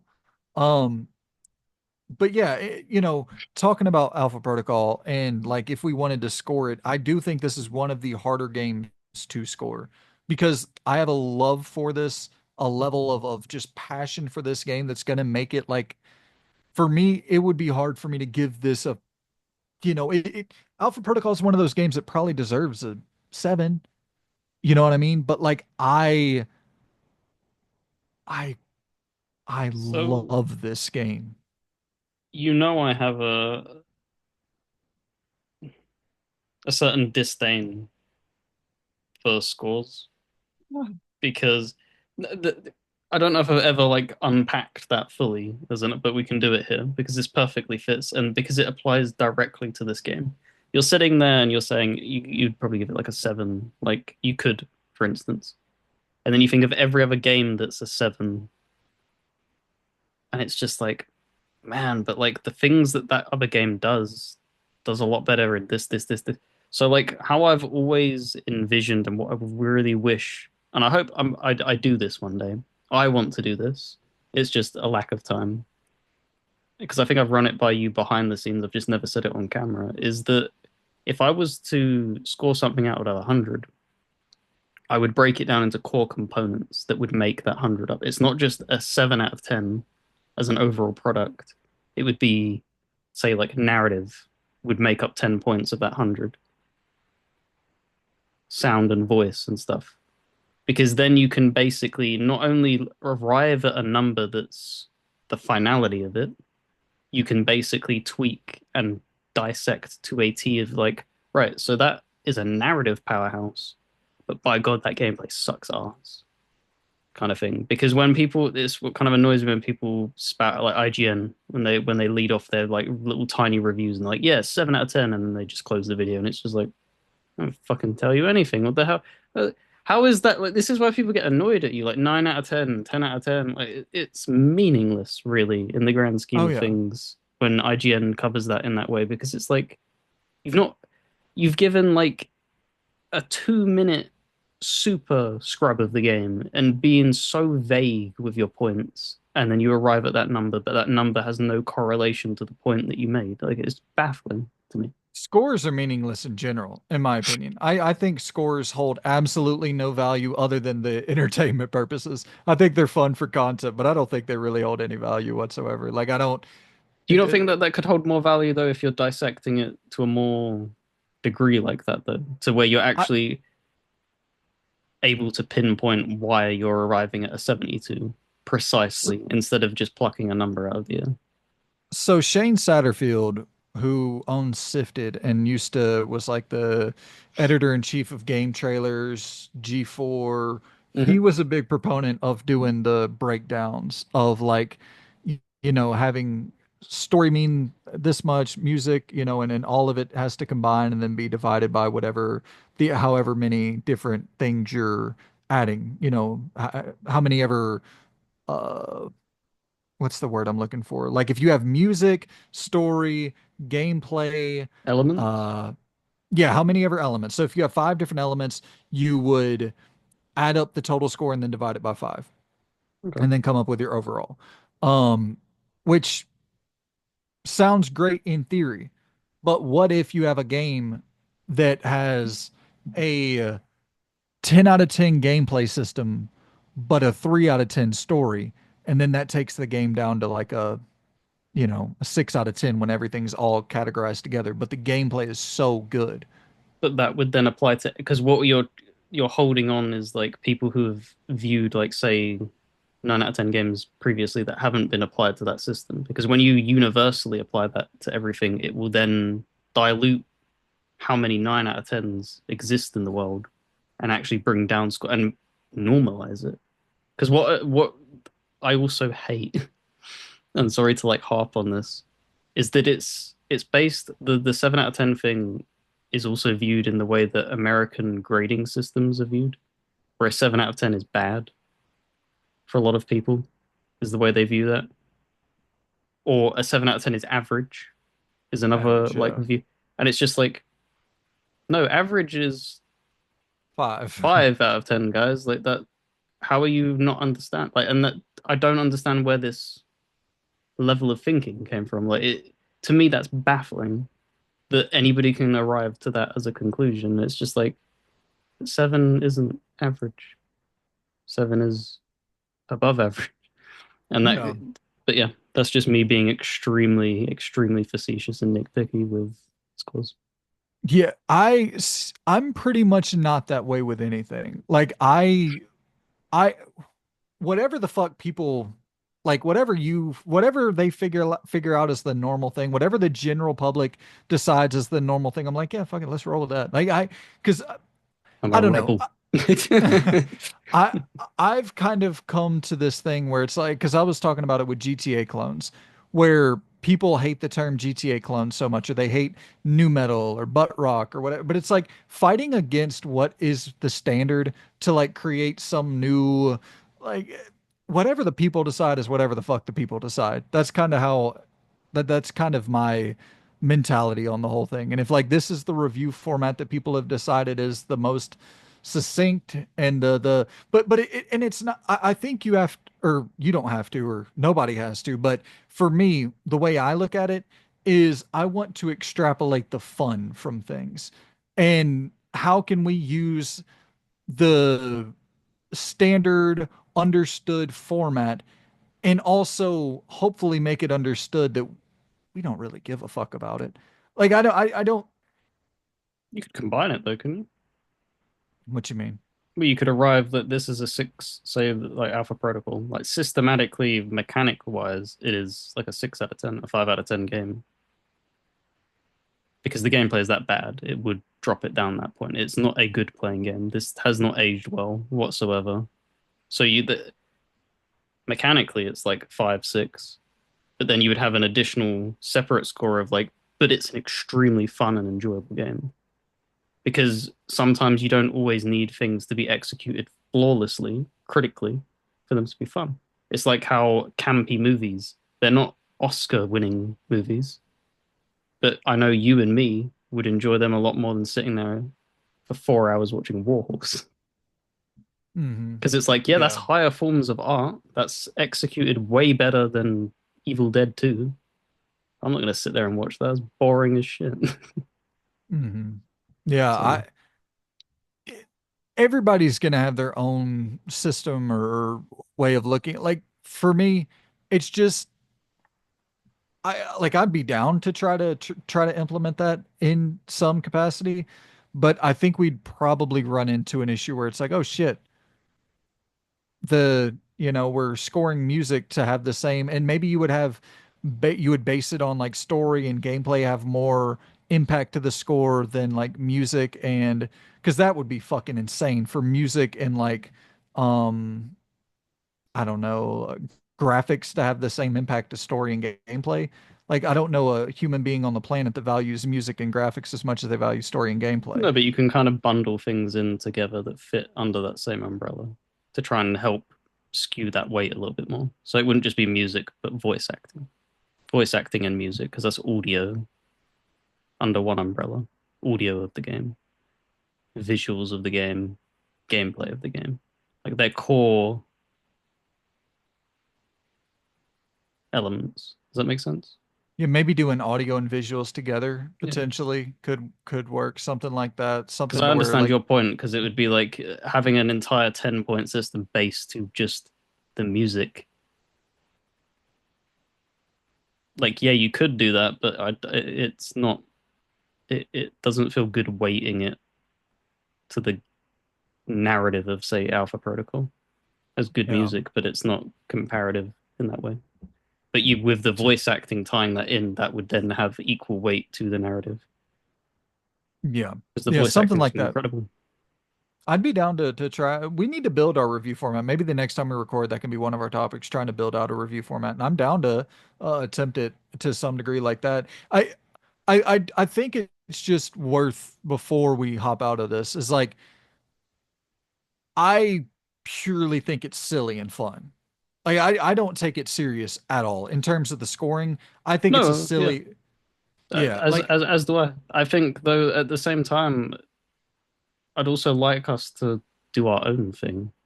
But that's just me. I don't like following other people. I like when I'm doing something, I like to do it my way to test the waters and see if it. Because I think trying to find your own interesting spin on something, because that's what we do when we do the tier makers and stuff. We do our own interesting spins. When we're doing these reviews and stuff, we're doing our own interesting spins and totally. stuff. It's not like we're Yeah, sitting there and going, yes, and now we're breaking down the frames per second and stuff like that. Like we're not tech buffs. We're never gonna no, cover them elements. I don't even know. Alpha Protocol probably doesn't even reach 30 FPS 9 times out of 10, but we never would touch no, upon God, no. Yeah, and I guess maybe that technical slash audio slash visual, like you could combine all of that, and then yeah. maybe everything all together equals the same as like maybe the same as story and gameplay, depending. Yeah, we can iron all of that out. It's to me it, to me it's just like a fucking way to put a little bow on the end of the thing and like keep Mhm. it moving. But it's that would be fun to try to build a new system. But yeah, maybe. Oh, okay. Now I'm starting to think of a way of spinning this. If we can spin it into content, if we could spin it into something that's entertaining to actually build the whole system and like Yeah, show people the breakdown, because like then yeah, we that could can. actually be It'll fun. also help keep the video structured in a way. Because then we'll focus on this is just a quick draft. Like this isn't like obviously this is what we're gonna do, but like as an example, if you did it out of five, so five core components, and then breaking that down, so you'd start off and be like, all right, so the first core component, blah blah blah. You would talk about it, and then we would score it, and we would both score it. So for Alpha Protocol, you would get to the narrative, and we would talk about it, and back and forth, and then we would score that. Dude, yeah, I'm taking notes on this. We need to make that as a topic for the next time we get together to record. We'll build that review format. Because And the way I'm viewing it as well is, and you can shoot this down. Do you know when game cases would have covers and it would have that score on the front, but then you would also have like a seal? That's what I'm. That's the way my mind's going. Is that you would do a review score, so for Alpha Protocol, but and it may have lower scores than what you would expect, but you can still be like, all right, this is the seal of approval of a fun game and stuff like that, or yeah, this is a narrative rich game, like something to focus on for the game. But yeah, like you said, if you want to keep it simple, that's just me dreaming up I think scenarios. if we can spin it in a way to where it becomes fun content, then I'm Hmm. down. That's that my whole thing is anything revolving around games. And I know different people have different, and it's totally fine to have different viewpoints on it. For me, games is just 100% fun. Mhm. Zero structure, zero, just all fun, nonstop, fun, fun, fun, have fun, be happy, have fun. Life is miserable. Let's just have as much fun as possible. And so, like, that's always been my mindset. But I do think there is actual fun to be had in structure if we can contentify it to make it into something that we could put a video out there, and then maybe that'll be a thing. We're rambling like motherfuckers at this point, but maybe we can I do think a whole thing. no, but it's good that we did this rambling because we've done it Yeah. so it's not like a passing comment. We went and dived fully into that so that I think I got my view across Yeah. Well, and like enough to the point where anybody that's listening can chime in and be like, "Yeah, that's a good idea," or "Dude, you're an idiot." totally, and let us know down in the comments below. Sorry, I had to fucking stand up, bro. My ass is going numb.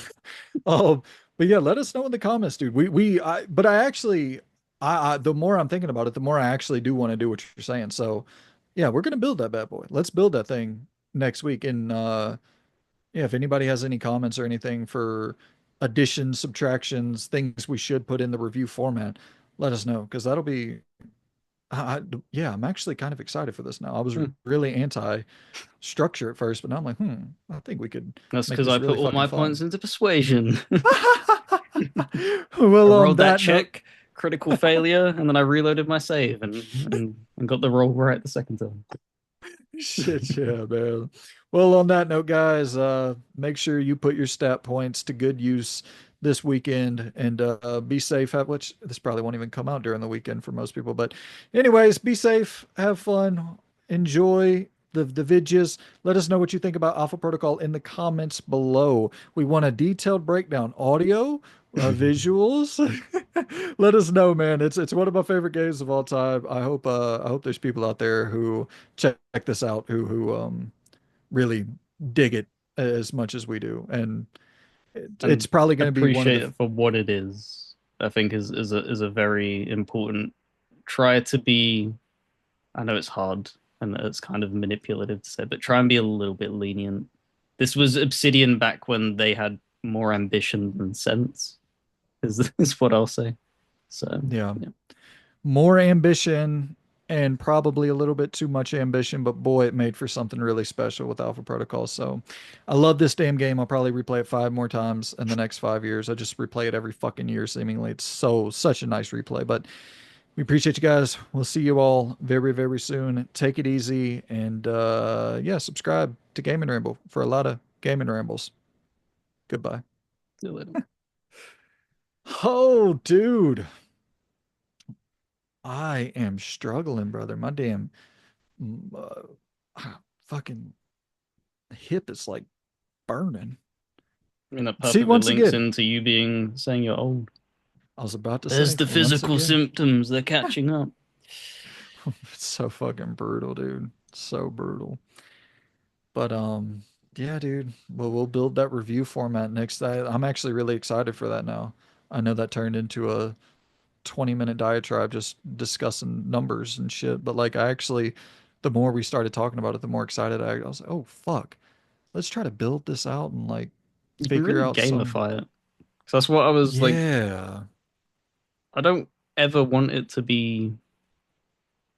It's not something that has to have critical value. right, And I didn't want that I hope that didn't come off across in that way. It's just I want something to set us differently apart when we do a right. review. Because when you do your own reviewing score system, that can really make it endearing in a way, like how ACG does his stuff. He does his own scoring system to the point where people come back and like, that's interesting. That's different. Dude, I actually got an idea. I think I could build a format for you to use, like a graphic card for you to use, and then OBS has text, right? Yeah. And then you could just place the text into each box for the numbers. So like I could do audio visuals, technical performance, Hmm. and then we'll have a box for that. You place the numbers in that box. Story, you place the numbers in that box. Gameplay, you place the numbers in that box. It does become difficult. Like, what if a game doesn't have a story though? You would then replace that with something else, though. Because Okay. if we limited it, because that's the thing of like that's because I had thought about it before. Stretching out to 10 components is probably too much. Yeah. 5 components. I think every single game has 5 components. You Hmm. could you can Totally. you can squeeze out 5 components, and they don't always have to be. Because I understand where you're coming from. Of like, say, it would be difficult to compare Limbo with The Last of Us, but there's something that Limbo does that can replace that, if that makes sense. It There is something does. like what it's targeting that can replace what The Last of Us is targeting as one of them categories. That does make sense. Okay. Yeah. Yeah. Let's build that shit. Fuck yeah. I'm pumped for Yeah, dude. That'll be fun as hell. Guys, there's some behind the scenes look at the next recording. We got the review building process to be scheduled, to be determined on how that unfolds. We shall see. But we appreciate y'all for tuning into this long ass ramble. I gotta go and stretch. Jeepers creepers, man. My hips, my ass, my damn. I gotta get a better chair, but that'll all be figured out one day. Loon, I appreciate you, my friend. I appreciate the viewers, the listeners. Thank y'all all so much for tuning in. And yeah, we shall see all you good folks next time. Take it easy, guys, and goodbye. See you later.